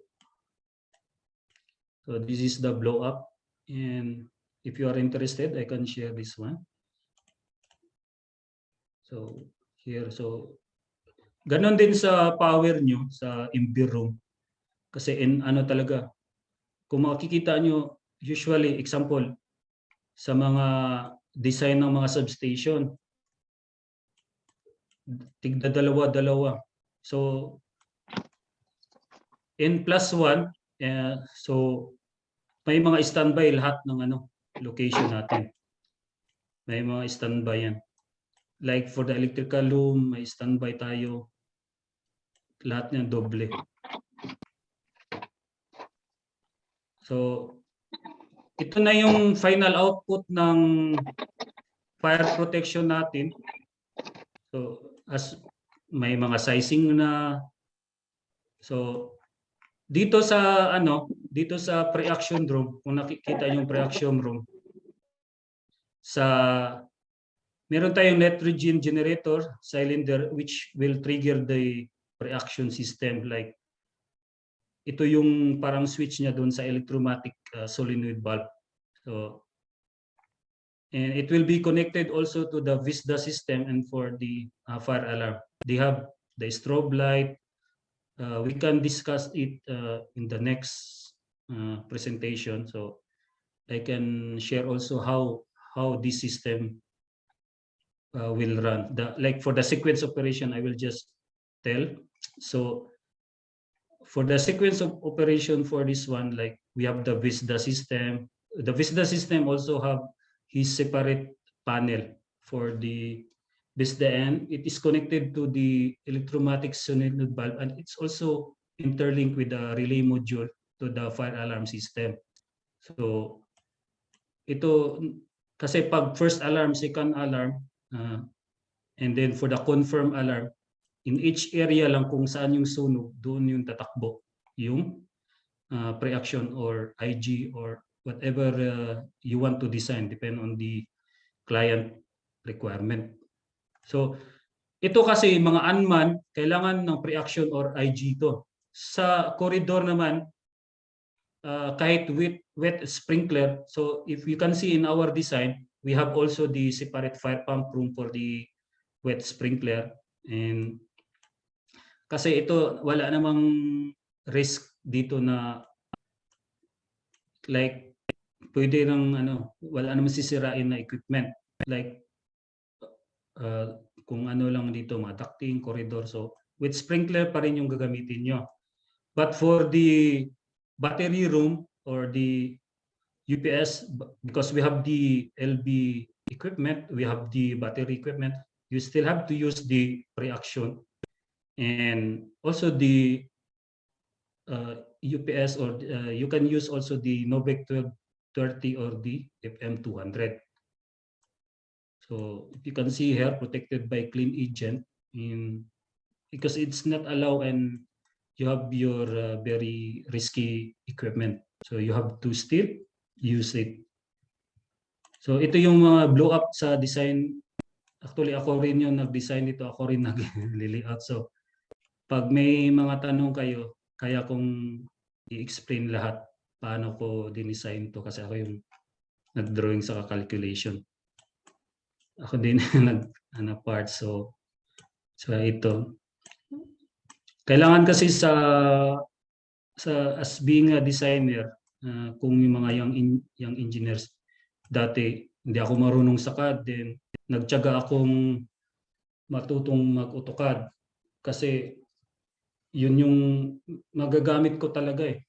Then sa Revit, nag-aaral ako ng Revit. Then sa Saudi kasi dati, parang every Friday may seminar kami.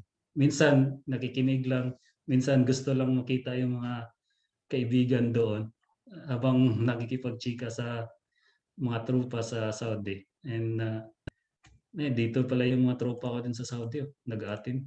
Cheer ko daw sila? Cheering squad. So nandun pa rin yung pagkakaibigan. Kasi nagtutulungan. So dito rin yung ganito. So ako rin nag-layout niyan. So and I will explain also the fuel system, how it works. Hindi ko rin alam dati yung fuel system, but kasi sa mga normal building, mga hospitals, we only have the generator and the generator have inbuilt tank. But dito pala sa data center may sarili siyang fuel system. Na interested ako dati sa MOFA sa ADNOC na design namin and sa military. And this is the design of the fuel system. You cannot just put your fuel system anywhere. Like gusto mo kung saan mo lang gusto, but you have to coordinate to the whole team, for the structural, for the architect, and for the safety. Kasi napakadelikado yung fuel. Like kung sa mga gasoline station, di ba? So if you can see the fuel system is used for the supply of the generator.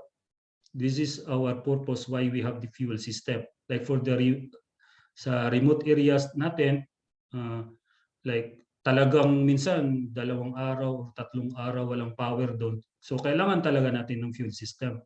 Hindi natin pwedeng yung sa generator, sabihin natin i-design mo ito ng 1 araw or ilang oras.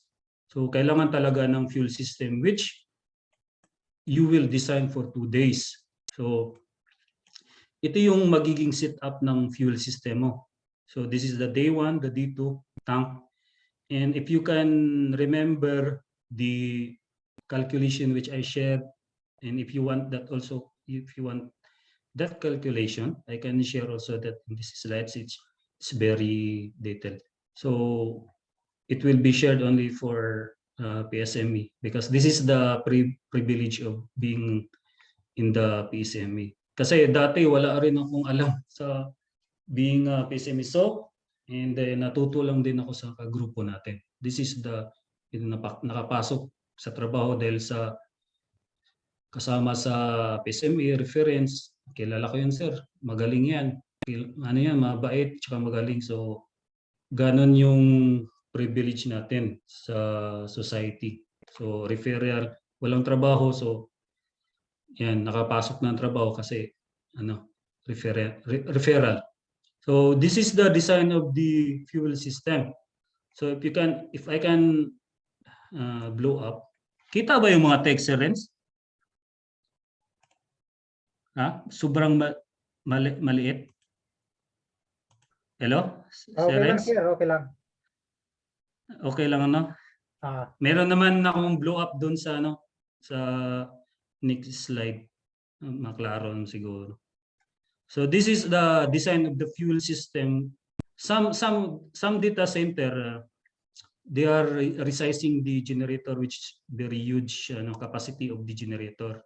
So like for example, you have the 2,500 kVA generator and you will put the skid type fuel which is located below the generator. But usually it's better for the client to have their own fuel system. Bakit?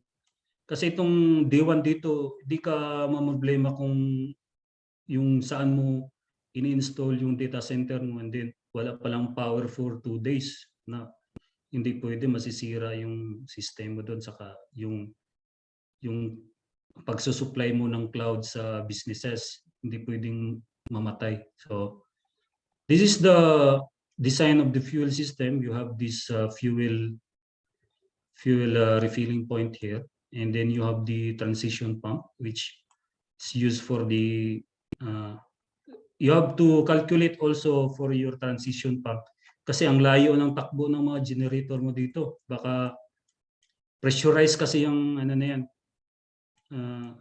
fuel. And also you cannot just put it on the we are usually putting it on the trench, like for 500 deep trench for the piping of your fuel pipe. And so ito na yung piping mo dito, and it valve box mo para mag-transition doon yung pagtatapon mo ng mga fuel. So you have this underground tank, and you have sometimes you have to make the perimeter crossing here. And here, if you can see the controls here, you have the transition from a fuel supply system dito sa paglilinis, and you have also the access here kasi and kung may maintenance ka dito sa loob, kailangan mo rin ng access, and also for the pump, and also you have the sump pump here inside kasi yung tubig na sa ulan papasok dito, minsan hindi completely sealed kasi itong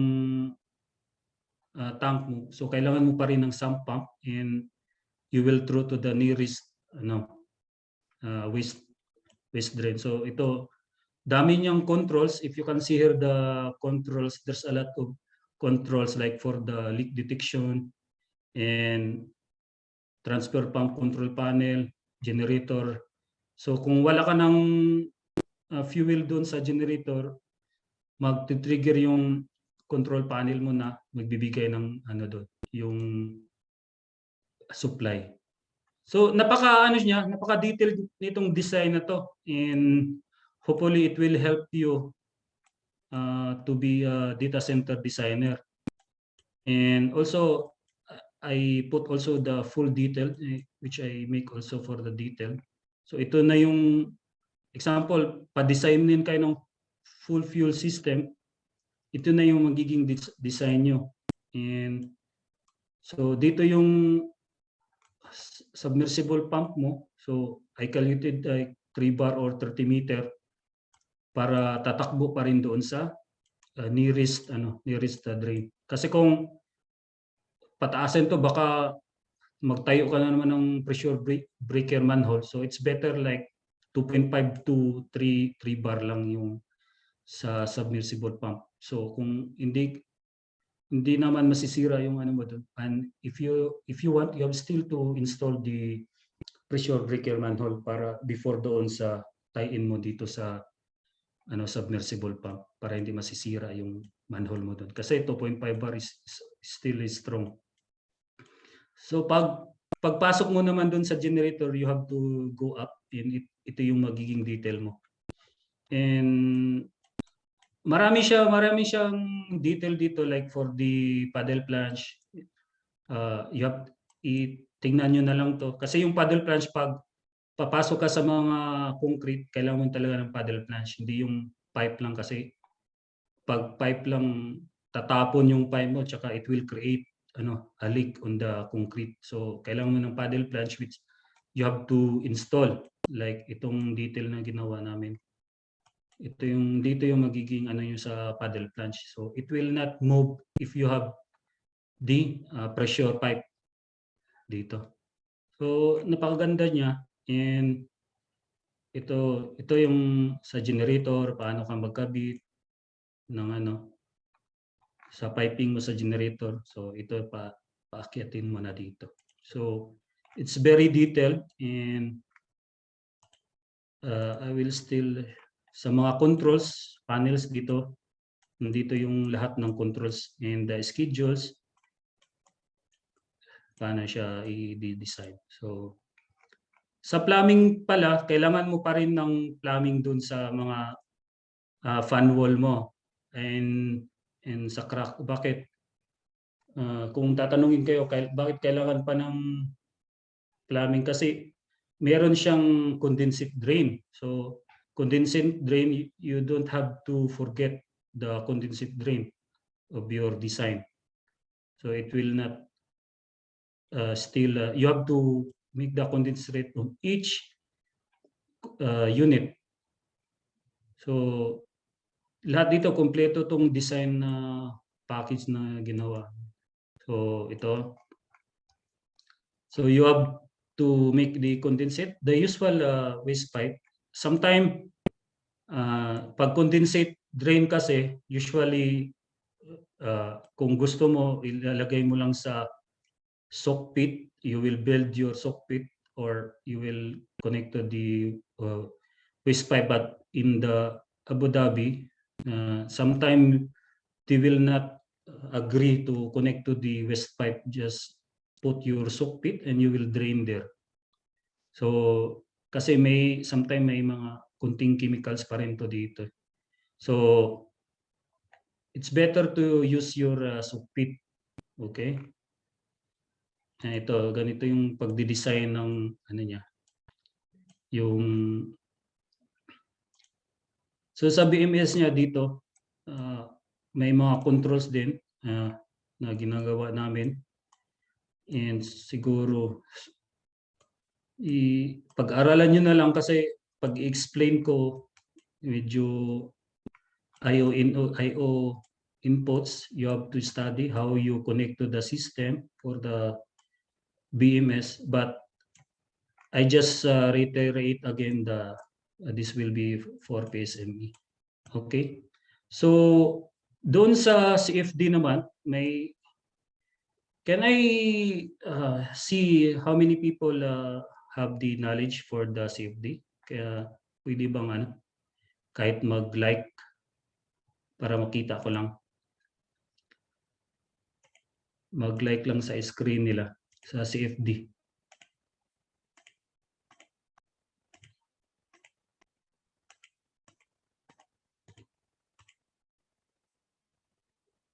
Wala yata akong nakita ng like. Si Sir Jim, marunong to eh. Okay, so sa CFD, after you make your design, hindi lang pwedeng kailangan mo siyang ipoprove na walang failure scenario sa design mo. Like, so if you can see the 3D model which we make in the Revit. So pag nakikita mo itong dito, ito yung cold aisle niya na sinasabi. But here is the with door. And kasi yung init ng racks doon sa likod, it will reach like to 32 or 40 degrees Celsius in the backside of the racks. So ito yung mangyayari niyan, and you design this grill like this in the return from here. Okay, so it will be more interesting kasi nakikita na yung 3D. So here, if you can see the CFD, imo-model mo pa rin yung imo-model yung system. Like, okay, this is the model, like, okay, tama na, okay na yung design mo, but you still have to make the model of the computational fluid dynamics. Kung pagtakbo ba ng init ng racks or pagtakbo ng hangin dito, wala bang failure scenario? So you have to model each racks and i-input mo dito lahat ng size. So it will take also 1 week to develop this CFD. So medyo matrabaho lang. Ito yung server, ito yung server mo, ito yung lahat ng mga parameters. We have a lot of CFD software like ANSYS, Six Sigma, and we have SimScale. You can use this software to make. So pakita ko lang sa inyo, no, ito yung ang sa mga grills mo. So you can study this one, and because I just removed all the confidential. So ito yung hot aisle mo dito, hot aisle containment. Yan, sliding. Lahat ng ito na pag mo-model mo na yon, like example, ito na yung racks mo. Ito yung heat dissipation niya, 7.6 kilowatts. So makikita mo dito yung niya, baseline sa rack. Medyo napaka-interesting nito. And all this scenario like N+2 or N+1, and you have the carbon monoxide, these parts per million na yung the temperature mo. Ito yung 32 na sinasabi ko sa likod ng likod ng racks. Ito yung heat na pag simulate mo sa racks, ito yung lalabas. Kasi if you will tell the 24 lang, gusto lang ng client ng 24 dito, ito yung blue is the cold aisle. But sometime 18 or 24, okay, but he want 24 only, it's fine. There's no problem. So 32, if you can see this scenario, and then you will model it, this one, because we modeled also this one. And Pascals, ito na pagtakbo sa pressure mo. Ito na yung mga pagtakbo, pag-mix na, ganyan. So you can study how the CFD will, because each rack you have to put the heat dissipation, the cooling, and all these things. And napaganda niya. So ayan na yung profile niya sa front row, pag-mix, pag-simulate. And itong mixing niya na lahat ng velocity. Yan. And but you can, this also will take a long process na paggawa sa CFD, kaya hinihingi din ng para ka rin nagmo-model nito eh. Kaya, like example for the generator, this one, this is the cooling, you have, because we have the two CFD modeling, we have the external and the internal CFD model. Like kung sasabihin mong external, yung mga generator, yung mga chiller na naka-install doon sa external. In internal CFD modeling naman is the equipment which is inside the data hall, and this is we called internal CFD modeling. So pag makita mo yan, i-model mo lahat ng like kung meron kang chiller, yan. I-model mo lahat to, condensing unit. But it will take a process for this knowledge, and it take me also months or to learn this. So ayan na yung mo sa modeling mo. So it's very nice. Kasi kailangan ipo-prove mo lahat. Yan. Pakita ko lang yung init, paano tumakbo yung init. Yan. So maximum 54. Maganda to siya. Yan. So we have the point analysis, the wind, you have to consider in the CFD modeling. So generator. And kung sino yung interested sa mga software, just send me a WhatsApp or email me, and I will tell, and also these slides. So it's confidential for only the participants here.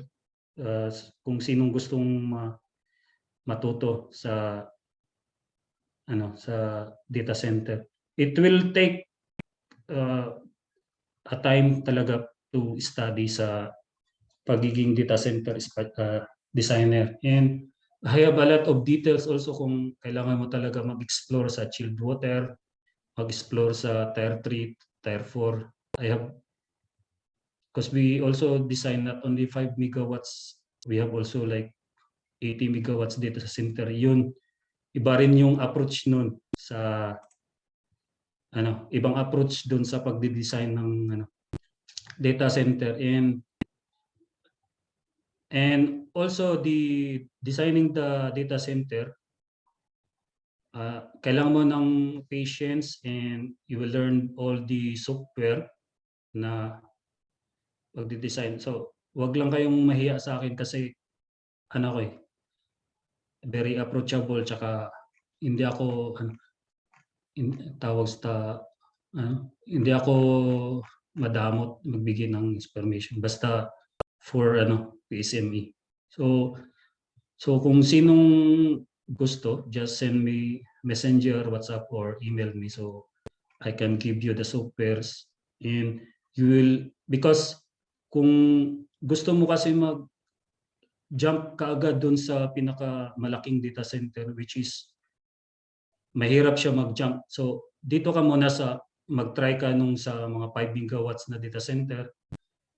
Kung gusto niyo, ibibigay ko rin yung CAD files dito para sa CAD files nung architecture, and then we can chat a day or sometime I'm busy, mag-reply ako, ganyan. So process yung pagdi-design ng it will take some time to be a designer of the data center. And hopefully we will all Filipino engineers, and kasi maganda, marami na tayong designer ng data center sa Pilipinas, sa Middle East, kasi maraming opportunity ngayon sa pagiging designer ng data. And it's trending now for the future, lahat cloud na. So I think sana na-deliver ko, kasi medyo konti-konti pa lang kasi baka mapuno and then hindi na maintindihan yung process ng pagdi-design. So yun lang muna, then in the next part, maybe after 3 weeks, and in the following weeks, you have to start your exercise to become a data center designer.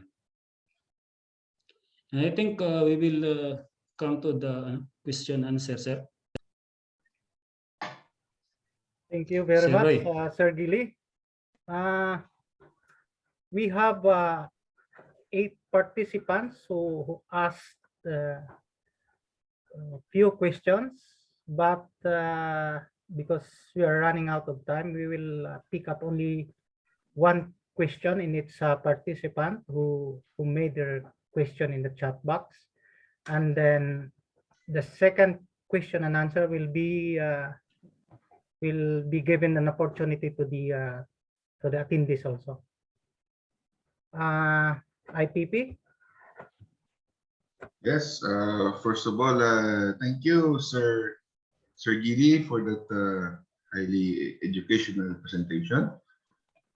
So we'll proceed now with the question and answer. Let's start for our first speaker earlier, Engineer Roy Alcoriza. The first question is coming from Engineer Guillermo Del Mundo of PSME Abu Dhabi.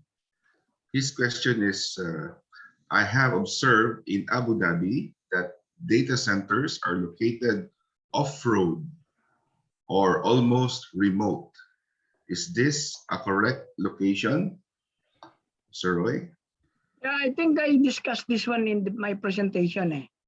The data center is usually located from the remote area.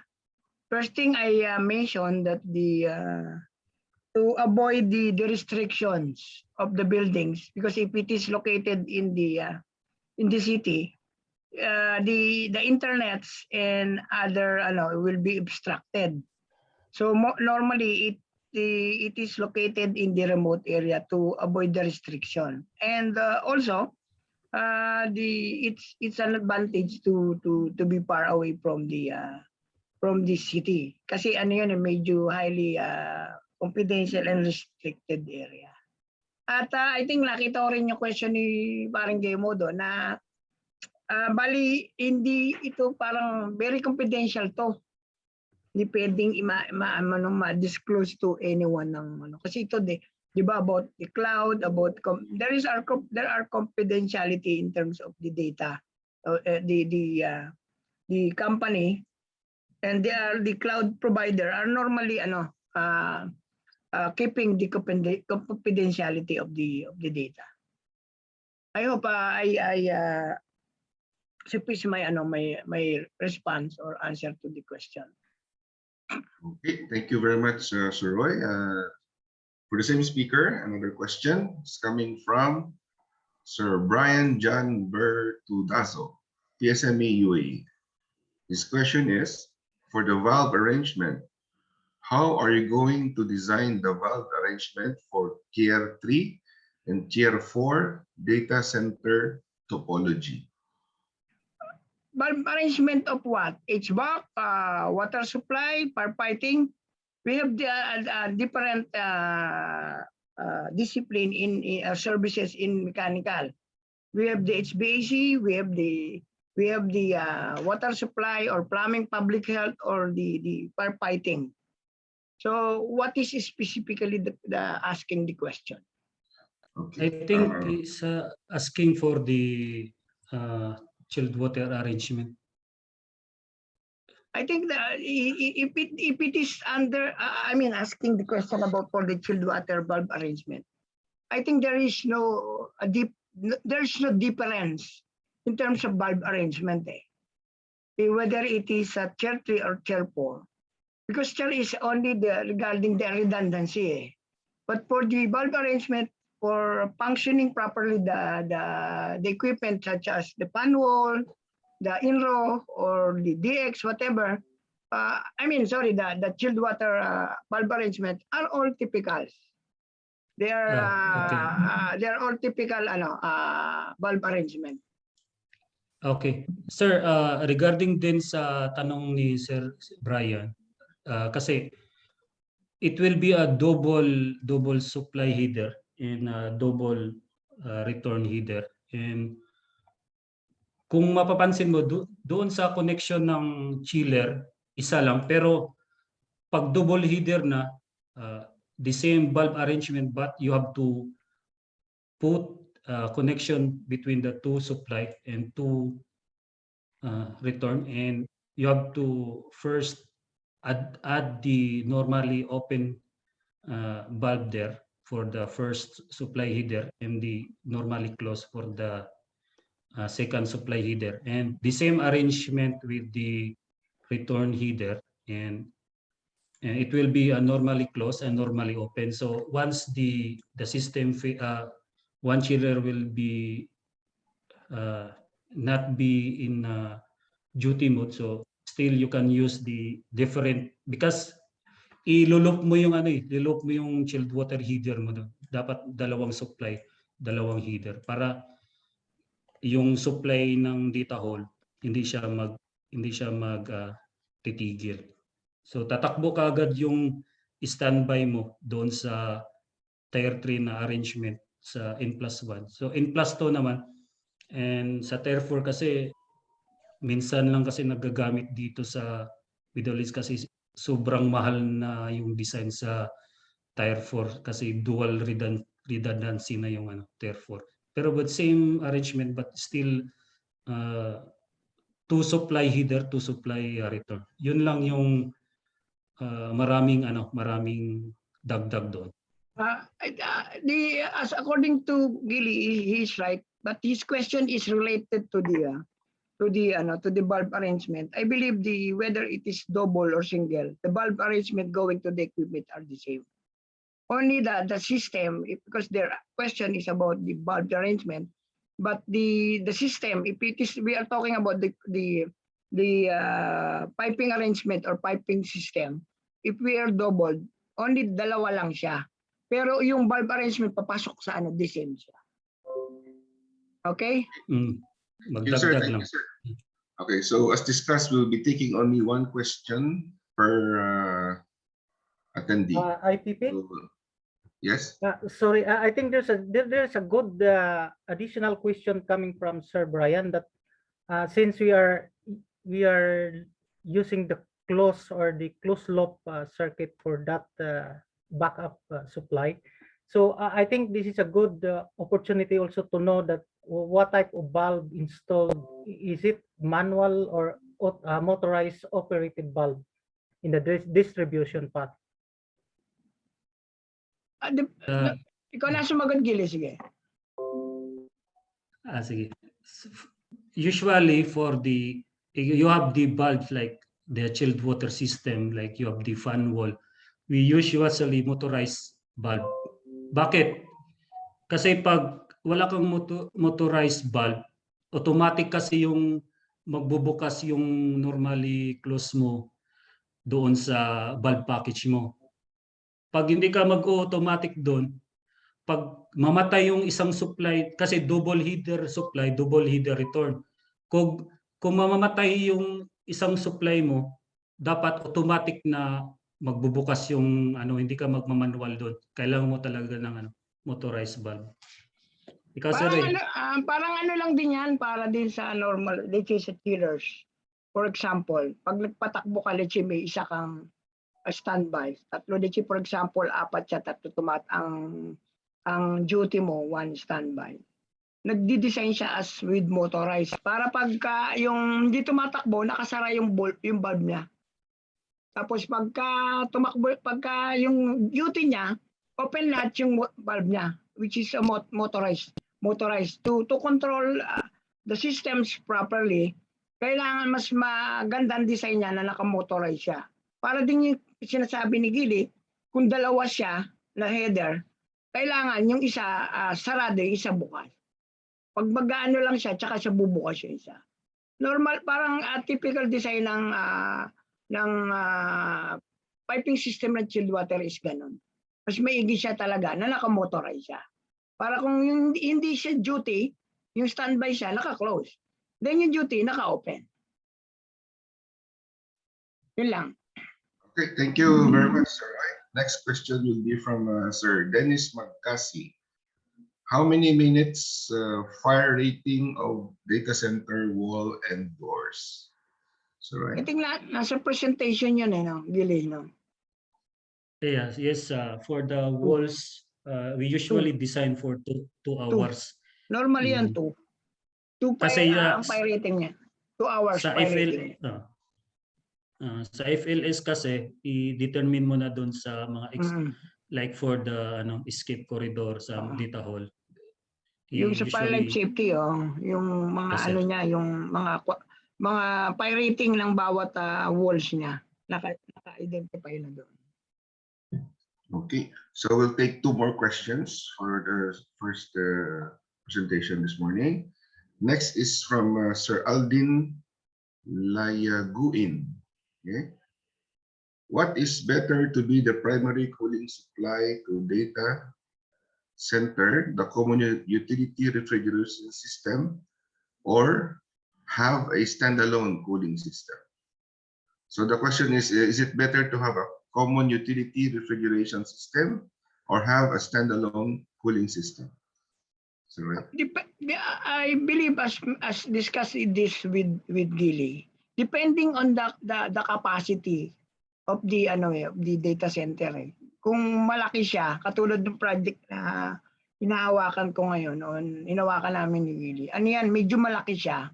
So parang district cooling yan, hindi siya chilled water ang nagpapalamig. Yung mga ibang, kaya nakadepend kanina sa akin yung critical at saka non-critical. So yung mga critical area which is designed for the chilled water, na naka-design siya for 8, for example, yung project namin, 8 chillers, na yung standby siya, pero tumatakbo halos lahat yung unit mo, meron siyang isang standby.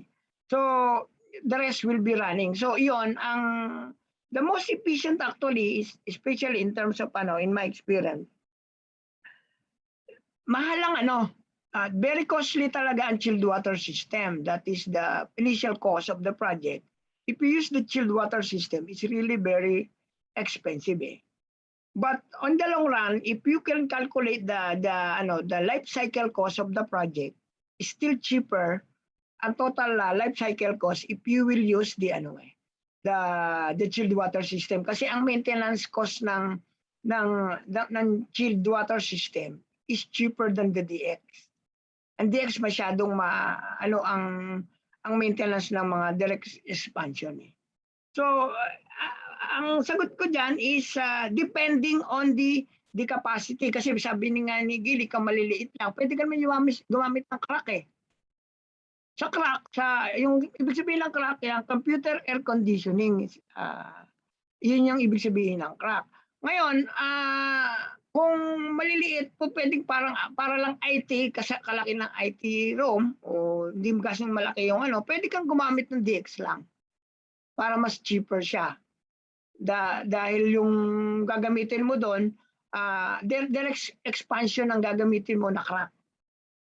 Kapag gumamit ka kasi ng pan wall, gagamitin mo ng chilled water, maraming mga additional component. Meron ka pang additional doon na lalagay ng mga yung leak detection and so on and so forth. So yun ang sagot ko. Depende. Hindi pwedeng specific yung na gagamitin mo system. Okay. Maybe we can add Gili something? Yeah, efficient, pareho siyang efficient lahat. And the thing is only you will like N+1, and kung magsa-size ka kasi sa chiller mo and or the direct expansion, like kung aabot ka ng 600 tons, kasi yung chiller kasi maximum yan mga 525 tons each chiller, which is kung i-add mo lahat yun, kung mag 2,000 tons ka na you will go for the chilled water. Kasi yung dinesign na yun like for 5 megawatts, pwede na rin yung direct expansion kasi nasa tatakbo lang ng 150 to 200 tons yung yung outdoor unit mo. Pero pag aabot ka ng 500 plus tons each chiller, and meron kang sabihin mong 7 chiller and 7 duty and 8 standby, so you will better go for the chilled water system. Pareho siyang efficient, and pag sobrang laki, you will go for I suggest to go for the chilled water system sa malaking capacity na. Okay, thank you. So one more question for the first set. The question is from Sir Yusop Manga, PSME CRSA. His question is how to get the capacity of exhaust fans for isolation rooms, janitorial closet, dirty utility, and toilets of the hospital building, and also the differential pressure of isolation rooms. The design of this one is very easy. Let's say for any design for ventilation, kunin mo lang air change per hour. Pag nakuha mo air change per hour, nakalagay doon in a specific application, and multiply mo sa volume, makukuha mo na yung ventilation requirement. Yun ang pinaka-basic design procedure to get the total design requirement for the ventilation, regardless of what type of room na gagamitan. But katulad nung in-explain ko kanina, kung gagamitin mo ang exhaust system, for example, to use it for heat recovery, normally yung ginagawa ko dyan, kasi mahirap kumuha ng exhaust system sa building. Ano ang dapat mong gawin para ma-achieve mo yun? Ang ginagawa ko dyan, yung positive pressurization ko sa building, kinukuha ko yung iba dyan, magagawa ko na exhaust system. And then with that, the exhaust system will be extracting something on the room, for example. Magditira ako ng ilang airflow to maintain the positive pressure within the room. But parallelly, you can use the exhaust to achieve the required percentage in the heat recovery. Kasi sa heat recovery, sabi nga, minimum 60% kailangan. Kung di mo ma-achieve yun, huwag ka nang gumamit ng heat recovery. So, kailangan yung airflow mo doon, 60% ang exhaust air. So, yun ang ginagawa. Pero, balik tayo sa question na, simple lang, kunin mo yung volume ng room, tapos meron siyang air change per hour, kunin mo sa table, meron doon toilet, kung ilan ang air change niya, sa kitchen, whatever, kung anong type ng room niya, then makukuha. Sa under 62.1, so 62.1 na ASRE 62.1, nandun lahat yun.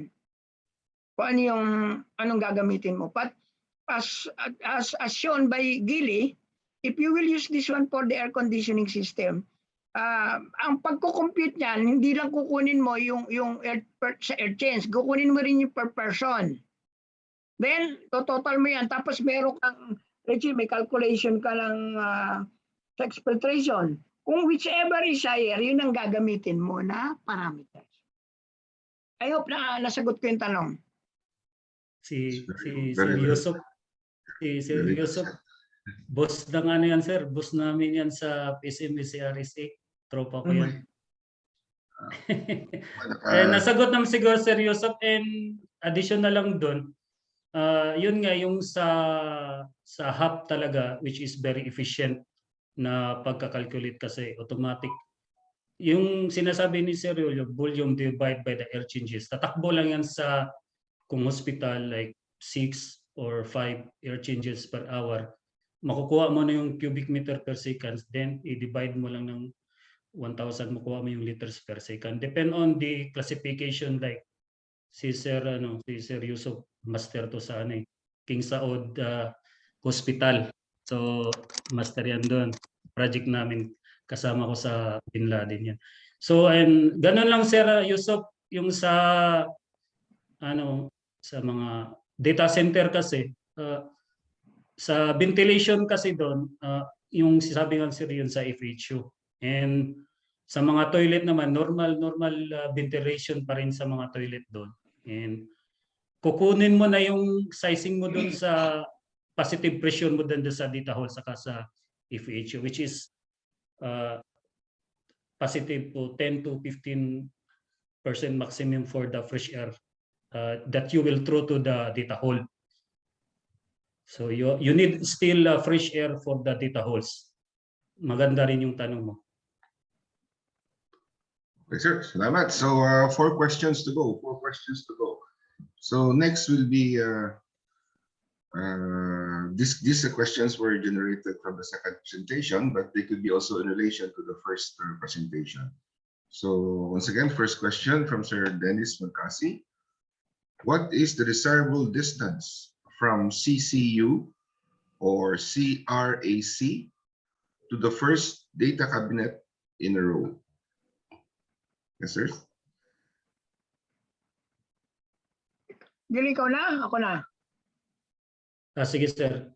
Yung distance for the CCU or CRAC, kailangan proportion yung pag-design kasi ano mo yung circulation plan. Like example, 1.8 minimum to 2 meter for the circulation plan. What is a circulation plan? Circulation plan meaning kaya mong tanggalin yung mga racks mo doon pag-transport sa CCU, pag-transport sa mga fan wall mo. Kailangan mo ng ginagawa namin dyan sa circulation plan is 1.8 meter from the racks or and then also what we do is we make the electrical gallery kung nakikita mo yung doon sa presentation, and we have also the mechanical gallery, which means doon ka mag-transport ng mga fan wall mo. So kailangan yun, which is very good question. Sir Gili, my question is regarding from the fan wall up to the first rack to avoid the Venturi's effect. So not regarding the circulation, because from the wall, fan wall, how many, what's the distance? Because if you go closer to the fan wall, there are Venturi's effect. You know, the effect of the airflow, if this under raised floor, is not much, effective on the first row or the second cabinet, first cabinet or second cabinet. I just forgot this. There is I think a value for that as per the uptime standard. Okay.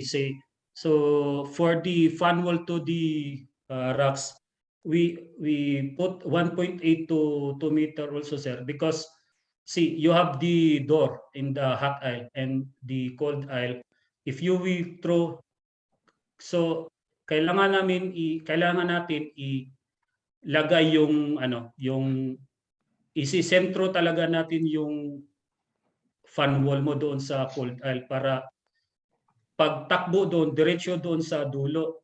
And if you can see the CFD simulation, sir, nandun yung sinasabi mo na pag mix na yung hot air, cold air, and pagbalik doon sa kailangan hindi magmi-mix doon kasi hindi tama yung circulation mo doon sa air, yung Venturi's na nababanggit mo. So kailangan isisentro mo and 1.8 to 2 meter from the first heat racks to the fan wall grill. Thank you, Sir Gidi. Yes, sir. At saka yung Welcome, usually sir. yung mga project ngayon ng mga malalaking prefab, ina-avoid na nila yung yung raised floor. Kaya direct ang throw doon sa sa cold aisle. Tsaka yung wala tayong ducting siya pagka mga fan wall, from the fan wall, naglalagay sila ng louver. Yung pinaka-grill, yun na yun. Diretso mula taas hanggang baba, naka-grill siya. So yung ng hangin mo, diretso na dun sa data hall. Cold Thank you, air. Sir Roy, because my current project is an enterprise data center only, so it's composed only a minimum number of racks. So Pero pwede naman din yung yes. yung pag siya, naka-raised floor, pwede naman yun. Pero yung katulad ng ini-explain, kasi pagka mga medyo maliit, crack na lang, crack ang ginamit nyo o rin? Naka-pan wall? Crack pero may pan wall kasi critical military data center kasi hindi kami pwedeng mag-access sa hall. So meron kami mga tinatawag na Tempest design and everything, special design from US military. So masyadong malaki ang aming ina-avoid namin yung tao na pumasok doon. So may mga considerations kami ginagawa. Anyway, happy ako I'm from IAEU Abu Dhabi chapter. I'm also a designer, ATD Uptime, ATS Uptime certified. So maganda siguro may collaboration tayo in case na makadevelop tayo ng isang group sa UAE na data center practitioner. So Yes, good, good, sir. Why not? Kasi yung next part kung sakali, ang ipipresent ko is about the electrical. Although I'm not an electrical, but since I am the resident engineer, knows about background about the requirement for electrical. And if you want to share something, we are open. That's good, sir. Thank you very much. Okay. Okay, proceeding. Pepe Roy. Kasama namin yan si Dennis yung sa IAEA dati. Punta pa IAEA. Thank you, Sir Tony. Long time. It's a good proposal to have the collaboration. Especially dito para makadevelop tayo ng team. Malay mo tayo yung magdi-design na, hindi na sa labas. Correct. Kasi yung aming facilities is on satellite business kami. May critical din . So, Turaya and Yasat, I'm handling those facilities po. Good. So, maganda yan, sir. Communicate na lang. Let's communicate. Maganda yan, Sir Dennis, kasi yung normal mode, enterprise mode, saka hyperscale mode na data center, which is maganda siyang i-explore. Yung normal mode lang na data center, yung sinasabi mong enterprise, saka meron pang hyperscale mode na enterprise na ano. I don't know if still Noriel Ong still here. He's one of the uptime certified for the data center. He's from the UAE. Ano siya? Siya yung medyo ano din at kumaga uptime certified din siya. Mahal lang yung certification eh. Kaya bihira Nag-attend lang. siya kanina, sir eh. Umalis na Nawawala siguro yata. after that. Okay, good. Okay. Proceed. We proceed to the next question from Sir Jaime Reyes, PSME Abu Dhabi. How do we address severity of hotspots in data center? Do we have to use CFD analysis to predict the flows and temperature? If yes, which property model is recommended to be used? K epsilon, K omega, SST? You may answer, sirs. Sagot na ni Gili yan. Sagutin mo ulit, Gili. Ulitin mo. Nag-ano na siya CFD kanina. I-explain mo na lang. Sir Jimmy, marunong to sa CFD. Sanay sa CFD yan. Kaya ganun. Kaya question niya, very, Makuha. Okay. Sa CFD analysis kasi, kailangan, okay, so yung tanong mo sa mga, usually sir, yung mga key values sa mga init, sa hotspot na sinasabi ni Sir Jaime, kailangan yung mga hotspot, yung pag-arrange mo ng model sa fan wall, let's say fan wall, kailangan maaabot yung, usually ang magka-problema sa CFD dun sa remote areas, which is yung farthest point dun sa pag ano ng hangin. So usually ang ginagamit ko na mga values diyan sa transient niya yung mga values yung K values sa mga init saka sa mga heat dissipation, yung kailangan yung velocity na patakbuhin mo, like example 3 meters per seconds or pwede namang 2.5 meter per seconds lang. Kailangan mong i-calculate sa CFD na anong i-input mo doon na velocity.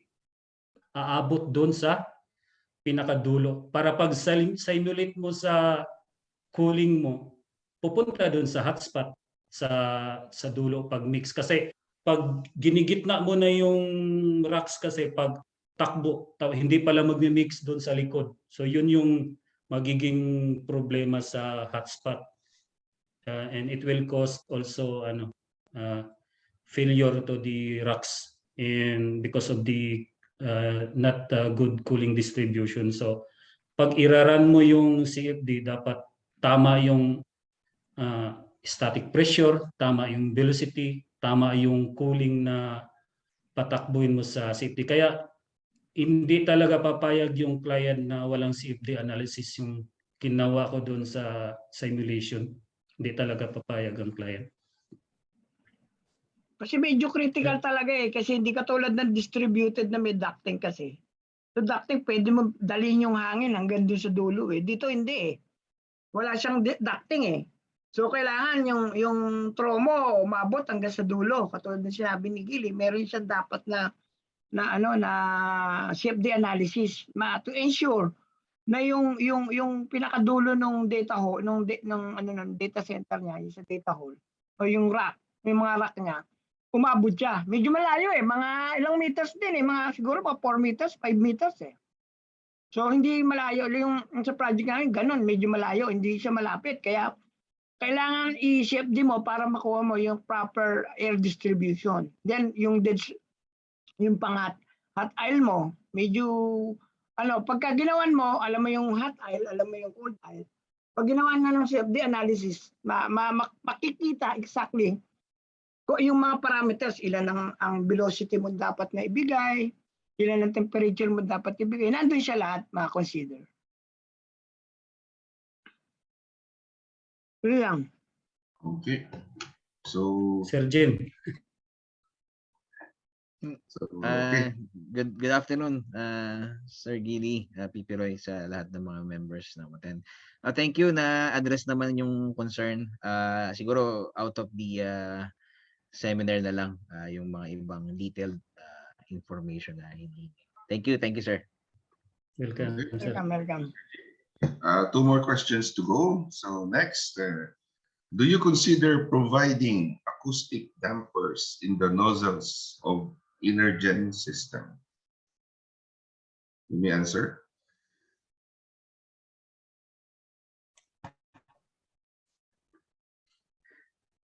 Nagre-raise ng kamay si Sir Jaime ah. Gusto yata sumagot ah. Yes, Sir Jaime?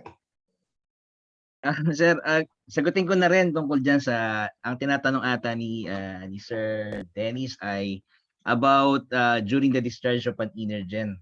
We all know that during the discharge there will be a positive pressure in the system. So there may be a chance kapag yung mga weak points natin dun sa mga wall, it may damage, and probably in some cases no, kapag mahina yung mga walls, it may collapse and total damage no sa room. So minsan kasi sa theoretical, madaling masabi na pwedeng bumagsak yung weakest link dun sa wall, tulad ng mga dampers, yung mga ganon. Pero usually nakikita yan during integrity test na no. During integrity test sa commissioning, makikita natin kung yung wall ba during discharge ang Energen is higher than the weakest link at the wall. Kapag ka ganun kasi ang experience namin sa mga ganyan is naglalagay kami ng venting damper, no? So ang problema nga lang doon, nakabit mo na yung wall tapos magdadagdag ka pa ng additional na fire rated venting wall. Yun lang ang nagiging problema. Karoon kami ng ganyang issue na nasa Qatar pa ako. So ganun ang naging solusyon namin sa problema namin sa mga venting o sa mga overpressurization. Ang ginagawa naman ng iba, halimbawa medyo close naman, no? Kailangan mo lang ng konting opening, no? Para pag discharge mo ng Energen, hindi masyadong mataas ang pressure. Kasi ang principle is, the tighter the room, mas konti yung mga leak, mas mataas ang pressure na mabibuild up sa room. Pero kapag leaky naman yung room, mas mababa naman yung pressure na mabibuild up sa room. So, pwedeng mabalance yun. Iba nagdadagdag na lang additional leak para ma-compensate lang yung overpressurization.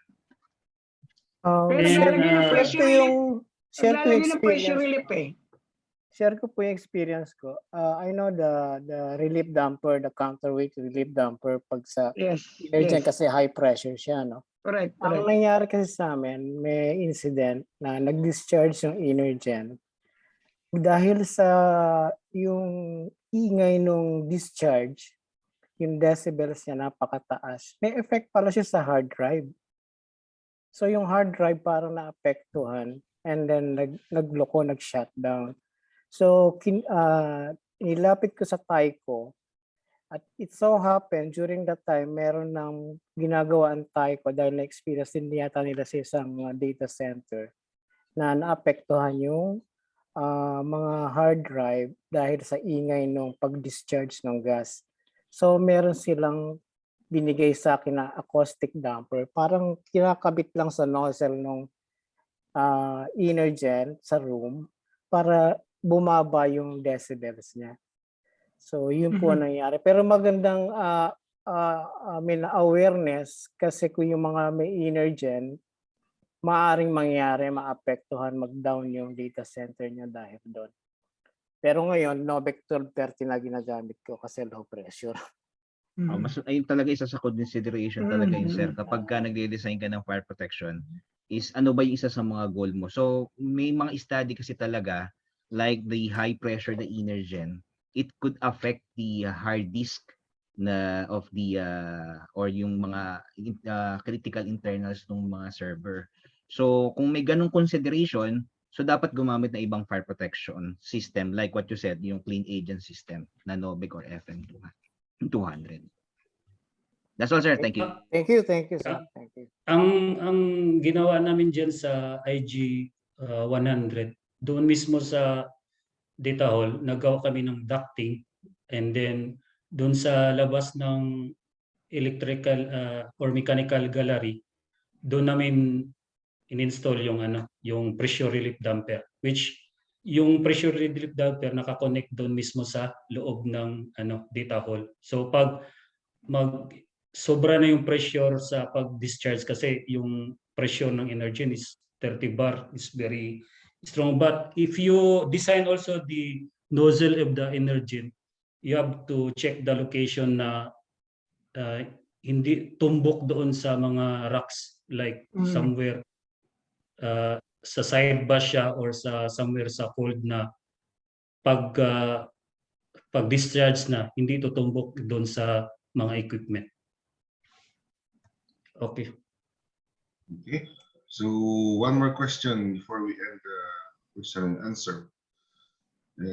We know that cooling is critical in data servers.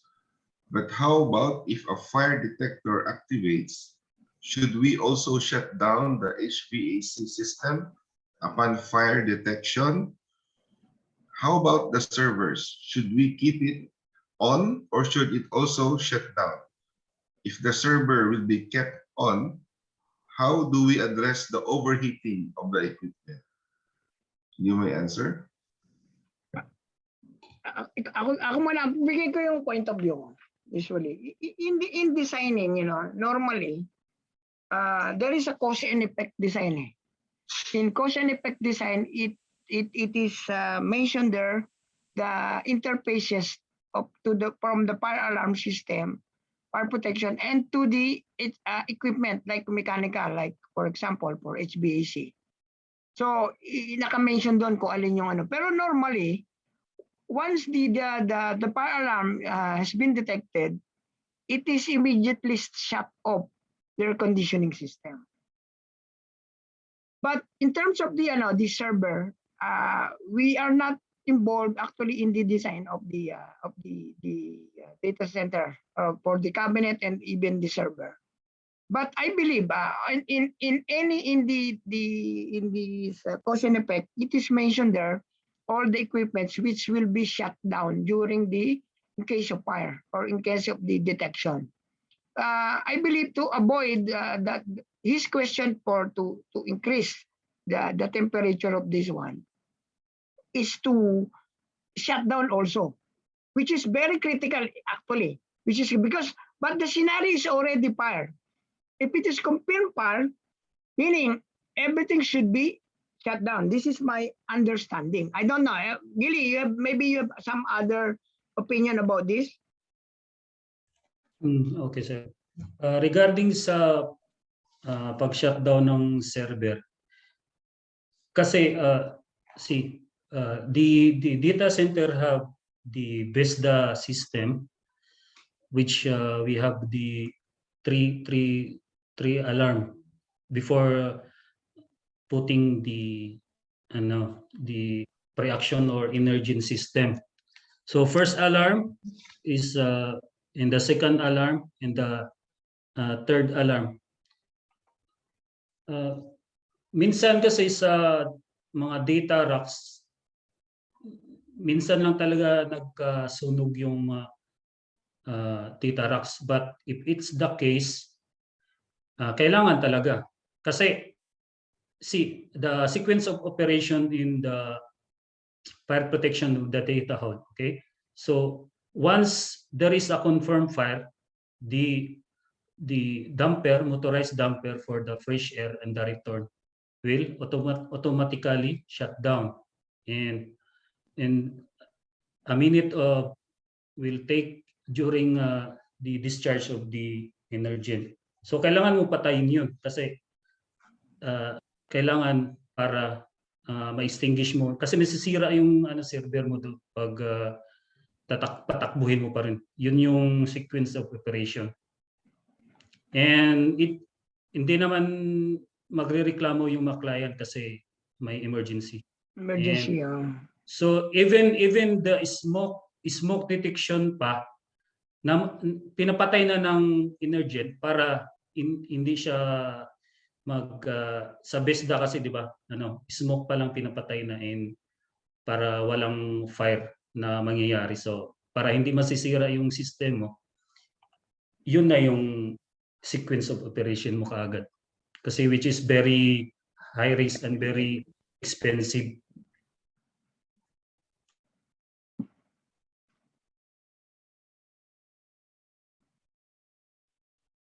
Okay. Yes, really. Okay. We can, there could be some more questions coming from the audience which were not captured. We can allow 2 more questions from the audience. You can raise your hand so we can acknowledge you from the audience.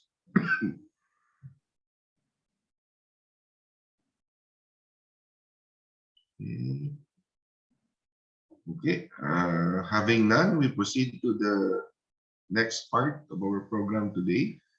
It's the awarding of certificates. So I give back the floor to President. President. Thank you very much, IPP Albert. Let me share my screen. Kita ba? Oh, Kita. Maliit na. Okay lang? Yun, yan, okay. Okay. Okay, thank you very much to our expert. I could say data center expert, Engineer Roy Alcoriza and Engineer Gili Delmar. Sir, sorry sir, yung may dagdag lang ako doon. Kasi yung server doon sa data mo sir, meron ka ring ano diyan, backup server doon sa kabilang data hall. So in case na papatayin yung data mo doon sa data hall somewhere data hall 1, hindi pa rin ma-close yung connection mo doon sa server mo kasi sa tier 3 yung design ng mga PUEs or sa mga racks may backup ka rin na parang cooling lang din yan. So walang problema yung pagpapatayin mo yung location doon na ano. So walang problema ang mangyayari. So may service ka pa rin sa cloud mo kahit somewhere din papatayin. Parang cooling lang din. Okay sir. Thank you sir. Thank you Sir Gili. Okay, to our first presenter, I would like to call Engineer Roy Alcoriza, sir. yes, I'm here. Philippine Society of Mechanical Engineers, UAE Abu Dhabi chapter, present the certificate of appreciation to Engineer Rodolfo S. Alcoriza for sharing his valuable knowledge as a technical speaker during the PSME Abu Dhabi chapter technical webinar titled Data Center Design Principles. Given this 5th day of November 2021 via Zoom meeting, signed yours truly, Engineer Renario T. Alboris, chapter president, and Engineer Christine Mendoza, chapter secretary. Thank you, everyone, and I hope you learned something from my presentation. And there will be a next or part 2 of this presentation. Thank you, Sir Roy. And the next presenter, Philippine Society of Mechanical Engineers, UAE Abu Dhabi chapter, present this certificate of appreciation to Engineer Guillermo C. Delmar for sharing his valuable knowledge as a technical speaker during the PSME UAE Abu Dhabi chapter technical webinar titled Data Center Design Principles, given this 5th day of November 2021 via Zoom meeting. Signed yours truly, Engineer Renario T. Alboris, chapter president, and Engineer Christine Mendoza, chapter secretary. Thank you sir. Yung gusto ng presentation, may nagme-message na sa WhatsApp and hopefully I can reply kasi medyo first come first serve lang yung mga software pero yung presentation walang first come first serve yun. So my Facebook is Gili Delmar and my WhatsApp 058-817-2464 yung hindi naka-note kanina. Thank you Sir Renz. Thank you, Sir Gili. IPP? Yes, moving forward, the next will be the announcements from our chapter president. So once again, give back the floor to our chapter president, President. You have the floor. Thank you, IPP Albert. I think we have only few announcements as of this moment. First, we recently concluded or conducted successfully the 2022 new set of officers for PSMA UE Abu Dhabi chapter last October, and we also done the internal election for the new sets of officers, and the final list to be published after the induction ceremony, which will be tentatively by next month, December. Hopefully we can have it virtually as well or face to face. And then the second announcement, again, the PSMA Abu Dhabi and Friends Toastmaster Club, we are inviting to those interested applicants to join the Toastmaster Club. So how Toastmaster can help our career? So according to them, beyond communication and leadership skills, the Toastmaster programs specifically targets listening, critical thinking, giving feedback, time management, which is very useful in our daily work, planning and implementation, organization and delegation, facilitation, mentoring, motivation, and team building. So to those who are interested to join the PSMA Abu Dhabi and Friends Toastmaster Club, just contact us and we will facilitate you on how to join. And for the technical webinar, we are planning to have a part 2 for the data center design principles, and as discussed last night with PP Roy, maybe we can have it after the OFME summit, so most probably by first week of December. So again, upcoming chapter events to be posted in the group chat and the same also in the FB page. So lastly, I would like to encourage or invite everyone to join our upcoming OFME summit that will be this coming December 3 to 4, 2021, and that will be chaired by our very enthusiastic and very energetic Vice President Internal, Engineer De Grace Salonga. And I think that's all for today, and over to you, BPI, immediate past President, Engineer Albert. Okay, thank you very much, President. Last but not the least will be the closing remarks, and the closing from the CRL, Sir Joel. Thank you, IPP Albert. I am Joel Cabases, the current VP Technical of PSME Abu Dhabi chapter. It is my great pleasure to be with you for today's webinar entitled Data Center Design Principle. So on behalf of the BOD, I would like to thank everyone. First, to our technical speaker, PP Roy, Sir Gili, for sharing us their expertise and experience. Very interesting topics on data center. So it was very good interaction in the Q&A. Secondly, to all the participants, especially to our guests, thank you for your participation. And hopefully, aside from the learning, nag-enjoy din tayo. And hopefully, the situation get normalized so that we can have our face-to-face seminar. Well, anyway, let us continue supporting our chapter, our organization, our beloved PSME. Ika nga, be one with PSME. Also, as announced, let's support our first OFME Summit to be chaired by our BPI engineer Degray Salunga on December 3 and 4. Once again, thank you. Mabuhay ang PSME and God bless us all. Thank you. Thank you. Thank you very much. Thank you sa lahat. Thank you. Thank you. Thank you. Sa sunod na webinar natin. Thank you. Thank you. Sir. Thank you. Mabrok. Yeah. Congratulations sa PSME. Thank you, sir. Thank you, sir. Gino. Thank you.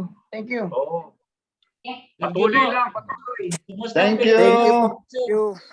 Thank you. Congratulations. Thank Thank you. you. Congrats. Thank you po. Thank you, then. Thank you, ma'am. Ma'am Gonalyn. Hi, sir. Hi. Hello. Hello. Kumusta ang Batangas? Okay naman po. Hindi pa rin Pilipit pa rin ang dila. Okay.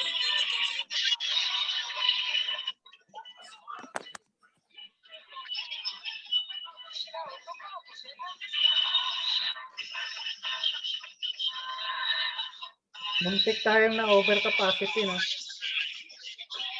Ilan ba? Grabe. Ilan ba capacity niya?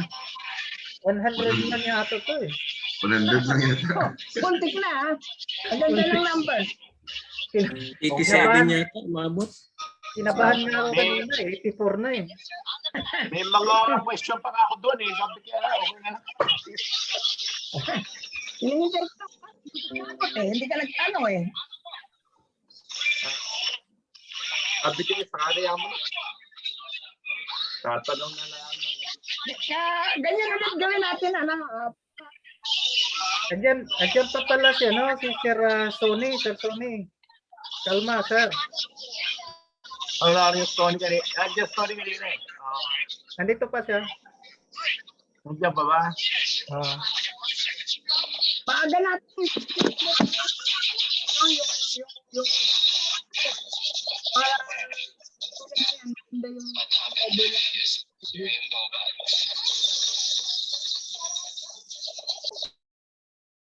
Yung ano kagad natin, finalize natin kung matutuloy tayo ng after ng FME.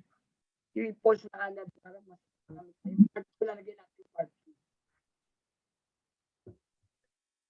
Kung ka-choppy ka, pare. President, i-ano kagad natin. I-plug kagad natin yung yung part 2 kung matutuloy tayo after ng FME. Sige, i-plan natin, sir. Meeting tayo ng Para pwede nating invite siya, no? Si Sir Dennis. Board of Director namin ngayon yan. Kasi siya yung kumaga makapag-contribute siya, let's say, for this part 2 kasi yung ang i-present ko doon more on yung remaining na civil, yung part ng civil at saka yung part ng electrical at saka ELP. At saka pwede siguro, sir, yung yung FLS at saka sequence of operation ng mga equipment. Kasi sa part 2 more on focus na tayo sa electrical at saka pwedeng isama natin doon. Kasi sa BMS yun eh, part ng BMS kasi ang sequence of operation. May tanong sana ako kanina tungkol dito sa nasa remote location Pare. Bakit kailangan may mga domestic water requirement kung man naman ito? May inom ba doon? Pare, walang iiyan lang pagka hindi natin nilagyan. Hindi, pero